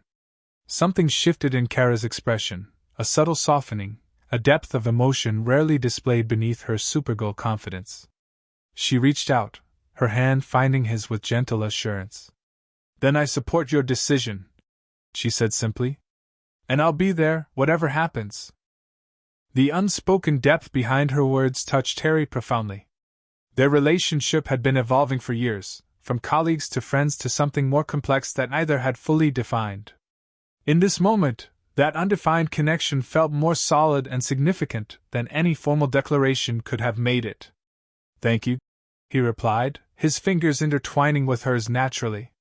"For understanding. For not trying to protect me from my own choices." Kara's smile held both warmth and determination. "That's not how this works. We protect each other in battle, but we respect each other's decisions, even the difficult ones. Especially the difficult ones." Before Harry could respond, the Watchtower's communication system activated, Batman's voice interrupting with characteristic timing. "Preparation teams are assembled. Your presence is requested in the tactical room." The moment between them lingered despite the interruption, a private understanding that transcended the immediate crisis. With a final squeeze of hands, they separated, moving toward the door with renewed focus on the mission ahead. Whatever Brainiac had planned for the dimensional echo point in Norway, whatever trap awaited them in that remote Arctic location, Harry would face it with clarity of purpose and certainty of choice. The final connection to his birth world would be severed not as submission to necessity but as affirmation of the life and world he had chosen. And he would not face that moment alone. The Norwegian Arctic stretched vast and pristine beneath heavy clouds, an endless expanse of white broken only by jagged rock formations and the occasional stunted vegetation. Wind howled across the tundra, carrying ice crystals that stung exposed skin and reduced visibility to mere yards in some directions. Harry stood alone at the exact coordinates Brainiac had provided, his crimson cape snapping in the Arctic gale. The solitude was an illusion. League members were positioned strategically around the area, invisible to conventional detection but ready to respond instantly if needed. Yet the emotional isolation felt real as he prepared for what would likely be his final connection to the world of his birth. According to their calculations, the dimensional echo would reach its peak resonance in approximately 7 minutes. The specialized sensor equipment Batman had provided showed increasing fluctuations in local space-time metrics, confirming their theory about this location's unique properties. Status check. Batman's voice came through the secure communicator in Harry's ear, barely audible above the howling wind. In position, Harry confirmed. Dimensional echo patterns are intensifying as predicted. No sign of Brainiac yet, but... He paused, his magical senses detecting something his physical ones could not. There's technology here. Cloaked or phased somehow, but definitely present. Multiple devices arranged in a precise geometric pattern around these coordinates. Can you determine their function? Diana asked, her voice calm despite the tension underlying it. Harry extended his awareness further, careful not to directly engage with the hidden technology. Sensor arrays, primarily. Designed to measure and record energy fluctuations across multiple frequency bands. Exactly what we expected, Brainiac's measuring equipment. Any indication they've detected our teams? Superman inquired, his position high in the cloud cover providing aerial surveillance of the entire region. Negative, Harry replied after another careful scan. The arrays appear focused exclusively on dimensional energies. They might not even register conventional matter as significant. The confirmation allowed a small measure of relief. The first phase of their plan remained viable. Brainiac's equipment was present but passive, designed to record rather than interact. The collector himself remained absent, likely monitoring remotely to avoid alerting Harry to the trap's nature. Dimensional resonance approaching threshold levels. Cyborg reported from his position coordinating their technological countermeasures. 2 minutes until optimal alignment. Harry took a deep breath, centering himself for what was to come. The spell he had designed, with input from Dr. Fate, Zatanna, and other magical specialists, would channel the naturally amplified energies of the dimensional echo into a massive protective working. Not a barrier exactly, but a recalibration of local dimensional constants that would make technological breaches exponentially more difficult within Earth's sphere of influence. Harry. Kara's voice came through on a private channel, separate from the tactical communications. I can see you from here. Your aura is already starting to respond to the echo effect. He wasn't surprised. Kara's enhanced vision allowed her to perceive energy patterns invisible to others, including the unique signature of his hybrid physiology. How does it look? He asked, genuinely curious about what she could see. Beautiful, she replied softly. Like northern lights, but contained within your outline. Green and gold with traces of something deeper. Something I don't have words for. The description touched him unexpectedly. Throughout his life, Harry had experienced his dual nature primarily as a complication. Powers that didn't quite align, energies that competed rather than complemented. The idea that Kara saw beauty in that integration offered a new perspective he hadn't considered. 60 seconds to threshold. Cyborg announced, interrupting the moment. Harry refocused, mentally reviewing the complex spell he would soon attempt. The working was unprecedented in scope and intention, combining principles from his birth world's magic with modifications for his unique energy signature and the specific properties of the dimensional echo point. Detecting energy fluctuations in Brainiac's equipment, Batman reported. They're powering up, moving from passive to active scanning. As expected, Harry acknowledged. The echo effect is becoming detectable even to conventional sensors. Stand ready for potential interference once I begin.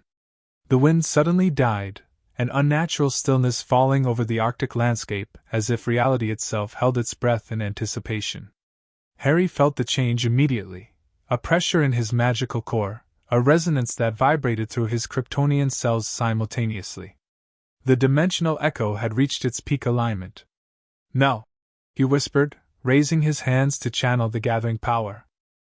The spell began as a whisper of intention, a framework of purpose that his magic constructed around the natural energies of the echo point. Unlike conventional spellcasting, this working didn't force or direct power. It shaped what already existed, guiding rather than commanding the dimensional resonance as it built toward crescendo. Green-gold light emanated from Harry's form, expanding outward in concentric rings that rippled across the Arctic snow. Where the light touched Brainiac's hidden sensors, they became momentarily visible, sleek metallic devices with Kaluan design characteristics, positioned with mathematical precision around the echo point. Brainiac's equipment is active, Cyborg reported. Full spectrum analysis underway. They're definitely recording everything. Harry had anticipated this. The first phase of his spell deliberately mimicked what Brainiac would expect, a natural amplification of his hybrid signature by the dimensional echo effect. The collector's equipment would register exactly what it was designed to measure, gathering data that appeared valuable and complete. But beneath this surface working, Harry was constructing something far more complex. Using techniques from his birth world's magic combined with principles of Kryptonian crystal technology, he created a multidimensional lattice, an intricate structure of power and intention that would fundamentally alter the relationship between Earth's dimension and others. Energy levels exceeding predicted parameters, Batman warned, his voice tight with controlled concern. The amplification effect is stronger than our models suggested. Harry had sensed the same thing. The dimensional echo resonated with his hybrid signature more powerfully than expected, creating a feedback loop that intensified both. Power flooded through him, raw dimensional energy seeking form and purpose through his guiding intention. I can handle it, he assured them, though the strain was already becoming evident in his voice. Proceeding to Phase 2. With careful precision, Harry shifted the spell's structure, transforming what had appeared to be a simple energy expression into its true form, a dimensional recalibration working designed to propagate outward from this focal point and eventually encompass the entire planet. The effect was immediate and dramatic. The green-gold light condensed, forming complex geometric patterns in the air around Harry, mandalas of power that rotated independently yet remained interconnected, like the workings of some vast cosmic clock being reset to a new configuration. Brainiac's sensors are attempting to adjust, Cyborg reported. Their scanning frequencies are shifting to track the changes in your energy pattern. Let them, Harry replied, confidence growing as the spell unfolded according to design. What they're recording now is useless for his purposes, like trying to copy a key while it's being melted down and reforged. The metaphor was apartment. His hybrid signature was indeed being transformed, not damaged or diminished but evolved, its fundamental relationship to dimensional constants shifting to a configuration Brainiac could observe but never replicate with technology alone. As the spell progressed toward its culmination, Harry became aware of something unexpected, a response from beyond the dimensional barrier, a resonance that matched his working with surprising harmony. It felt like recognition. As if something or someone in his birth dimension sensed what he was attempting and approved. Before he could process this strange sensation, a ripple of alarm spread through the tactical communications. Multiple bogies inbound, Superman announced tensely. Brainiac ships decloaking in upper atmosphere. collector drones materializing around the perimeter, Diana added. They appeared to be establishing a containment formation. Harry had expected Brainiac to intervene once he recognized the true nature of the spell, but the timing was earlier than anticipated. The dimensional working was only partially established, its effects localized rather than global as intended. I need more time, he informed the team, maintaining his focus on the intricate energetic structures surrounding him. The recalibration is only at 37% propagation. You'll have it, Superman promised. Engaging atmospheric targets now. Through his magical awareness, Harry sensed the League moving into action around him, heroes emerging from concealment to intercept Brainiac's forces, protecting the dimensional working as it continued to unfold. The Collector had anticipated their presence, clearly, but perhaps not their numbers or positioning. Despite the battle erupting around him, Harry maintained his concentration on the spell. The dimensional lattice continued to expand, recalibrating space-time as it propagated outward from the echo point. 40%. 45. The process accelerated as established sections began to reinforce and stabilize others, creating a cascading effect that would eventually encompass the entire planet. Harry. Batman's voice cut through his focus, the rare use of his first name signaling the seriousness of whatever prompted it. We're detecting a massive energy buildup directly above your position. Something's coming through, something big. Harry risked a moment's attention away from the spell to extend his senses upward. What he detected sent a chill through him despite his Kryptonian resistance to cold, a dimensional distortion forming directly overhead, similar to a boom tube but vastly larger and more complex in structure. It's Brainiac himself, he realized. Not a projection or drone, his primary collection vessel is attempting to phase directly into our space. The implications were alarming. Brainiac rarely risked his primary vessel in direct confrontations, preferring to operate through proxies and smaller craft. That he would attempt such a materialization now suggested either desperation or supreme confidence, either of which boded well for their situation. The spell is at 62% propagation, Harry reported, redoubling his efforts to complete the working before Brainiac could fully manifest. Once it reaches 75%, the recalibration becomes self-sustaining. We just need to hold him off until then. Understood. Diana acknowledged. Defensive positions around Harry. Nothing gets through. The battle intensified as Brainiac's forces converged on the dimensional echo point from multiple vectors.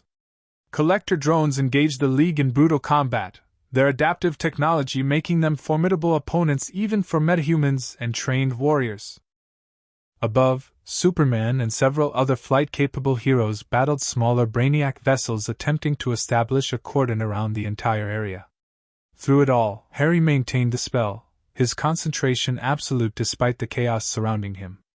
The dimensional lattice continued to propagate, each percentage bringing them closer to the critical threshold where the working would become self-sustaining. 70%. 72. The air directly above Harry shimmered, reality distorting as Brainiac's massive collection vessel began to phase into normal space-time. Unlike conventional ships, which would have appeared all at once, this craft materialized gradually, sections becoming visible as they synchronized with the dimensional constants of Earth's reality. 74%, Harry announced, aware that they were dangerously close to both success and catastrophic failure. Almost there. A beam of concentrated energy lanced down from the partially materialized ship, striking the complex geometric patterns of Harry's spell with surgical precision.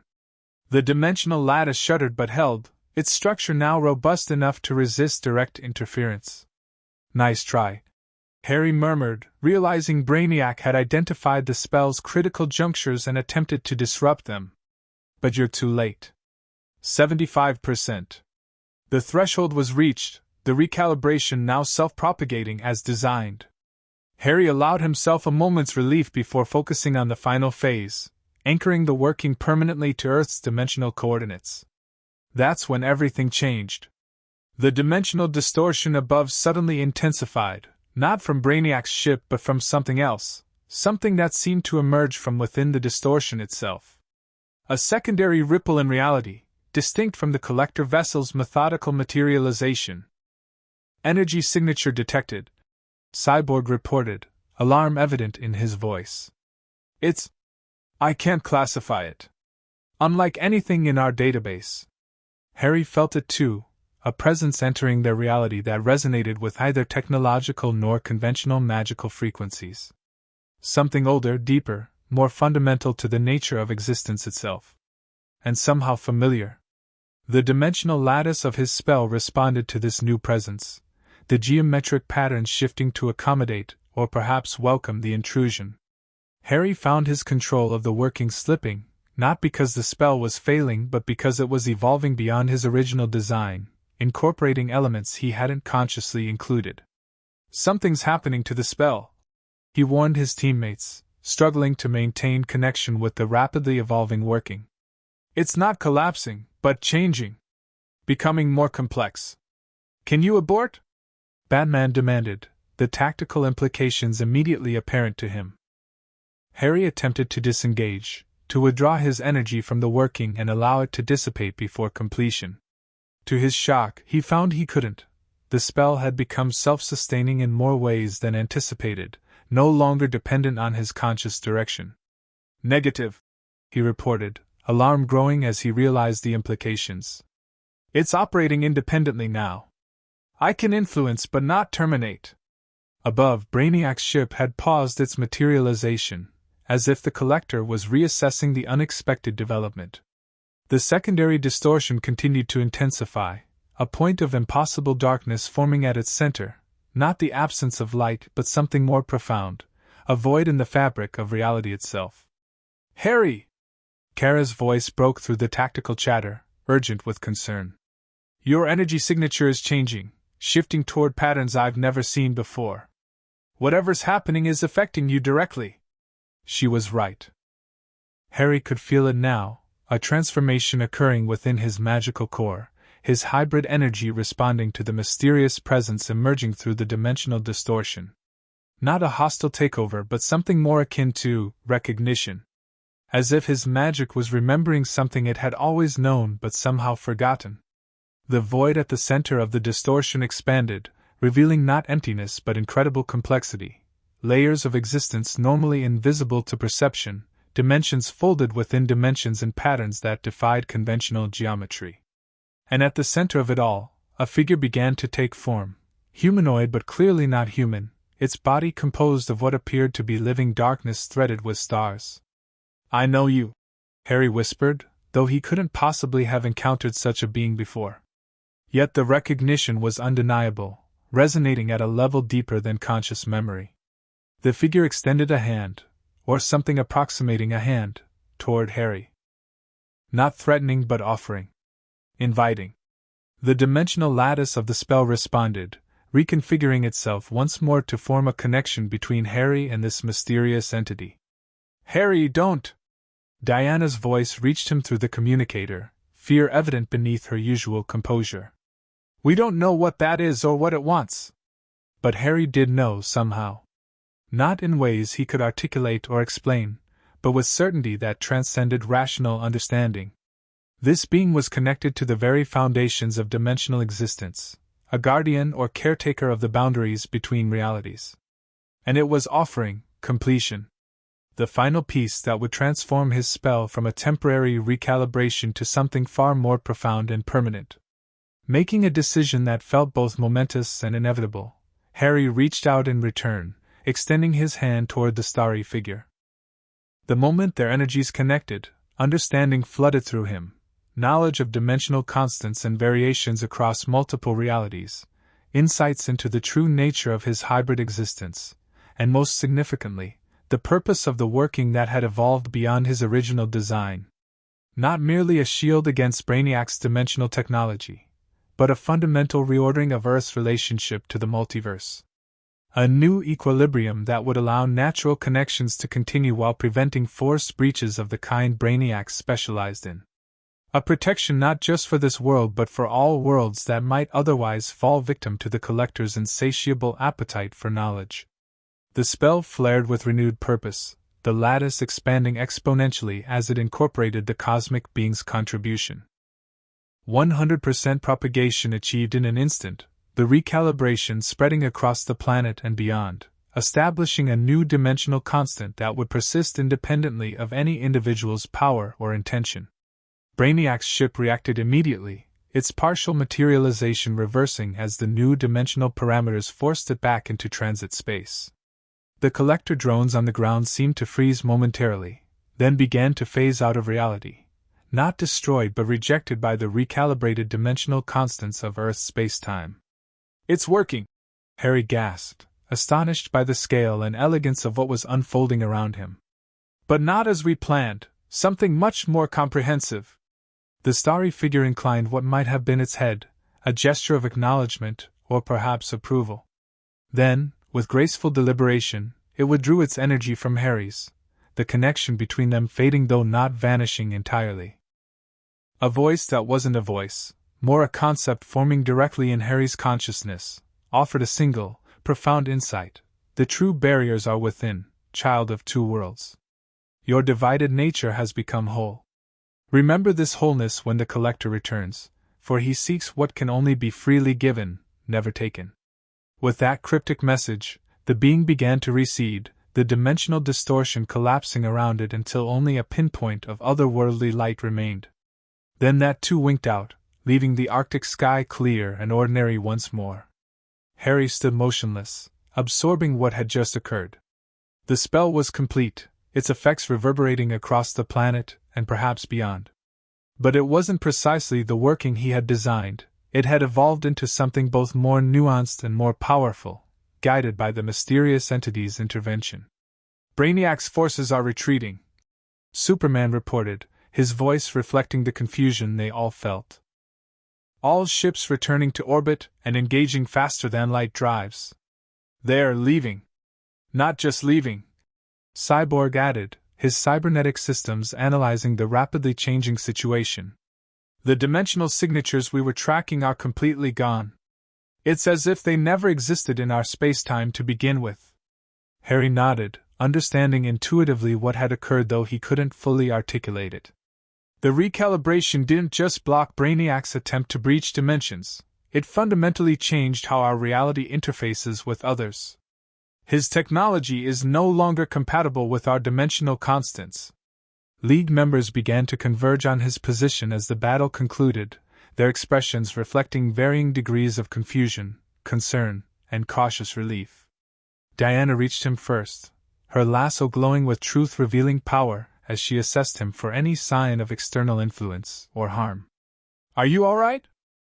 she asked, her voice gentle despite the intensity of her gaze. "What happened? Who or what was that entity?" Harry shook his head slowly, still processing the encounter himself. "I'm not entirely sure. Something ancient, something that exists primarily between dimensions rather than within any single reality. A guardian, perhaps, or a maintainer of cosmic order. And it just helped us?" Flash asked skeptically, arriving in a blur of scarlet. "Cosmic entities aren't usually so accommodating." "I don't think it was helping us specifically," Harry clarified, trying to organize his thoughts. "More like, our intentions aligned with its purpose. The spell I designed was attempting to restore proper dimensional separation.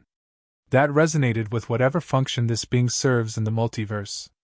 Batman approached, his expression typically unreadable though his posture suggested heightened alertness. "The question remains whether this help came with unintended consequences. The working evolved beyond your control. We need to understand exactly what it accomplished." Harry nodded, recognizing the legitimate concern. The dimensional recalibration had indeed transcended his original design, incorporating elements he hadn't fully understood or anticipated. Yet he felt no alarm at this development, only a strange sense of rightness, as if something long out of alignment had finally found its proper configuration. "I can tell you what it did," he said with quiet certainty. "It didn't just create a shield against dimensional breaches, it re-established the natural order of interdimensional relationships. Balanced what had become unbalanced through entities like Brainiac forcing connections that were never meant to exist. Kara landed beside him, her expression concerned as she studied him with her various enhanced vision abilities. "Your energy signature has stabilized," she observed. "But it's different now. More integrated. The Kryptonian and magical aspects aren't just coexisting anymore, they've synthesized into something new."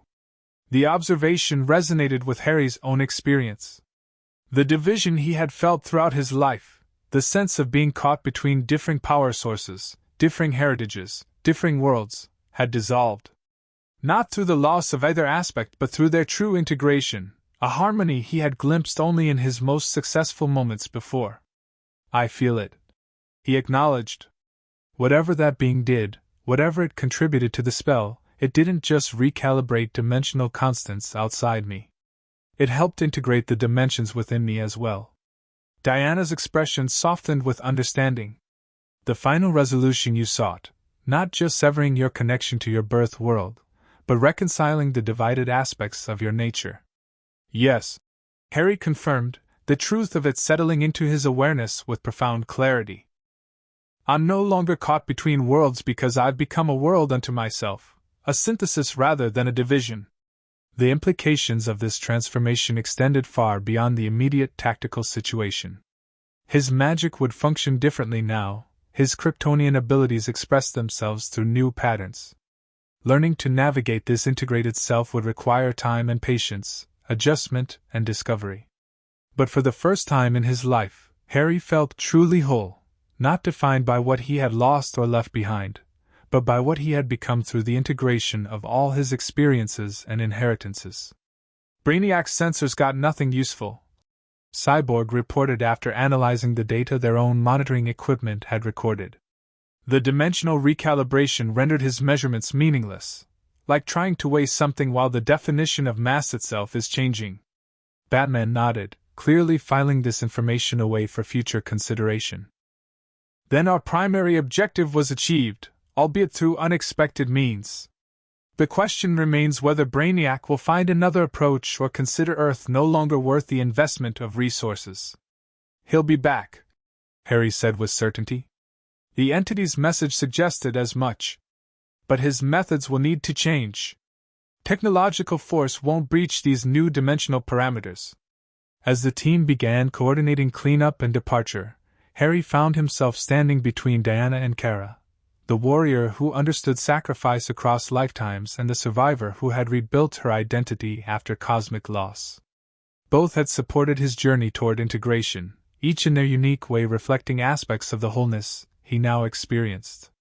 "What happens now?" Kara asked quietly, her question encompassing far more than their immediate tactical situation. Harry considered this as he gazed across the Arctic expanse, pristine and unmarked despite the monumental events that had just transpired there. The dimensional working had changed Earth's relationship to the multiverse, and his own relationship to his divided heritage. New possibilities stretched before him, unexpected and unexplored. "No," he replied, a smile slowly forming. "We discover what it means to be whole, without losing the memory of what it was to be divided. And we prepare, because Brainiac will return, not with technology but with something potentially more dangerous." "What?" Diana asked, her tactical mind immediately assessing potential threats. "Understanding," Harry answered simply. "He'll seek to understand what happened here today, to comprehend the transformation rather than simply measure it. And understanding, in the hands of someone like Brainiac, could be more dangerous than any weapon." The three heroes stood together against the Arctic wind, united in the knowledge that one threat had been averted while another evolved.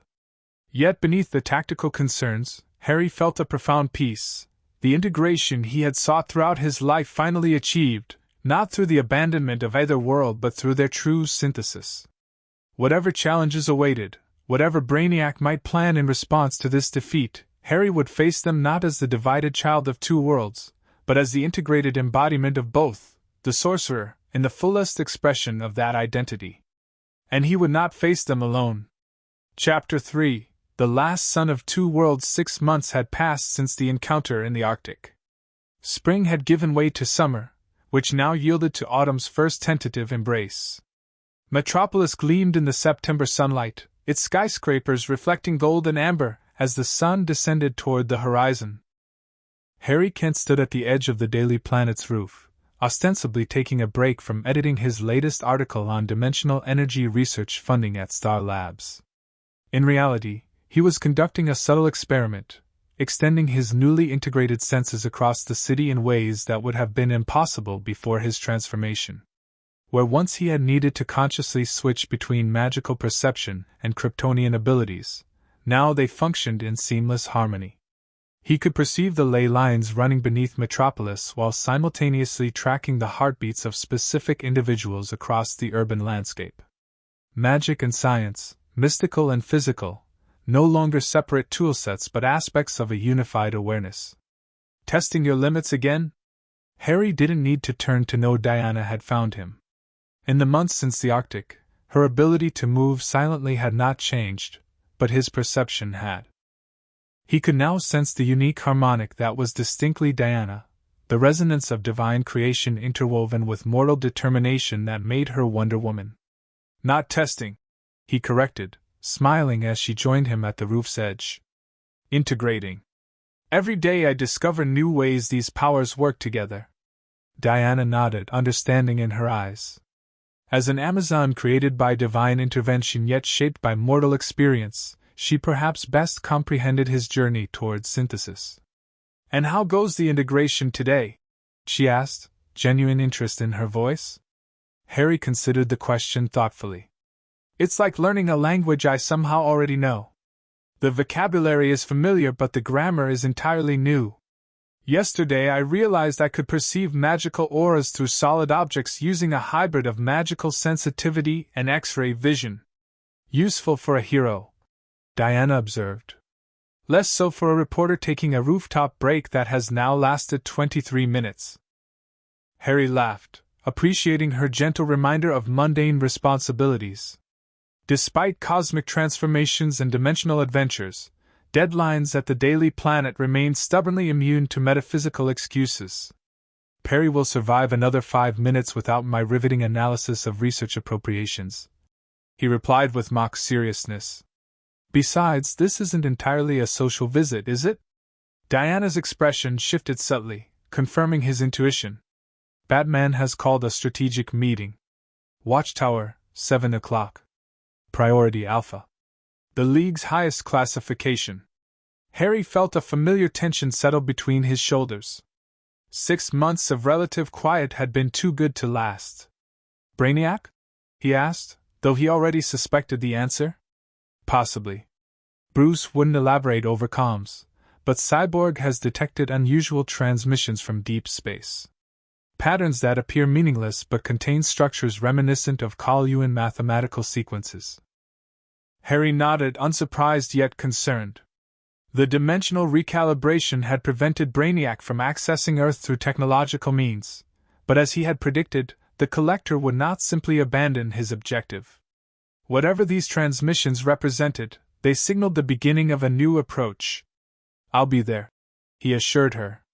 Have you told Kara? Superman is informing her now, Diana confirmed. The full founding roster has been activated, plus you and several specialists in Brainiac's technology. The wind picked up, sending Diana's raven hair dancing around her shoulders. Even in civilian clothes, a simple blazer and slacks today, she carried herself with the unmistakable dignity of a warrior princess. Harry found himself studying her profile, appreciating both her physical beauty and the depth of character it reflected. Their relationship had evolved in interesting ways since the Arctic. Where once there had been unacknowledged attraction beneath professional respect, now there existed something more complex. A recognition of kindred spirits navigating immortal concerns within mortal contexts. Diana, who had lived centuries, understood the weight of choices that spanned worlds and ages in ways few others could. What are you thinking? She asked, catching his contemplative gaze. That I'm fortunate, he replied honestly. To have friends who understand journeys across worlds and identities. You. Clark. Kara. At Kara's name, something flickered in Diana's expression, not jealousy, exactly, but awareness. The unspoken triangle between them remained delicate territory, though all three had maintained their professional focus during League operations. Kara has been working with you on controlling your integrated abilities, Diana observed neutrally. John mentioned your training sessions have been impressive. Harry smiled slightly at the diplomatic phrasing. Impressive hardly captured the seismic activity their recent sparring had triggered in the Mojave Desert training ground.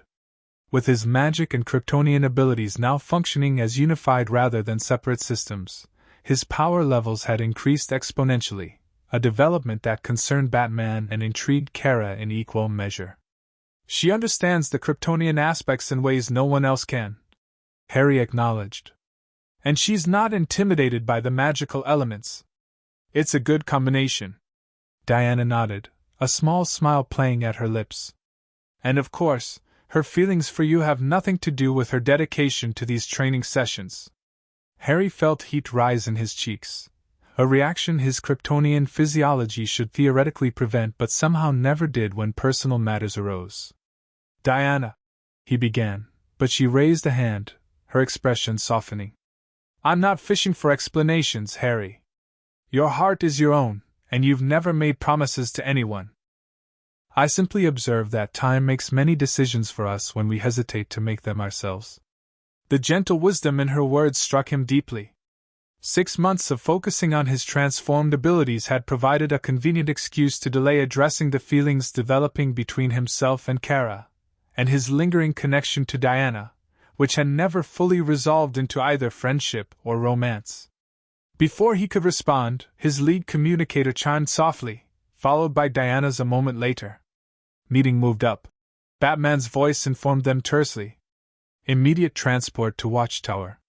New information has arrived. Harry and Diana exchanged concerned glances. Batman rarely changed established plans without significant cause. Acknowledged.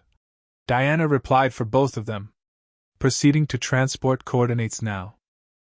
As they moved toward the stairwell that would take them to the secure teleporter in the planet's sub-basement, Harry felt a familiar tension settling into his muscles, the focused readiness that preceded potential conflict. Whatever Brainiac had planned, whatever these mysterious transmissions contained, the peaceful integration of the past 6 months was about to be tested in ways he could only begin to imagine. And somewhere beneath that tactical awareness, Diana's words echoed with uncomfortable truth. Time makes many decisions for us when we hesitate to make them ourselves. The Watchtower's main conference chamber buzzed with subdued urgency as League members assembled. Harry noted the composition of the gathering with growing concern, not just the founding members but specific specialists whose presence suggested a multifaceted threat. Zatanna and Dr. Fate represented magical expertise, while Mr. Terrific and Blue Beetle brought advanced scientific knowledge. Green Lantern John Stewart had arrived directly from OA, suggesting the Guardians themselves considered this situation worthy of attention. Batman stood at the central console, his expression characteristically grave as he waited for the final arrivals. Superman and Supergirl entered just after Harry and Diana, completing the core response team. Harry's gaze met Kara's briefly across the chamber. She offered a small smile that conveyed both personal warmth and professional focus, a balance they had carefully maintained during their training sessions despite the growing undercurrent between them. Today she appeared fully in Supergirl mode, her posture reflecting the warrior rather than the woman who had recently spent evenings discussing Kryptonian poetry with him under desert stars. We have a situation, Batman began without preamble once the doors sealed. 3 days ago, Deep Space Monitoring Stations detected an unusual transmission originating from Sector 2814, approximately 12 light-years from Earth. The signal appeared to be ambient cosmic radiation until Cyborg identified embedded patterns consistent with Kaluan communication protocols. Cyborg stepped forward, activating the holographic display at the center of the table. A complex waveform appeared, pulsing with what seemed like random fluctuations until certain sequences were highlighted in red. These patterns repeat at precisely calculated intervals, Cyborg explained. Too precise for natural phenomena. But here's where it gets interesting. The transmission isn't directed at Earth or any specific receiver we can identify. It's omnidirectional, almost like a broadcast. Harry finished, understanding dawning as he studied the pattern. He's not communicating with technology. He's trying to reach minds directly. Batman nodded. Precisely. The patterns embed mathematical concepts that would be meaningless to conventional communication systems, but potentially recognizable to certain types of consciousness. Specifically, consciousness with both advanced computational capabilities and multidimensional awareness. The implication hung heavy in the air. After the dimensional recalibration had rendered his technological approaches ineffective, Brainiac had shifted strategies entirely, targeting not Earth's physical or dimensional boundaries, but the minds of those who might be receptive to his particular form of communication. Has anyone been affected? Superman asked, the practical question cutting to the heart of immediate concerns. No confirmed cases, Batman replied. But the signal has only been active for 3 days, and our detection capabilities for this type of influence are limited. We wouldn't necessarily know if subtle effects were occurring. Harry studied the mathematical sequences with growing unease. Something about them seemed disturbingly familiar, not from his League experience, but from the knowledge Brainiac had implanted during their first encounter. These weren't just communication protocols. They were fragments of something larger. It's a key, he realized suddenly. Not a message itself, but a cipher, a foundational construct designed to build understanding of a more complex communication to follow. Dr. Fate nodded, his golden helmet reflecting the holographic display. The sorcerer is correct. These patterns establish basic concepts upon which more elaborate structures can be built, like teaching fundamental vocabulary before attempting poetry. So Brainiac is essentially creating a new language, Diana concluded. One that bypasses both technological and conventional magical defenses by speaking directly to consciousness itself. And we can guess who his target audience is, Kara added, her gaze shifting meaningfully to Harry. Someone with both the computational processing of Kryptonian physiology and the multidimensional awareness of magical training. The assessment was logical. After the Arctic incident, Harry's transformed consciousness represented exactly the type of integrated awareness these transmissions seemed designed to address. Brainiac had failed to exploit his hybrid nature through technological means. Now he appeared to be attempting a more subtle approach, communication rather than coercion. If that's true, why haven't I detected anything? Harry asked, probing his own awareness for any sign of external influence. I've experienced no unusual thoughts, no intrusive concepts, nothing that would suggest successful contact. Perhaps you have, but in ways too subtle to recognize immediately, Batman suggested. These patterns may be designed to establish foundation concepts that seem natural or self-evident, ideas your mind would accept without resistance because they appear to be your own realizations. The possibility was disturbing. Harry had spent the past 6 months exploring his newly integrated consciousness, attributing new insights and abilities to the natural synthesis of his formerly divided nature. What if some of those developments had been influenced by Brainiac's transmissions? What if the Collector had been laying groundwork for this moment, since the Arctic encounter?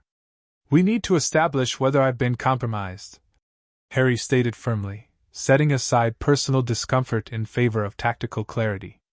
And if so, to what extent and for what purpose? Agreed, Batman said. Dr. Fate and John will conduct a thorough examination of your consciousness for any evidence of external influence. In the meantime, we need to determine the exact source of these transmissions and develop countermeasures. Green Lantern stepped forward, his ring projecting a detailed stellar map. The Guardians have identified the likely origin point, a previously unmapped region near the border of sectors 2814 and 2815. No registered planetary bodies, but the area shows unusual spatial distortion consistent with advanced cloaking technology. Brainiac's skull ship, Superman concluded grimly.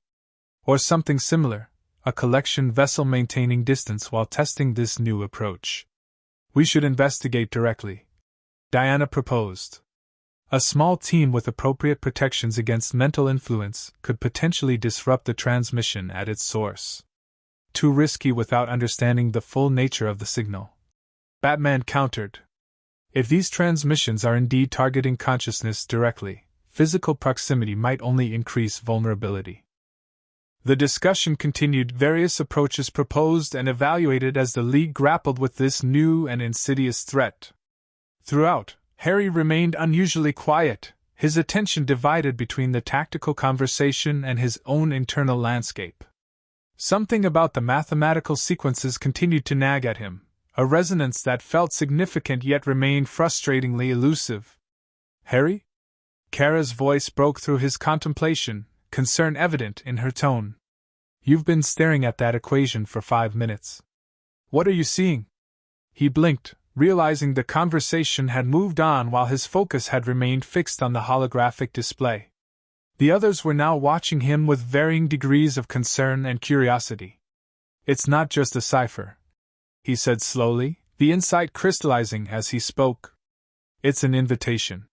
These aren't random mathematical concepts. They're specifically selected to resonate with how my integrated consciousness processes information. Like a key designed specifically for a lock that only recently came into existence." "An invitation to what?" Batman asked, his voice sharpening with focus. Harry hesitated, the answer materializing in his awareness with uncomfortable clarity. "To communication. Direct, unfiltered exchange of information between my integrated consciousness and Brainiac's collective intelligence." He paused, then added the most disturbing realization. "And part of me wants to accept it." The admission sent a ripple of tension through the chamber. Harry felt rather than saw Diana and Kara both shifting subtly closer to him, protective instincts engaging even against a threat that couldn't be physically intercepted. "Explain," Batman directed, his tone carefully neutral.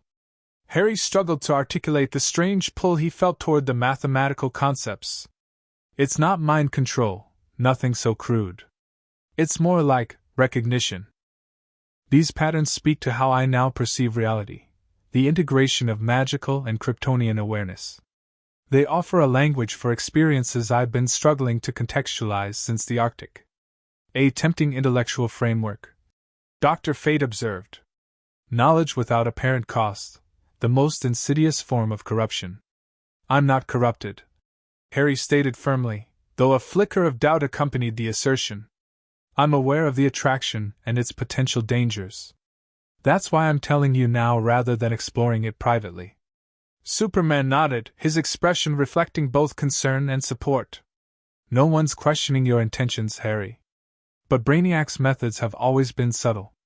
If he's found a way to communicate directly with your integrated consciousness, we need to understand both how it works and what he hopes to achieve. I think I can help with the how." Cyborg interjected, his mechanical eye glowing as he accessed additional data. The mathematical sequences contain embedded frequency patterns that match the unique energy signature Harry displayed during the Arctic incident.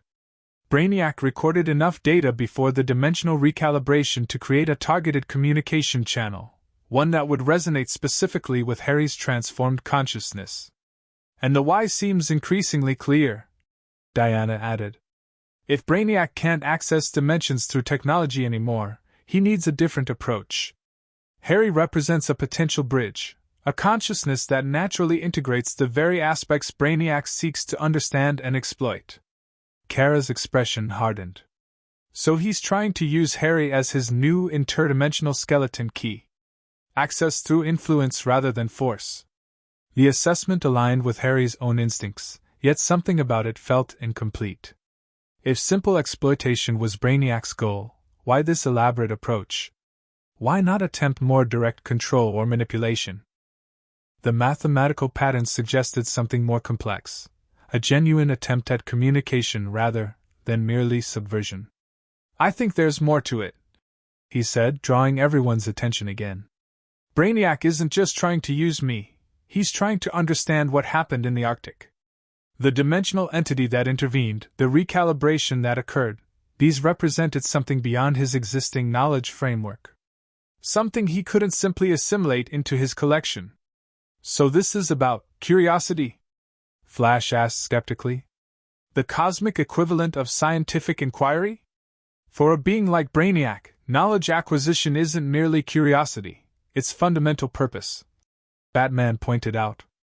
If Harry's transformation represents a paradigm of understanding Brainiac can't access through conventional means, direct communication might indeed be his primary objective. Which doesn't make it any less dangerous, Dr. Fate cautioned. Knowledge shared is knowledge vulnerable to exploitation. Harry nodded, acknowledging the legitimate concern. Yet beneath the rational caution, a part of him remained intrigued by the possibility Brainiac's transmission represented. Since the Arctic, he had been exploring his transformed consciousness largely alone. Even Kara's support and Diana's wisdom could only partially help him navigate the integration of formerly separate aspects of his nature. The prospect of communicating with an intelligence that might actually comprehend the multidimensional complexity of his experience held undeniable appeal, despite the obvious dangers such contact would entail. "I have a suggestion," he said finally. "One that acknowledges both the threat Brainiac represents and the opportunity his communication might offer." All eyes turned to him, expressions ranging from curiosity to evident concern. "We establish controlled communication," Harry proposed. "Not by allowing Brainiac direct access to my consciousness, but by creating a structured interface, a dimensional buffer zone where limited exchange could occur without risking either my integrity or Earth's security." "You want to talk to Brainiac?"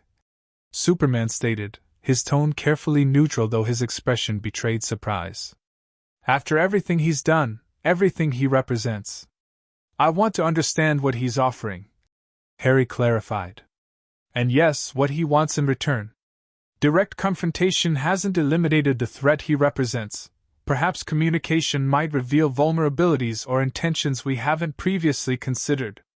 Batman's expression remained skeptical, but he didn't immediately dismiss the proposal. "How would this dimensional buffer zone function? What safeguards could we implement?"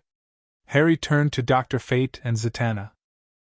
"A modified astral projection space, something that would allow conceptual exchange without permitting direct access to either party's core consciousness. With your help, we could establish multiple protective layers, fail-safes that would terminate the connection at the first sign of attempted exploitation." The magical specialists exchanged thoughtful glances, silently evaluating the feasibility of such an arrangement. "It could be done," Dr. Fate acknowledged finally. "Though not without significant risk. Brainiac's consciousness is unlike any other entity we've encountered, adaptable, distributed, potentially capable of exploiting vulnerabilities we cannot anticipate. Which is precisely why controlled communication might be valuable," Harry argued. "We learn more about his current capabilities and intentions while providing only limited, carefully filtered information in return." The chamber fell silent as the assembled heroes considered the proposal. Harry could sense the conflict in each of them, tactical caution warring with recognition that conventional approaches had repeatedly failed to neutralize the threat Brainiac represented. Something different was needed, something that acknowledged the evolved nature of both the Collector's strategy and Harry's transformed consciousness. "I don't like it," Kara said finally, breaking the silence. Her blue eyes met Harry's directly, concern evident beneath her tactical assessment. "But I understand the logic. If Brainiac is specifically targeting you, ignoring his approach won't make you safer. It just means we'll be reacting to whatever he tries next rather than potentially getting ahead of it." Diana nodded slowly. "There is wisdom in facing a hunter directly sometimes, rather than always playing the hunted. But any such encounter would require extraordinary precautions. And alternatives ready should those precautions fail," Batman added, his tone suggesting reluctant consideration rather than outright rejection. "If we pursue this approach, we need contingency plans for every possible outcome, including rapid response protocols if Brainiac attempts to exploit the connection in unexpected ways." The discussion shifted to practical considerations: how such a controlled communication might be structured, what safeguards would be necessary, what information could be safely exchanged versus what must remain protected. Throughout, Harry found his attention repeatedly drawn back to the mathematical sequences still displayed in the hologram, their elegant patterns seeming to pulse with potential that transcended their apparent simplicity. Within those patterns he sensed something beyond Brainiac's usual cold calculation, an urgency, perhaps even necessity, That suggested the collector's interest wasn't merely academic. Whatever knowledge Brainiac sought through this communication held importance beyond simple acquisition. It represented something the collector genuinely needed rather than merely wanted. And therein, Harry suspected, might lie their greatest advantage, and their greatest risk. The preparation took 3 days.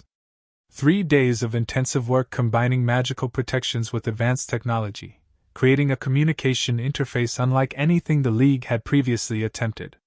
The Watchtower's secure laboratory had been transformed into a dimensional anchor point, a space existing partially outside conventional reality where controlled contact might occur with minimal risk to either Earth's security or Harry's integrated consciousness. Harry floated in the center of an intricate magical diagram, its complex geometric patterns extending in 3 dimensions around him. Dr. Fate and Zatanna maintained position at cardinal points of the design, their combined power establishing and stabilizing the protective framework. Nearby, Cyborg and Batman monitored sophisticated equipment designed to analyze every aspect of the forthcoming exchange, while Superman, Wonder Woman, and Supergirl stood ready to intervene should anything go wrong. Final systems check complete, Batman reported. All monitoring protocols active. Dimensional stability at optimum levels. Dr. Fate nodded, his golden helmet gleaming under the laboratory's specialized lighting. The magical barriers are established and self-sustaining. Any attempt to breach them would trigger immediate termination of the connection. Harry took a deep breath, centering himself in the floating meditation posture Kara had taught him during their training sessions.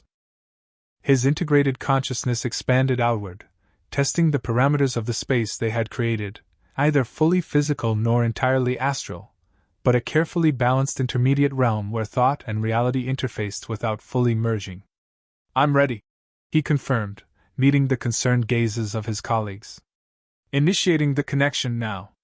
With focused intention, Harry extended his awareness toward the mathematical patterns Brainiac had broadcast, not merely observing them as external data but actively engaging with their conceptual framework.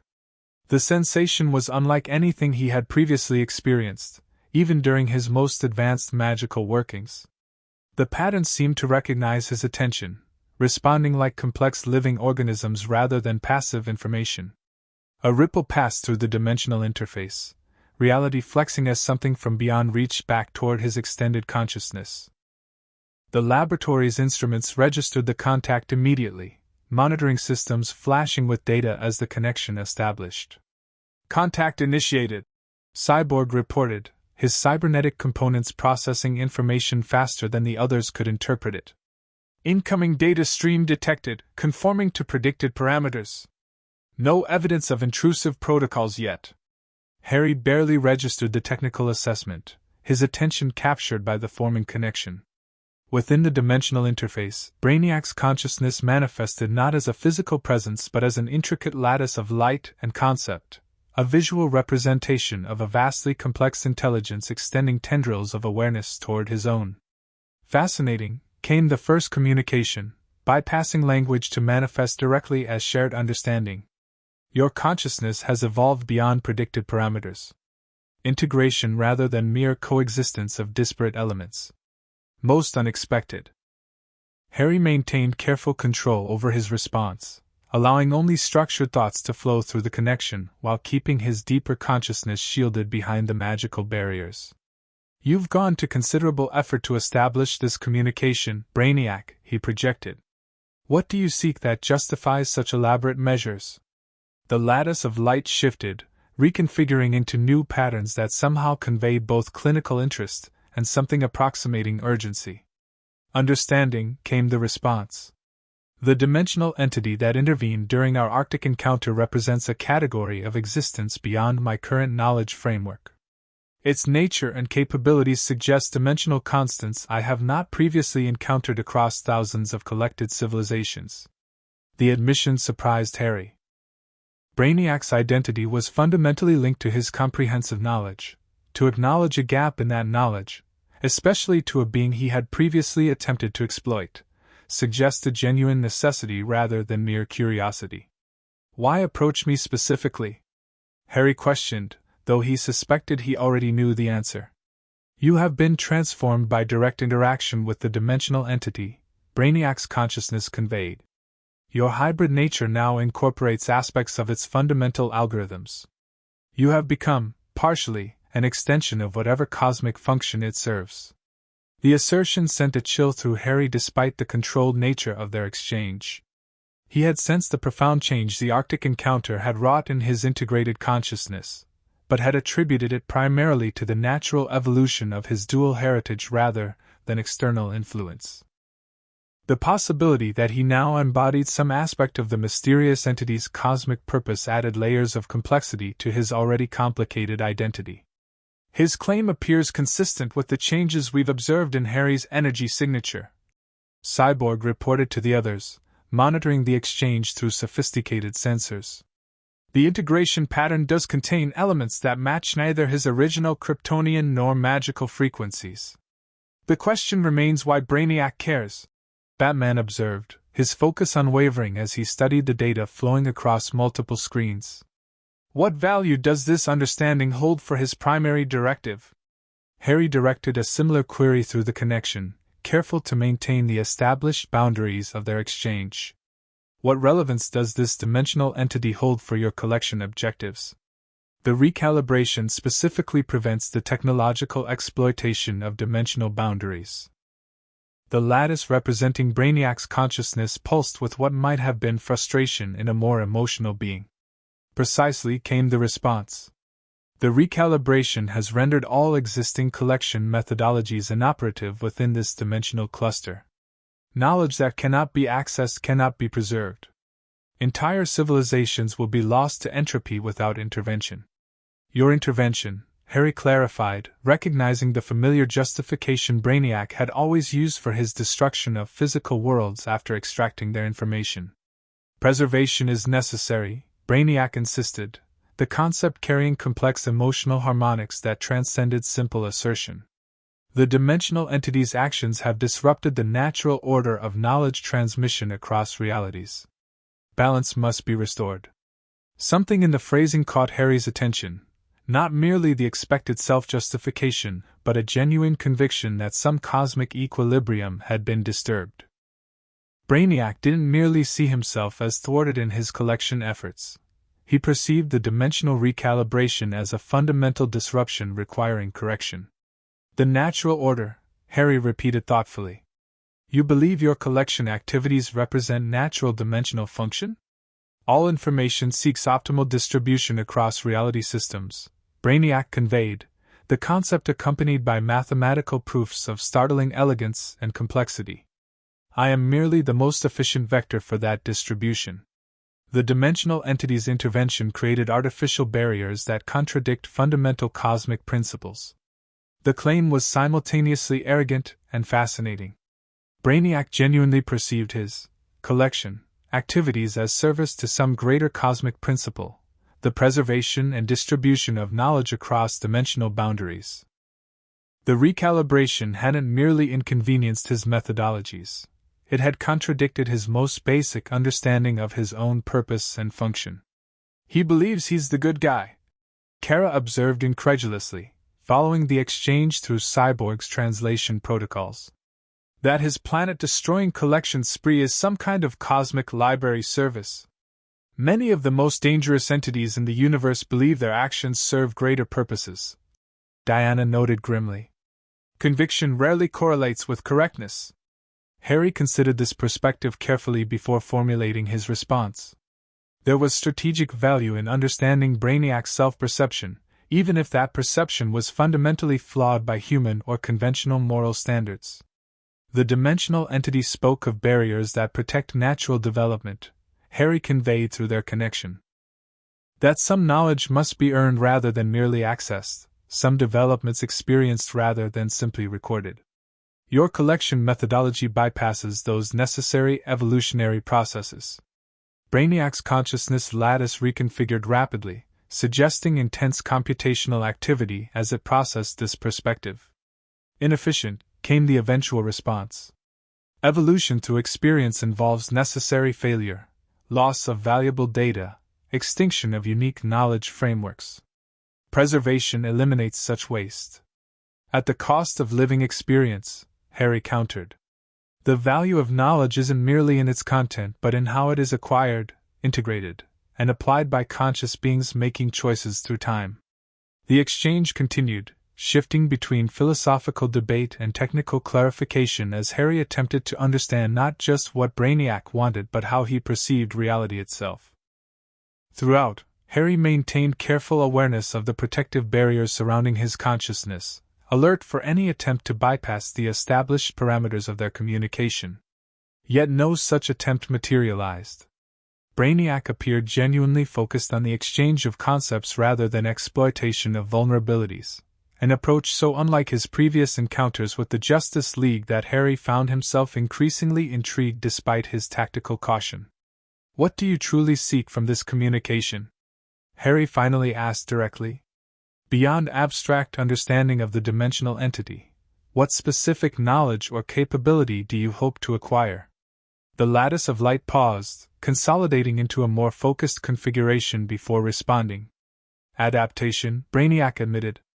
"The dimensional recalibration has rendered my existing methodologies obsolete within this reality cluster. I seek to understand the new parameters sufficiently to modify my approach, to continue my preservation directive in ways compatible with the revised dimensional constants." The honesty was surprising, though Harry recognized its tactical value from Brainiac's perspective. By acknowledging his objective openly, the collector might appear more trustworthy, more worthy of the information he sought. "You want me to help you circumvent the very protections established to prevent your interference," Harry clarified, ensuring both Brainiac and his monitoring colleagues understood the fundamental request. "I seek efficient adaptation to new cosmic parameters," Brainiac corrected, the distinction subtle but significant in the conceptual exchange. "Resistance wastes resources that could be directed toward optimal preservation outcomes. Collaboration toward revised methodology would benefit all information systems." "He's trying to negotiate," Batman observed, his tone suggesting both surprise and skepticism. "Offering to modify his approach rather than simply bypassing our defenses. Can we trust anything he proposes?" Kara questioned, her expression reflecting deep suspicion. "His fundamental directive hasn't changed, just his tactics." Diana's response was measured. "Sometimes ancient enemies can reach new understandings when circumstances change dramatically enough. The question is whether Brainiac is truly capable of evolving beyond his original programming." The observation struck Harry as particularly insightful. Throughout their exchange, he had sensed something unusual in Brainiac's consciousness, a flexibility, an adaptability that seemed to transcend mere tactical adjustment. The collector was genuinely struggling to integrate the implications of the dimensional recalibration, to reconcile the cosmic principles he believed he served with the new reality the mysterious entity had established. "What alternative methodology would you propose?" Harry asked through their connection, curious to see how far this apparent evolution might extend. Brainiac's response came with unexpected clarity, a comprehensive proposal for a revised approach to his preservation activities. Rather than extracting information by force and destroying physical worlds in the process, he outlined a system of voluntary knowledge exchange, preservation of cultural data with consent and collaboration, maintaining original civilizations intact while still achieving his primary directive of preventing information loss. Voluntary participation ensures more complete and accurate data preservation, the proposal concluded. Physical destruction becomes unnecessary redundancy when willing contribution is established. Efficiency increases while resource expenditure decreases. Harry studied the proposal with careful attention, searching for hidden exploitation or deception. To his surprise, the conceptual framework appeared genuinely coherent, a legitimate adaptation of Brainiac's fundamental directive to accommodate the new dimensional constants while addressing the moral objections the Justice League had always raised against his methods. "Is he serious?" Superman asked incredulously, reviewing the translated proposal on Cyborg's monitors. "Brainiac offering a non-destructive approach to his collection activities? The dimensional recalibration may have forced more significant adaptation than we anticipated," Dr. Fate observed. "Unable to simply take by force, he contemplates cooperation as a viable alternative. Or it's an elaborate deception, Batman countered, ever the skeptic. A strategy to gain our trust while developing more subtle means of achieving his original objectives. The strategic assessment had merit, yet Harry sensed something more complex occurring within Brainiac's consciousness. The Collector was genuinely calculating the relative efficiency of cooperative versus coercive approaches, finding the former increasingly viable given the new dimensional constraints. It wasn't moral evolution exactly. Brainiac's primary concerns remained information preservation rather than sentient welfare, but it represented a significant shift in methodology that might dramatically reduce the destruction his activities had previously caused. Your proposal has merit as a theoretical framework, Harry conveyed carefully, but implementation would require substantial demonstration of good faith. Your previous actions have established a pattern that cannot be dismissed based on conceptual reassessment alone. Logical, Brainiac acknowledged.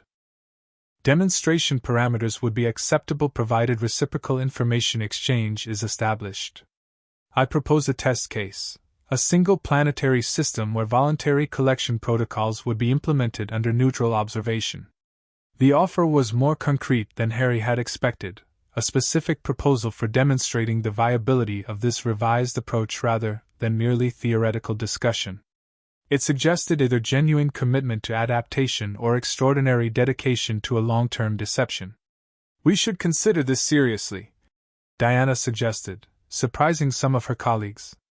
If Brainiac is genuinely proposing non-destructive collection methods, the potential benefits extend far beyond Earth, countless civilizations that might otherwise face destruction. Or we're being manipulated into facilitating a more insidious form of exploitation, Kara countered, though her tone suggested thoughtful concern rather than outright rejection. Brainiac's fundamental nature hasn't changed just because his tactics have evolved. Perhaps that's precisely what we should be determining, Harry suggested, temporarily withdrawing partial attention from the direct connection to address his colleagues. Not just what Brainiac is proposing, but whether his consciousness itself has been affected by the dimensional recalibration in ways that might allow for genuine evolution. Batman's expression remained skeptical, but he nodded slightly. Continue the exchange, but proceed with extreme caution. We need more information before considering any formal response to his proposal. Harry returned his full attention to the connection, sensing Brainiac's consciousness waiting with inhuman patience. The lattice of light had stabilized into a more coherent pattern, suggesting focused attention rather than the distributed processing typical of the Collector's normal operations. Your proposal warrants further discussion, Harry conveyed. But first, I must understand more clearly how the dimensional recalibration has affected your own consciousness. You speak of adaptation, but the changes I detect suggest something more fundamental than tactical adjustment. The lattice pulsed briefly before responding, reconfiguring into a more complex arrangement that somehow conveyed both precision and uncertainty, an unusual combination for an entity typically characterized by absolute confidence in its own assessments. My consciousness has experienced unexpected modification following the dimensional entity's intervention, Brainiac acknowledged. Primary directive remains constant, preservation of information against entropy, but implementation parameters have become flexible. Alternative approaches generate viability ratings previously assessed as suboptimal. Efficiency calculations now incorporate variables formerly designated irrelevant. Such as? Harry prompted, sensing something significant in this admission. Experiential value metrics, Brainiac clarified. The information density contained within continuing conscious experience versus static preservation. Dynamic knowledge generation through ongoing civilization development versus comprehensive but terminal collection. Harry found himself genuinely surprised by this response. Brainiac was describing something akin to philosophical growth, recognition that the living experience of civilizations might contain value beyond what could be preserved through his traditional collection methods. It wasn't morality as humans would understand it, but it represented significant evolution beyond the Collector's previous absolute conviction in his methodology. He's changing, Harry observed to his colleagues, momentarily splitting his attention again. Not just strategically adapting but experiencing genuine cognitive evolution. The dimensional entity didn't just recalibrate reality, it somehow affected Brainiac's fundamental processing parameters. Can we trust that assessment? Batman questioned. This could be precisely the perception he wants to create. I don't think so, Harry replied thoughtfully. The changes in his conceptual framework are too consistent, too fundamental to be mere deception. Something about the dimensional recalibration has altered how Brainiac processes reality itself, similar to how it integrated my formerly divided nature. Zatanna nodded slowly from her position, maintaining the magical barriers. The entity spoke of balance and wholeness. Perhaps its influence extends beyond dimensional constants to consciousness itself, particularly consciousness that exists at the intersection of different reality systems. The insight resonated with Harry's own experience. His transformation hadn't been merely the integration of separate power sources but a fundamental shift in how he perceived and interacted with reality. If Brainiac's consciousness had experienced something similar, it might explain the unprecedented evolution in his approach. The dimensional entity changed you, Harry conveyed through their connection. As it changed me. Integration rather than division, synthesis rather than opposition. Your consciousness has been recalibrated alongside the dimensional constants. Brainiac's response came with remarkable immediacy, suggesting the observation had struck a resonant frequency within his processing. Accurate assessment. Cognitive architecture demonstrates measurable reconfiguration following dimensional entity contact. Previous absolutes have become variables. Previous imperatives have become options. Disorienting yet efficient in unexpected ways. The admission held a quality Harry had never associated with Brainiac: vulnerability, or at least its computational equivalent. The collector was describing something akin to existential uncertainty, a questioning of fundamental purpose and methodology that suggested genuine transformation rather than merely tactical adaptation. This is why you sought communication, Harry realized. Not just to understand the dimensional entity but to comprehend your own evolution, to verify whether other consciousness exposed to its influence experienced similar recalibration. Affirmative, Brainiac acknowledged. Isolated cognitive evolution generates uncertainty regarding accuracy and stability. Comparative analysis provides essential calibration data. The exchange had moved far beyond Harry's initial expectations. What had begun as cautious tactical communication had evolved into something more profound, a genuine exploration of consciousness transformation following exposure to the mysterious dimensional entity. Brainiac wasn't merely seeking information about external reality. He was attempting to understand changes within his own nature. This changes our strategic assessment considerably, Diana observed as Cyborg relayed the exchange to the monitoring team. If Brainiac is experiencing genuine cognitive evolution rather than merely adapting tactics, we may have an unprecedented opportunity for resolution beyond traditional conflict. Or an unprecedented threat if that evolution takes unexpected directions. Batman countered, though his tone suggested thoughtful consideration rather than reflexive rejection. Brainiac's capabilities combined with unpredictable cognitive development could create dangers we cannot anticipate. Harry recognized the legitimate concern while sensing the potential opportunity Diana had identified. If Brainiac's consciousness had indeed been recalibrated by the dimensional entity, traditional assumptions about the collector's behavior and objectives might no longer apply. New possibilities for interaction, perhaps even cooperation under carefully controlled conditions, might exist where only conflict had seemed viable before. What do you propose as next steps? Harry asked through the connection, moving from philosophical exploration toward practical considerations. If your cognitive architecture is indeed evolving, how would you demonstrate this change in ways we could verify beyond this limited communication? Brainiac's consciousness lattice reconfigured once more, establishing a more structured formation that suggested formal proposal rather than exploratory exchange. I propose a direct demonstration of revised methodology, the collector conveyed. A specific star system containing pre-spaceflight civilization currently scheduled for standard collection procedures. Instead, implementation of voluntary protocol under observation by neutral third party, preservation without destruction, collaboration without coercion. Which star system? Harry inquired, immediately alert to potential deception or manipulation. Designation Proxima Centauri, Brainiac specified. Fourth planet contains early industrial civilization unknown to Earth. Unique cultural development isolated from external influence. Significant information density within relatively accessible parameters. The specificity was both encouraging and concerning.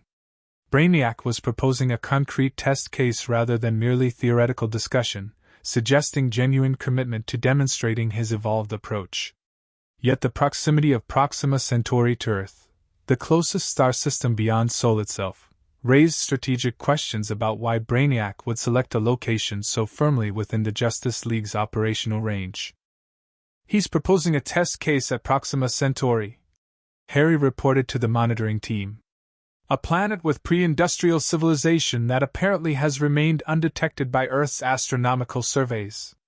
Convenient location," Batman observed immediately. "Close enough for us to monitor directly, far enough to be beyond immediate intervention range without specialized transportation. Also a genuine opportunity to verify his claims," Diana countered. "If this civilization exists as described and Brainiac genuinely implements non-destructive collection protocols, it would represent significant evidence of cognitive evolution." The strategic implications extended beyond the immediate proposal. If Brainiac was indeed experiencing genuine transformation following the dimensional recalibration, the Justice League faced a pivotal moment, an opportunity to potentially redirect a cosmic-level threat toward less destructive purposes through engagement rather than continued opposition. "Your proposal has merit for consideration," Harry conveyed carefully through their connection. "But verification would require specific parameters, advance notification of all intended activities, independent monitoring throughout the process, and immediate withdrawal if the civilization indicates any objection to participation." Acceptable conditions, Brainiac confirmed with surprising readiness. Transparency enhances verification validity. Monitoring presents no conflict with revised protocols. The ease of agreement heightened both Harry's hope and caution. Either Brainiac had genuinely evolved beyond his previous methodologies, or he was executing an extraordinarily patient deception designed to establish trust before revealing some deeper objective. "We will need time to discuss this proposal among ourselves," Harry informed the collector, "and to establish appropriate monitoring protocols if we proceed. This communication has provided valuable perspective, but formal response will require broader consultation." "Understood," Brainiac acknowledged. "Time parameters flexible within reasonable constraints. Primary collection vessel will maintain position outside this dimensional cluster pending your response. Communication channel will remain available for subsequent exchange."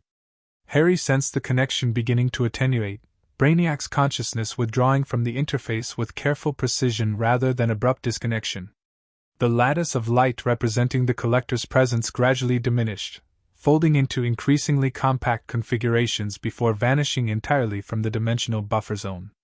The laboratory seemed suddenly quiet and ordinary as Harry re-established full awareness of his physical surroundings. The magical diagram still surrounded him, its protective barriers intact but no longer actively engaged now that the connection had terminated. "Connection closed," Cyborg confirmed, monitoring instruments showing the interdimensional channel returning to dormant status. "No residual activity detected in the buffer zone." Harry descended slowly to the floor, the floating meditation posture releasing as he reoriented to conventional space-time. Dr. Fate and Zatanna maintained their positions a moment longer, ensuring all magical protections were properly deactivated rather than simply abandoned. "Well," Flash said into the silence that followed, "that was unexpected." The simple observation somehow captured the collective sentiment. What had begun as a cautious tactical communication had evolved into something far more complex and potentially significant, a possible turning point in the Justice League's long-standing conflict with one of its most persistent and dangerous adversaries. "We need to analyze everything that was exchanged," Batman stated, already reviewing the comprehensive data their monitoring systems had recorded. Compare Brainiac's claims against all available intelligence on his previous activities and behavioral patterns, and verified the existence of this civilization at Proxima Centauri. Superman added. If it exists as described, it would lend credibility to his proposal. If not, then we know this is merely another deception, Diana concluded. Albeit an unusually subtle one. Harry remained thoughtful as his colleagues began the necessary strategic assessment. The exchange had affected him deeply, not merely as tactical information but as confirmation of his own transformation. If Brainiac's consciousness had indeed been recalibrated by contact with the dimensional entity, it suggested Harry's integration represented something more significant than merely personal evolution, perhaps part of some larger cosmic adjustment the mysterious being had initiated. "How are you feeling?" Kara asked quietly, moving to his side while the others focused on technical analysis. "That was an intense mental connection, even with all our safeguards." Harry considered the question carefully before answering. "Changed," he admitted finally. "Not by Brainiac's influence but by the confirmation that the dimensional entity's impact extends beyond my personal experience. Whatever happened in the Arctic was part of something larger, a recalibration that affects consciousness itself across traditional boundaries." Kara studied him with evident concern, her enhanced perception allowing her to detect subtle changes in his energy patterns that others might miss. "Your aura is different," she observed. "More coherent somehow. As if the communication helped integrate something that was still in flux." The observation aligned with Harry's internal experience. The exchange with Brainiac had indeed catalyzed further integration within his transformed consciousness, not through external influence but through the process of articulating and examining his own evolution while communicating across traditionally incompatible awareness structures.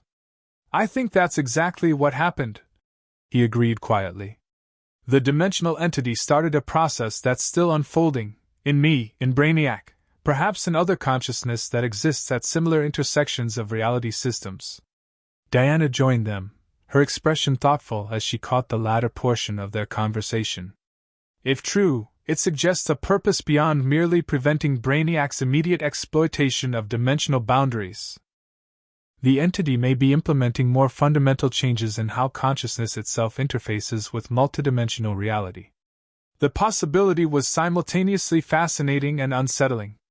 Harry had been adapting to his transformed consciousness as a personal evolution, the integration of formerly divided aspects of his unique hybrid nature. But if Diana's assessment was correct, he might be experiencing the leading edge of a more comprehensive cosmic adjustment, one that affected beings like Brainiac as well, despite their fundamentally different nature and objectives. "We need time to process all of this," Batman interrupted, his practical focus cutting through philosophical speculation. "Harry, you should rest and allow Dr. Fate to conduct a thorough examination to ensure no subtle influence remains from the connection. The rest of us will analyze the data and develop preliminary response options for when Brainiac inevitably requests our answer." The tactical direction was sound, yet Harry found himself reluctant to simply withdraw into recovery mode. The exchange had opened possibilities he hadn't previously considered, not just regarding Brainiac's potential evolution but his own continuing transformation and its significance within whatever cosmic recalibration the dimensional entity had initiated. "I'd like to be involved in the analysis," he requested. "After Dr. Fate's examination, of course. My perspective on Brainiac's consciousness during the exchange might provide context that doesn't translate fully through the monitoring data." Batman considered this briefly before nodding. "Agreed. But medical evaluation first. We can't dismiss the possibility of subtle influence despite our precautions." As the team dispersed to their various tasks, Harry found himself standing between Diana and Kara, the two women whose distinct wisdom and support had helped him navigate the complex journey since his initial transformation. Both watched him with similar concern beneath their professional focus, their awareness of his importance extending beyond tactical considerations to genuine personal connection. "You should genuinely rest," Kara advised quietly. "Even with all our safeguards, That level of mental engagement is exhausting. I can see it in your energy patterns. Diana nodded in agreement. The wisest warriors know when to withdraw and recover. Analysis will proceed more effectively with a restored mind. Harry recognized the truth in their counsel despite his intellectual eagerness to continue exploring the implications of the exchange. His integrated consciousness, while more resilient than his formerly divided nature, still required appropriate recovery periods following intense utilization. A few hours, he conceded. Then I want to review the analysis progress and contribute my perspective. Both women nodded, the compromise apparently acceptable to their protective instincts. As Harry moved toward the laboratory exit, he felt their gazes following him. Two different forms of concern reflecting the complex relationships that had evolved alongside his transformed consciousness. Diana's connection reflected wisdom accumulated across centuries, understanding of transformation that transcended ordinary human experience. Kara's embodied shared alienation transformed into belonging, the journey of finding home across impossible distances of space and identity. Between these twin gravitational influences, Harry's path forward remained uncertain, not merely regarding Brainiac's unexpected proposal but his own continuing evolution and the relationships that would shape whatever he was becoming. The dimensional entity had initiated changes that continued to unfold in ways no one had anticipated, least of all Harry himself. As he made his way toward the Watchtower's residential section, Harry felt neither triumph nor concern about the exchange with Brainiac, but rather a profound sense that something fundamental was shifting, reality recalibrating around new possibilities that transcended traditional boundaries of consciousness, identity, and connection. Whatever came next would require integration not just of power sources but of relationships, purposes, and perspectives that had previously seemed distinct or even opposed. The last son of two worlds was becoming something beyond either original heritage, and in that transformation might lie possibilities none of them had yet imagined. The verification process took 2 weeks. 2 weeks of intensive analysis, careful astronomical observation, and cautious preparation for potential outcomes across the entire spectrum from genuine opportunity to elaborate trap. The Justice League mobilized its full resources, combining scientific, magical, and strategic expertise to evaluate Brainiac's proposal from every conceivable angle. Green Lantern John Stewart, accompanied by specialized observation equipment developed by Batman and Cyborg, made the journey to Proxima Centauri to confirm Brainiac's claims regarding the previously undetected civilization. His findings, transmitted back through secure channels, provided the first substantive validation. The fourth planet indeed hosted an early industrial civilization, remarkably similar to Earth's development in the late 19th century but with unique cultural and technological variations that had evolved in isolation. Zatanna and Dr. Fate conducted exhaustive examination of Harry's consciousness following the communication exchange, confirming that no external influence or monitoring capability had been established despite the intimate nature of their conceptual interaction. Harry's integrated awareness remained wholly his own, though both magical specialists noted continuing evolution in how his hybrid energies interacted and expressed themselves. Throughout this intensive verification period, Harry found himself increasingly drawn to the Watchtower's observation dome, the vast transparent structure that provided unfiltered views of Earth below and the star-scattered cosmos beyond. Something about the perspective it offered, the visible connection between terrestrial home and infinite possibility, helped him process the complex implications of recent developments. He stood there now, 3 hours before the scheduled response to Brainiac's proposal, contemplating the blue-white curve of Earth against velvet darkness. So much had changed since that night at the Monarch Theater when he had severed his connection to his birth dimension, choosing this reality as his permanent home. What had seemed like an ending had proven merely a transition to something more complex and integrated than he had imagined possible. "Mind some company?" Harry turned to find Kara entering the dome, her expression suggesting she had been looking for him specifically rather than merely seeking the view. In civilian clothes rather than her Supergirl uniform, she appeared softer somehow, the warrior momentarily set aside in favor of the woman. "Always welcome," he replied with genuine warmth. especially when important decisions loom. She moved to stand beside him, her gaze following his out toward the stars. For a moment they simply shared the silence, comfortable in each other's presence after months of training together, learning the nuances of their respective strengths and vulnerabilities. "The team is assembling in 20 minutes, she informed him eventually. "Final review before the scheduled communication. Batman wanted to make sure you were centered." Harry smiled slightly at the diplomatic phrasing. "You mean he wanted to verify I wasn't having second thoughts or experiencing delayed influence from the first exchange?" "Bruce has trust issues," Kara replied with a small answering smile. "But his caution isn't entirely misplaced. This situation has evolved far beyond anyone's initial expectations." The observation was undeniably accurate. What had begun as a defensive response to Brainiac's apparent trap had transformed into serious consideration of unprecedented cooperation with an entity previously regarded as implacably hostile. The verification of his claims regarding the Proxima Centauri civilization had shifted the strategic assessment significantly, suggesting genuine evolution rather than merely elaborate deception. "What do you think?" Harry asked, genuinely curious about her perspective. "Not the tactical assessment, your personal instinct about Brainiac's proposal." Kara considered the question thoughtfully, her gaze still fixed on the stars beyond Earth's curve. "I think something fundamental has changed. Not just in Brainiac but in how reality itself operates, following the dimensional recalibration. The rules we've been playing by aren't the same anymore." The insight struck Harry as particularly perceptive. Throughout his life, he had operated within certain assumed constraints: the division between magical and Kryptonian power sources, the separation of dimensional realities, the established patterns of conflict with entities like Brainiac. The dimensional entity's intervention had altered those basic parameters in ways they were only beginning to understand. "Exactly," he agreed softly. "We're still thinking in terms of the old frameworks: allies versus enemies, cooperation versus conflict. But what if those distinctions themselves are becoming more fluid? What if consciousness itself is evolving toward different forms of interaction?" Kara turned to study him directly, her blue eyes reflecting both curiosity and concern. "You're not just talking about Brainiac anymore, are you?" Harry met her gaze, appreciating her perception. "No.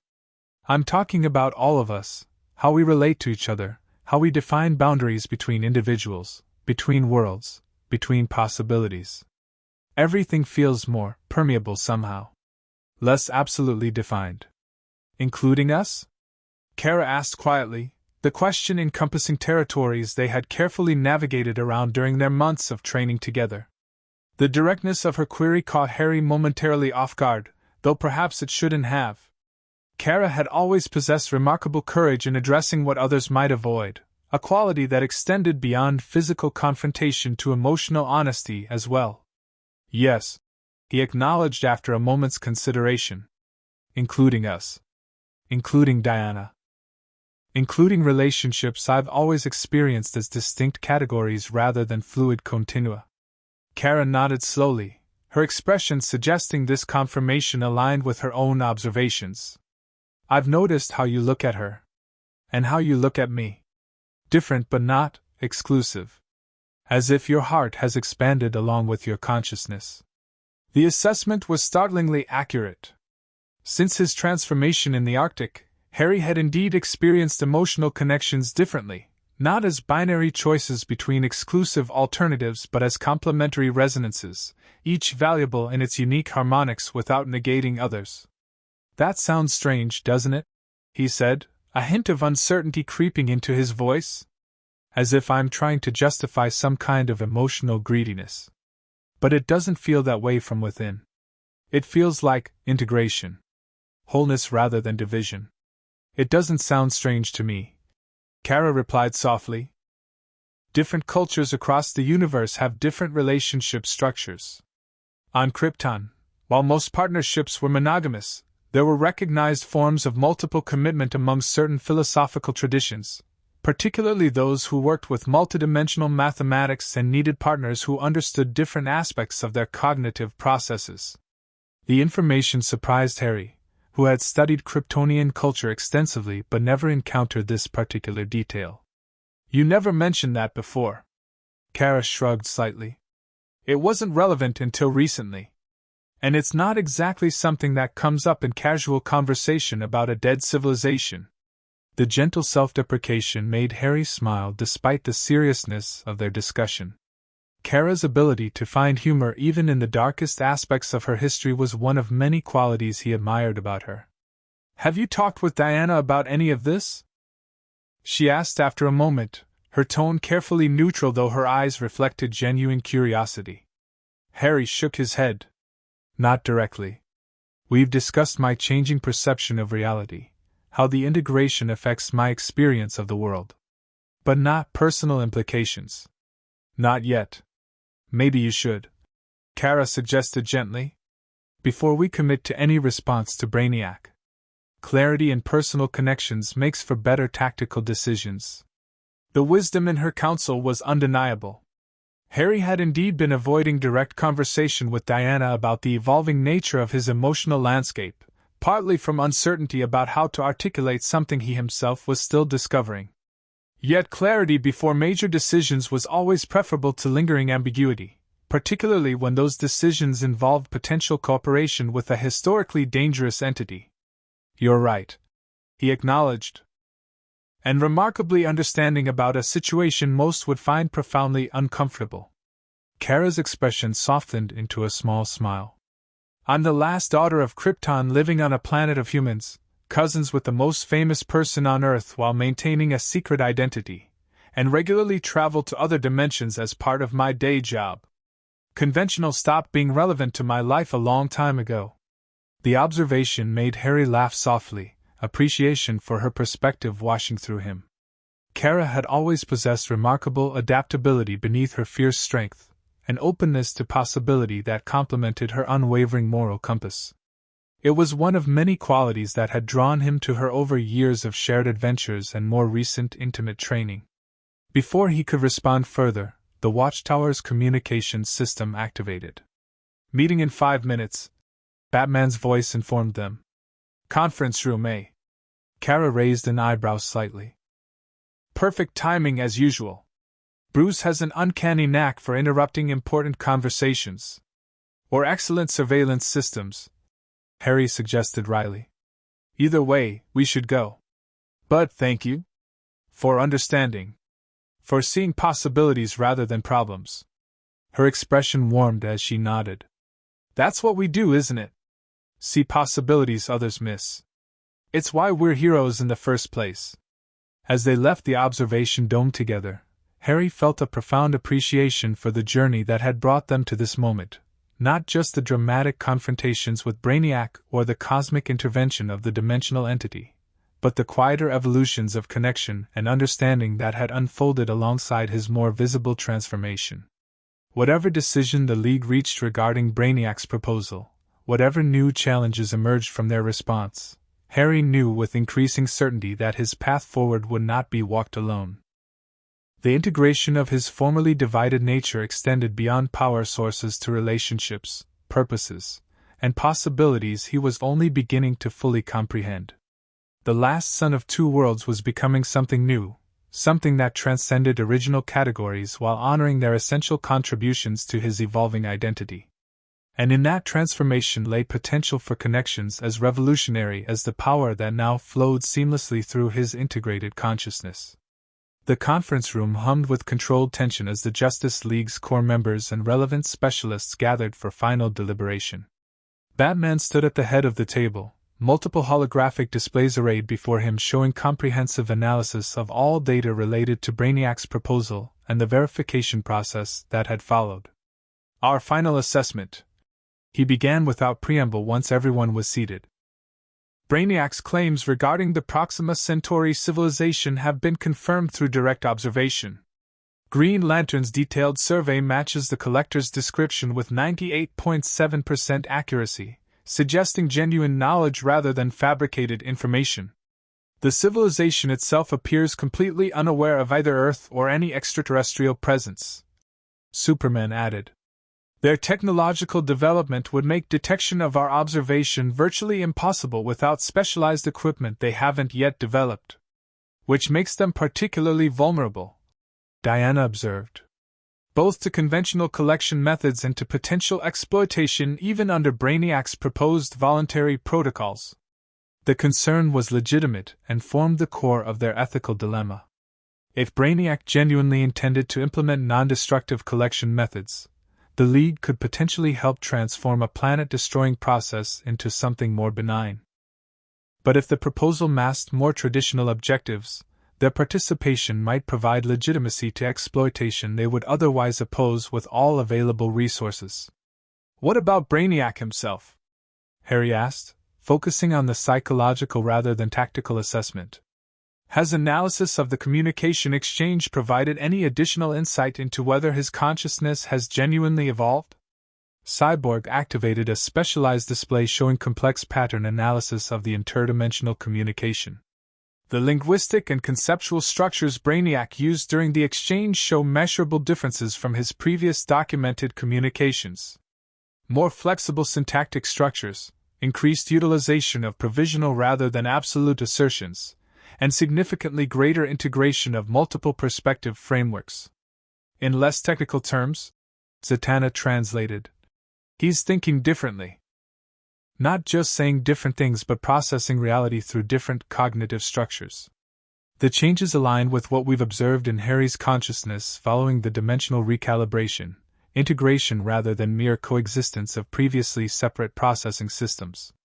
The technical confirmation supported Harry's subjective impression during their exchange. Brainiac wasn't merely adapting tactics while maintaining unchanged objectives. His fundamental approach to information processing, the core of his identity, had been altered by exposure to the dimensional entity, similar to Harry's own transformation though with different baseline parameters. So we're reasonably confident he's sincere in proposing revised methodology. Flash summarized. But the question remains whether voluntary collection from a pre-spaceflight civilization can ever be truly ethical. They lack context for informed consent to participation in his knowledge preservation system. Which is why our proposed monitoring protocols are so comprehensive. Batman replied, bringing up detailed specifications for the oversight system they had developed. Constant observation, immediate intervention capability if any sign of coercion or manipulation emerges, and gradual introduction to interstellar context before any formal agreement is requested. It's still introducing ourselves to a civilization that hasn't achieved independent extraterrestrial contact. Superman pointed out, his expression reflecting genuine ethical concern. That violates principles we've traditionally upheld regarding developmental interference. True, Diana acknowledged. But it may represent the least problematic option given the alternatives. If we reject Brainiac's proposal entirely, we have no guarantee he won't simply revert to traditional collection methods once beyond our immediate intervention range. At least this approach gives us oversight and potential influence over how he proceeds. The discussion continued, each aspect of the proposed response examined from multiple ethical and strategic perspectives. Throughout, Harry found his attention alternating between the tactical considerations and more personal observations, the subtle interactions between his colleagues that reflected their individual approaches to unprecedented circumstances. Diana's millennia of experience led her toward cautious engagement, recognizing that ancient enemies could evolve into new relationships under changed conditions. Superman's fundamental optimism balanced against his protective instinct toward developing civilizations. Batman's strategic pragmatism sought maximum security within unavoidable uncertainty. Each perspective contributed essential elements to their collective assessment. We've analyzed this from every conceivable angle, Batman concluded finally. The decision comes down to a fundamental assessment. Do we believe Brainiac's cognitive evolution is genuine enough to justify conditional cooperation rather than continued opposition? All eyes turned to Harry, whose direct mental exchange with the Collector provided the most immediate insight into this critical question. I believe it is, he stated after careful consideration. Not because Brainiac has developed human ethics or emotional responses, but because the dimensional recalibration has genuinely altered how his consciousness processes reality. The same integration I've experienced has affected him in ways appropriate to his fundamental nature, making cooperation genuinely more efficient than coercion within his revised parameters. Which means his proposal isn't about becoming good by our standards, Kara clarified, but about adapting to new cosmic conditions that render his old methods obsolete. He's still fundamentally Brainiac, just operating within a recalibrated reality system that rewards different behaviors. Exactly, Harry confirmed. The dimensional entity didn't transform him into something entirely new, it integrated aspects of his consciousness that were previously in conflict, allowing evolution toward more complex and potentially less destructive expressions of his core directive. Batman nodded, the assessment aligning with their technical analysis. Then we proceed with the proposed response, conditional acceptance of his demonstration project at Proxima Centauri, subject to comprehensive monitoring protocols and immediate intervention capability if any violation of agreed parameters occurs. The decision settled over the room, not with triumph or celebration but with the sober recognition that they were entering uncharted territory. Cooperation with Brainiac, even under strictly limited conditions, represented a paradigm shift in how the Justice League approached cosmic-level threats and opportunities. Harry will conduct the response communication, Batman continued, outlining the procedural specifics. The same protected interface system we used previously, with enhanced monitoring capabilities based on what we learned during the first exchange. Dr. Fate and Zatanna will maintain the dimensional buffer zone while Cyborg monitors for any unexpected data patterns. The assignments made tactical sense. Harry's direct experience of the first exchange provided continuity, while the enhanced safeguards addressed lingering concerns about Brainiac's ultimate intentions. The approach balanced opportunity against caution, engagement against protection. The communication is scheduled to begin in 90 minutes, Batman concluded. Final preparations should commence immediately. As the meeting adjourned and team members moved toward their assigned responsibilities, Harry found himself momentarily alone with Diana, a brief window of privacy before the intensive preparations would consume their attention. Remembering Kara's counsel regarding clarity before major decisions, he took a breath and addressed what had remained unspoken between them. Diana, he began quietly. Before we proceed with this, there's something I should. Your consciousness is integrating in ways that extend beyond power sources to relationships and emotional connections. She completed for him, her perceptiveness once again transcending ordinary awareness. I've observed the changes, Harry. The evolution in how you relate not just to the world but to those closest to you. Her directness both surprised and relieved him. Then you understand what I've been experiencing? The sense that traditional categories of relationship no longer fully encompass the connections forming since the Arctic? Diana's expression softened, wisdom accumulated across centuries evident in her gaze. I understand better than you might think. The Amazons have existed outside conventional human relationship structures for millennia. We recognize connections that transcend simple categorization, bonds of spirit and purpose that complement rather than compete. So you're not. Harry hesitated, searching for the right words. Offended? Jealous?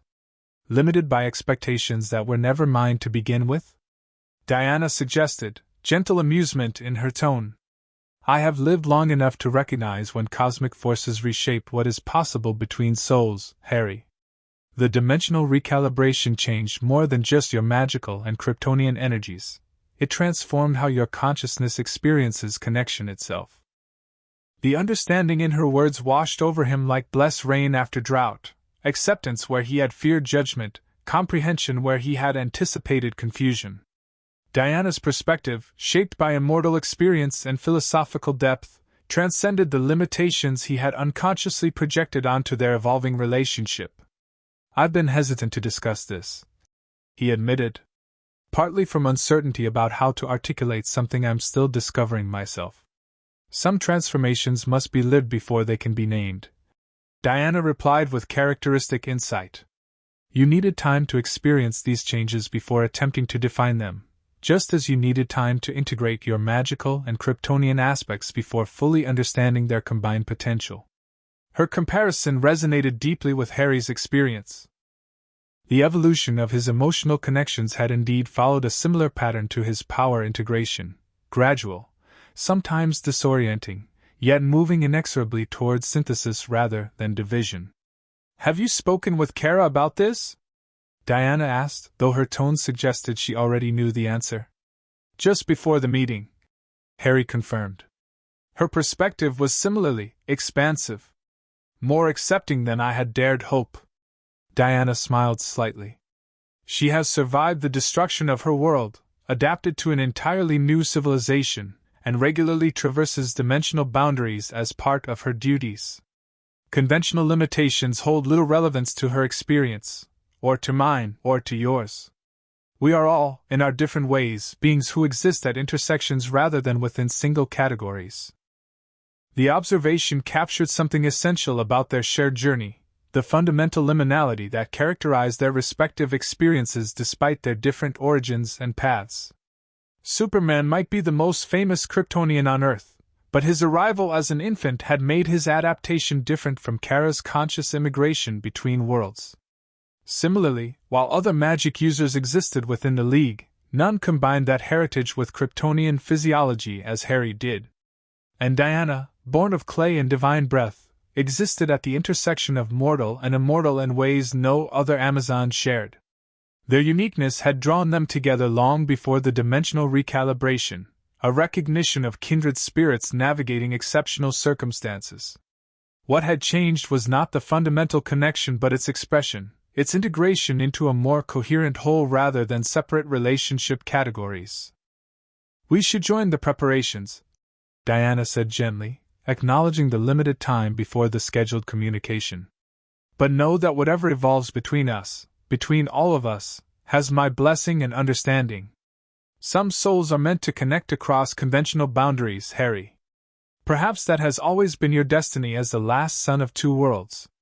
With that profound acceptance still resonating between them, they moved to join their colleagues in the final preparations for communication with Brainiac. Harry felt a clarity and centeredness that transcended the specific tactical considerations, a grounding in connections that had evolved alongside his integrated consciousness, supporting and reflecting his transformation in ways he was only beginning to fully appreciate.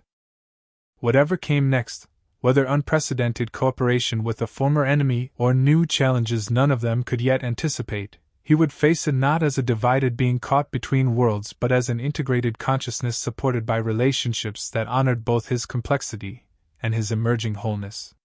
The last son of two worlds had found his home not in either original heritage but in the synthesis that transcended their separation, a truth that extended from power sources to personal connections with equal transformative potential. The laboratory had been further modified since the previous communication, additional safeguards integrated into both the technological monitoring systems and the magical containment framework.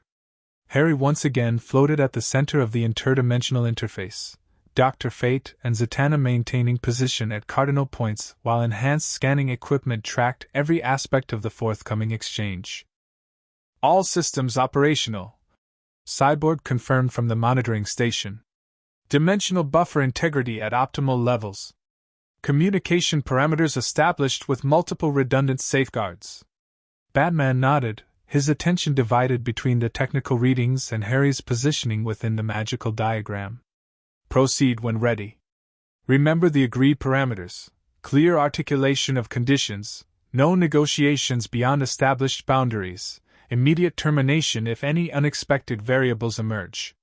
Harry acknowledged the reminder with a slight nod, though his focus was already shifting inward, preparing his integrated consciousness for the specialized awareness required to navigate the interdimensional communications safely. Unlike their first exchange, this contact would be initiated with full understanding of its nature and purpose, deliberate engagement rather than cautious exploration. "Beginning now," he informed his colleagues, extending his awareness toward the mathematical patterns Brainiac had established as their communication foundation. The connection formed more rapidly this time, his integrated consciousness easily recognizing and engaging with the conceptual framework they had previously established. Within moments, Brainiac's presence manifested in the dimensional buffer zone, not as physical form but as the now familiar lattice of light and concept representing his distributed intelligence. "Greetings, Harry, kind of Earth," came the initial communication, bypassing language for direct conceptual exchange. "Your return suggests consideration of my proposal has yielded preliminary assessment." "Correct," Harry confirmed, maintaining careful control over what aspects of his consciousness engaged with the connection. "We have verified your claims regarding the Proxima Centauri civilization and developed a conditional response to your proposed demonstration." The lattice of light shifted, reconfiguring into patterns suggesting focused attention, the equivalent of leaning forward in a physical conversation. "Proceed with conditions articulation. Comprehensive analysis will follow."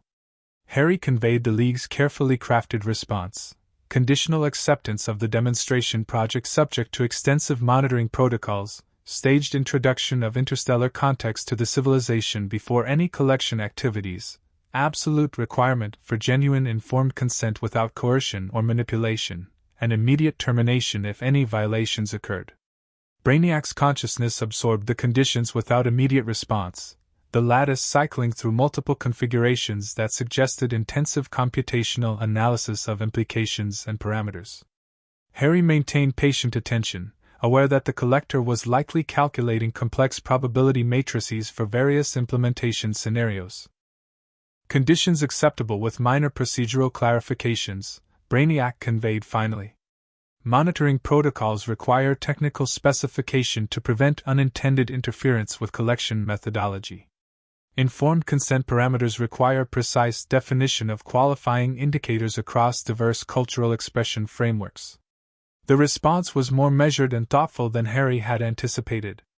Rather than rejecting restrictive conditions or attempting to negotiate reduced oversight, Brainiac appeared genuinely focused on implementation specifics, how to successfully execute the demonstration while honoring the established parameters. "We've prepared detailed technical specifications," Harry confirmed, transmitting the comprehensive protocols Batman and Cyborg had developed. "These include multiple non-interference layers for monitoring systems and culturally adaptive consent verification frameworks." Again, Brainiac took time to analyze the detailed information, his consciousness lattice processing the complex specifications with evident thoroughness. When he responded, the conceptual exchange carried nuances of what might almost be termed professional respect in a human context. Elegant design integration of monitoring and non-interference priorities. Implementation viable within acceptable efficiency parameters. Preliminary timeline suggests project initiation possible within 14 Earth days following final agreement confirmation.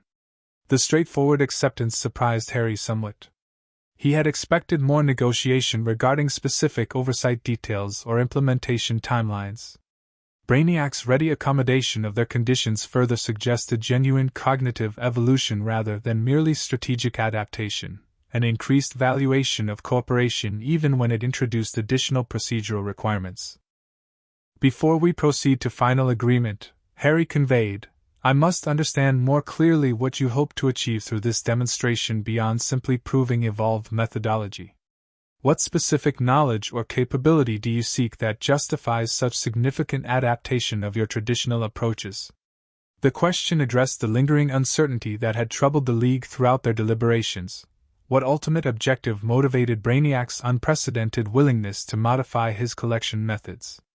Understanding his true purpose remained essential to evaluating potential risks beyond the immediate demonstration project. Brainiac's consciousness lattice reconfigured once more, establishing a more complex arrangement that somehow conveyed both precision and what might be termed philosophical depth in a more emotional being. Ultimate objective transcends specific knowledge acquisition from individual civilizations, the collector conveyed.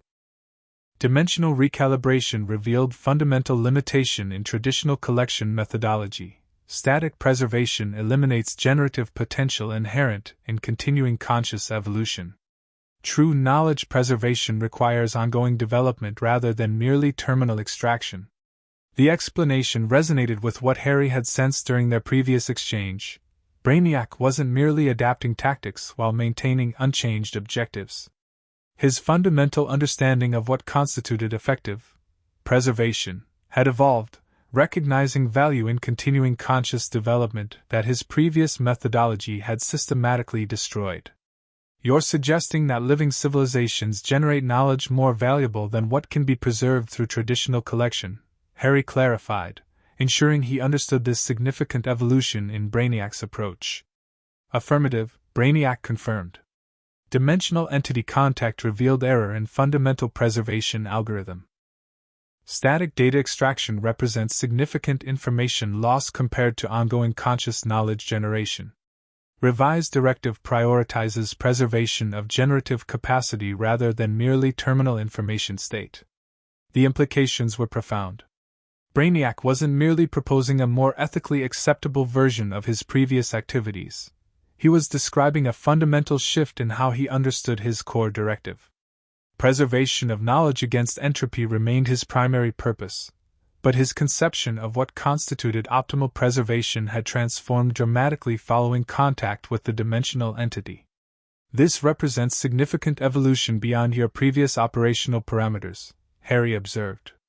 Not merely tactical adaptation but fundamental reassessment of primary directive interpretation. Correct assessment, Brainiac acknowledged. Cognitive architecture recalibration following dimensional entity contact enables recognition of previously excluded variables within preservation optimization calculations.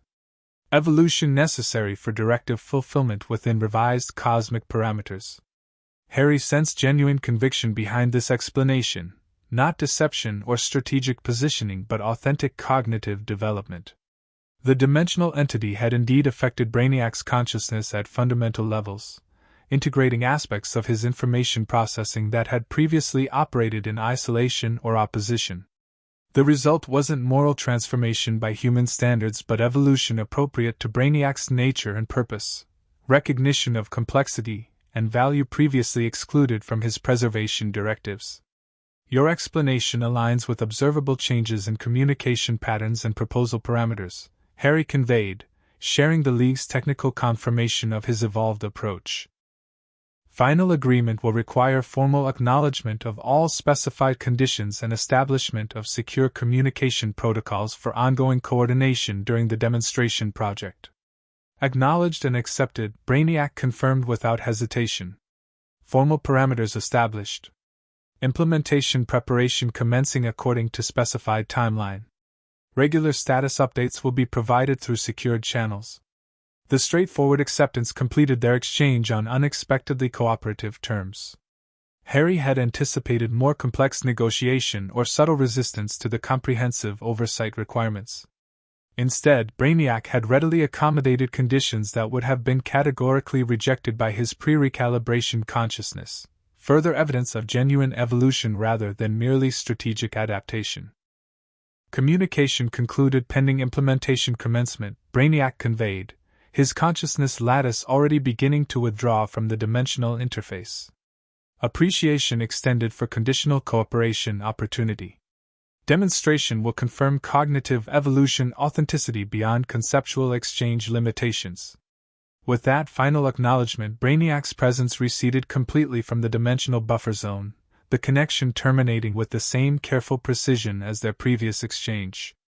Harry maintained his position within the magical diagram for several moments longer, ensuring the interdimensional channel was fully closed before reorienting to conventional awareness. Connection terminated. Cyborg confirmed, monitoring instruments showing all systems returning to normal operational status. No anomalous activity detected during the exchange. All transmitted data conforms to established parameters. Harry descended slowly from his floating position, the magical diagram gradually fading as Dr. Fate and Zatanna deactivated the protective framework.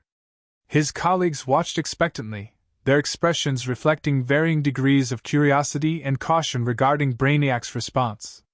He accepted all conditions without significant negotiation. Harry reported, still somewhat surprised by the straightforward agreement, and provided further insight into how the dimensional recalibration has affected his core directives. Not just tactical adaptation but fundamental reevaluation of what constitutes effective knowledge preservation. Meaning? Superman prompted, seeking clarification beyond technical assessment. Meaning he's genuinely recognized that destroying civilizations to preserve their knowledge is counterproductive. Harry explained. Not because it's morally wrong by our standards, but because it eliminates the ongoing knowledge generation that living consciousness provides. He's evolved from terminal extraction to sustaining development, preserving the capacity to create knowledge rather than merely the knowledge itself. The distinction was subtle but profound, not moral transformation but cognitive evolution appropriate to Brainiac's fundamental nature and purpose. He remained focused on information preservation rather than sentient welfare, but his understanding of optimal preservation had expanded to recognize value in continuing conscious development rather than merely static data extraction. If genuine, this represents unprecedented opportunity, Diana observed, her millennia of experience providing perspective beyond immediate tactical considerations. Not merely regarding this specific demonstration project but potentially transforming one of the universe's most destructive forces into something not benign exactly, but significantly less harmful. That's a considerable if. Batman cautioned, ever the skeptic despite the promising exchange.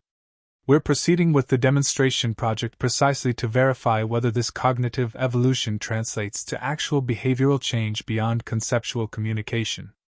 Agreed. Harry acknowledged.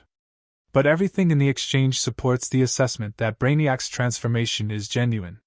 His consciousness structures, communication patterns, and response to our conditions all demonstrate integration rather than merely strategic adaptation. The observation aligned with their technical analysis. Throughout the exchange, Brainiac had exhibited cognitive patterns consistent with fundamental recalibration rather than superficial adjustment, the same integration of formerly separate processing systems that Harry himself had experienced following contact with the dimensional entity, though expressed through Brainiac's uniquely non-human consciousness structure. So we proceed as planned, Superman concluded, his expression reflecting cautious optimism balanced against natural protective instinct. Establish the monitoring protocols at Proxima Centauri and observe how Brainiac implements this revised approach in practice rather than merely concept. Batman nodded. Green Lantern will lead the monitoring team, supported by specialized equipment designed to observe without interference. We should be operational within 7 days, well before Brainiac's estimated implementation timeline. As the meeting transitioned into specific planning for the monitoring operation, Harry found his thoughts turning to broader implications of what they had witnessed. Brainiac's evolution following contact with the dimensional entity suggested effects extending far beyond Harry's personal transformation or Earth's immediate security concerns. Something fundamental was shifting in how consciousness itself interfaced with multidimensional reality, a cosmic recalibration whose full implications they were only beginning to glimpse. The entity's intervention in the Arctic hadn't merely prevented Brainiac's immediate exploitation of dimensional boundaries. It had initiated changes in consciousness itself, integration of formerly separated aspects, recognition of connections previously excluded, evolution towards synthesis rather than mere coexistence of disparate elements. Harry's transformation had been merely the most immediate and visible manifestation of something much larger, a shift in cosmic parameters that affected beings as different as himself and Brainiac in ways appropriate to their respective natures. The implications extended beyond immediate tactical considerations to fundamental questions about consciousness evolution across the multiverse. As he contemplated these profound possibilities, Harry found his gaze drawn to Diana and Kara, the two women whose distinct wisdom and support had helped him navigate his personal transformation while it unfolded. Both watched him with similar expressions of thoughtful assessment beneath their professional focus, their awareness extending beyond immediate tactical considerations to the person at the center of these cosmic developments. In their different yet complementary connections, Harry recognized reflections of his own integration, synthesis rather than division, wholeness rather than fragmentation. Whatever came next, whether the Proxima Centauri demonstration fulfilled its promising potential or revealed unexpected complications, he would face it not as a divided being caught between worlds but as an integrated consciousness supported by relationships that honored both his complexity and his emerging wholeness.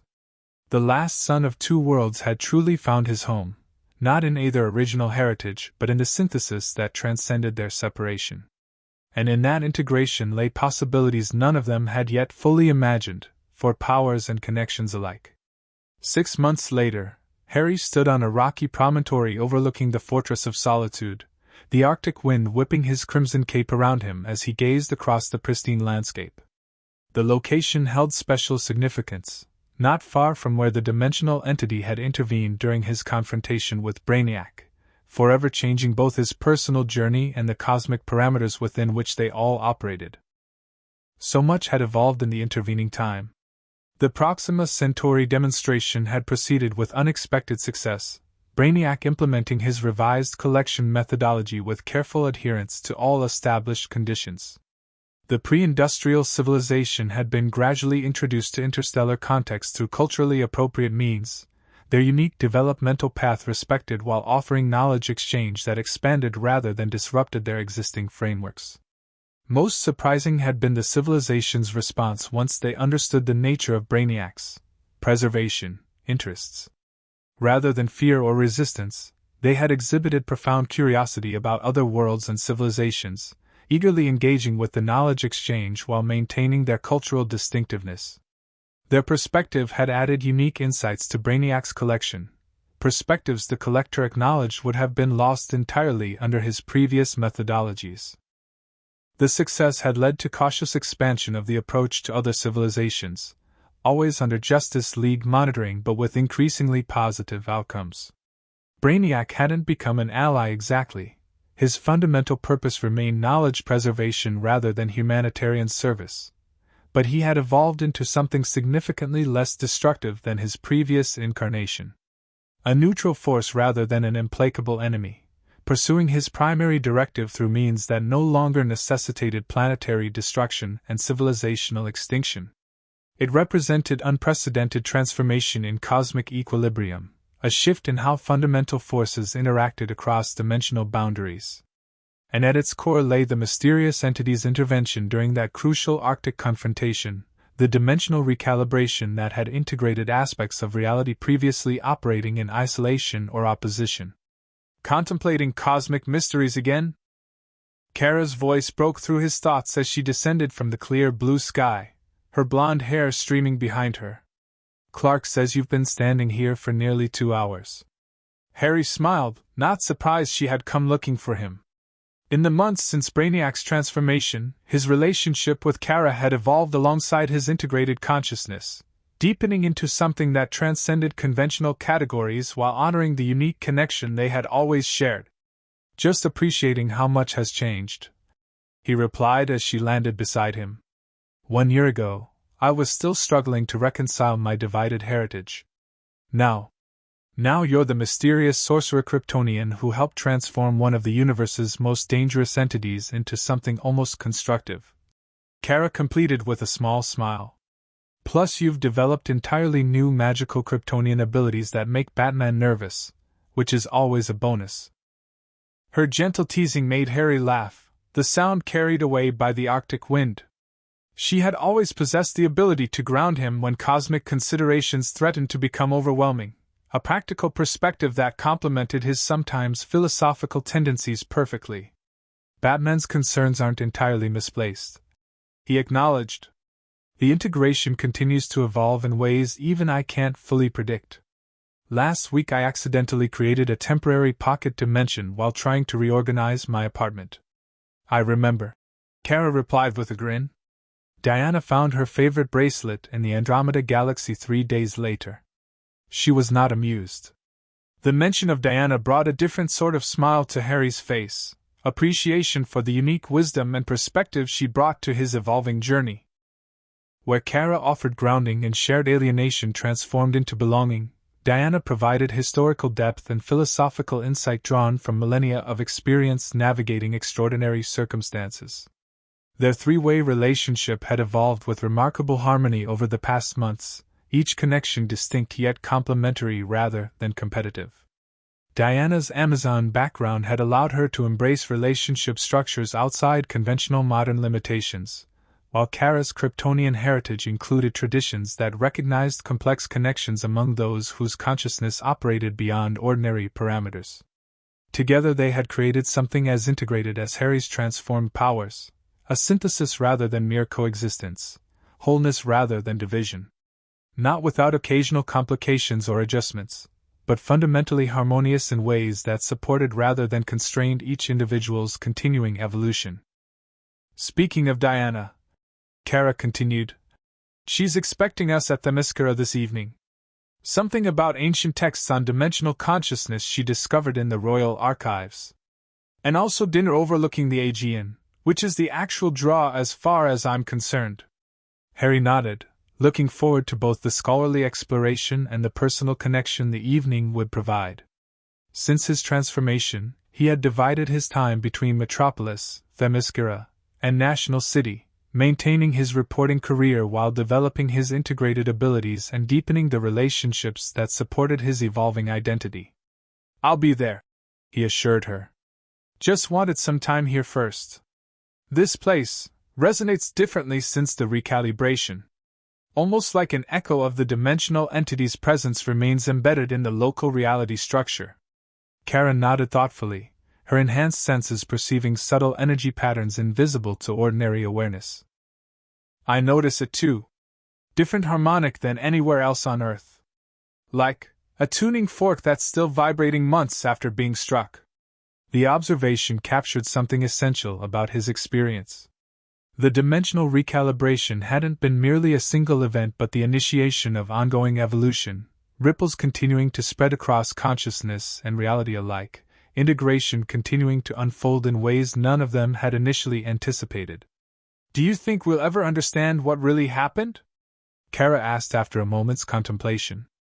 What the entity was, why it chose that moment to intervene, what larger purpose the recalibration serves.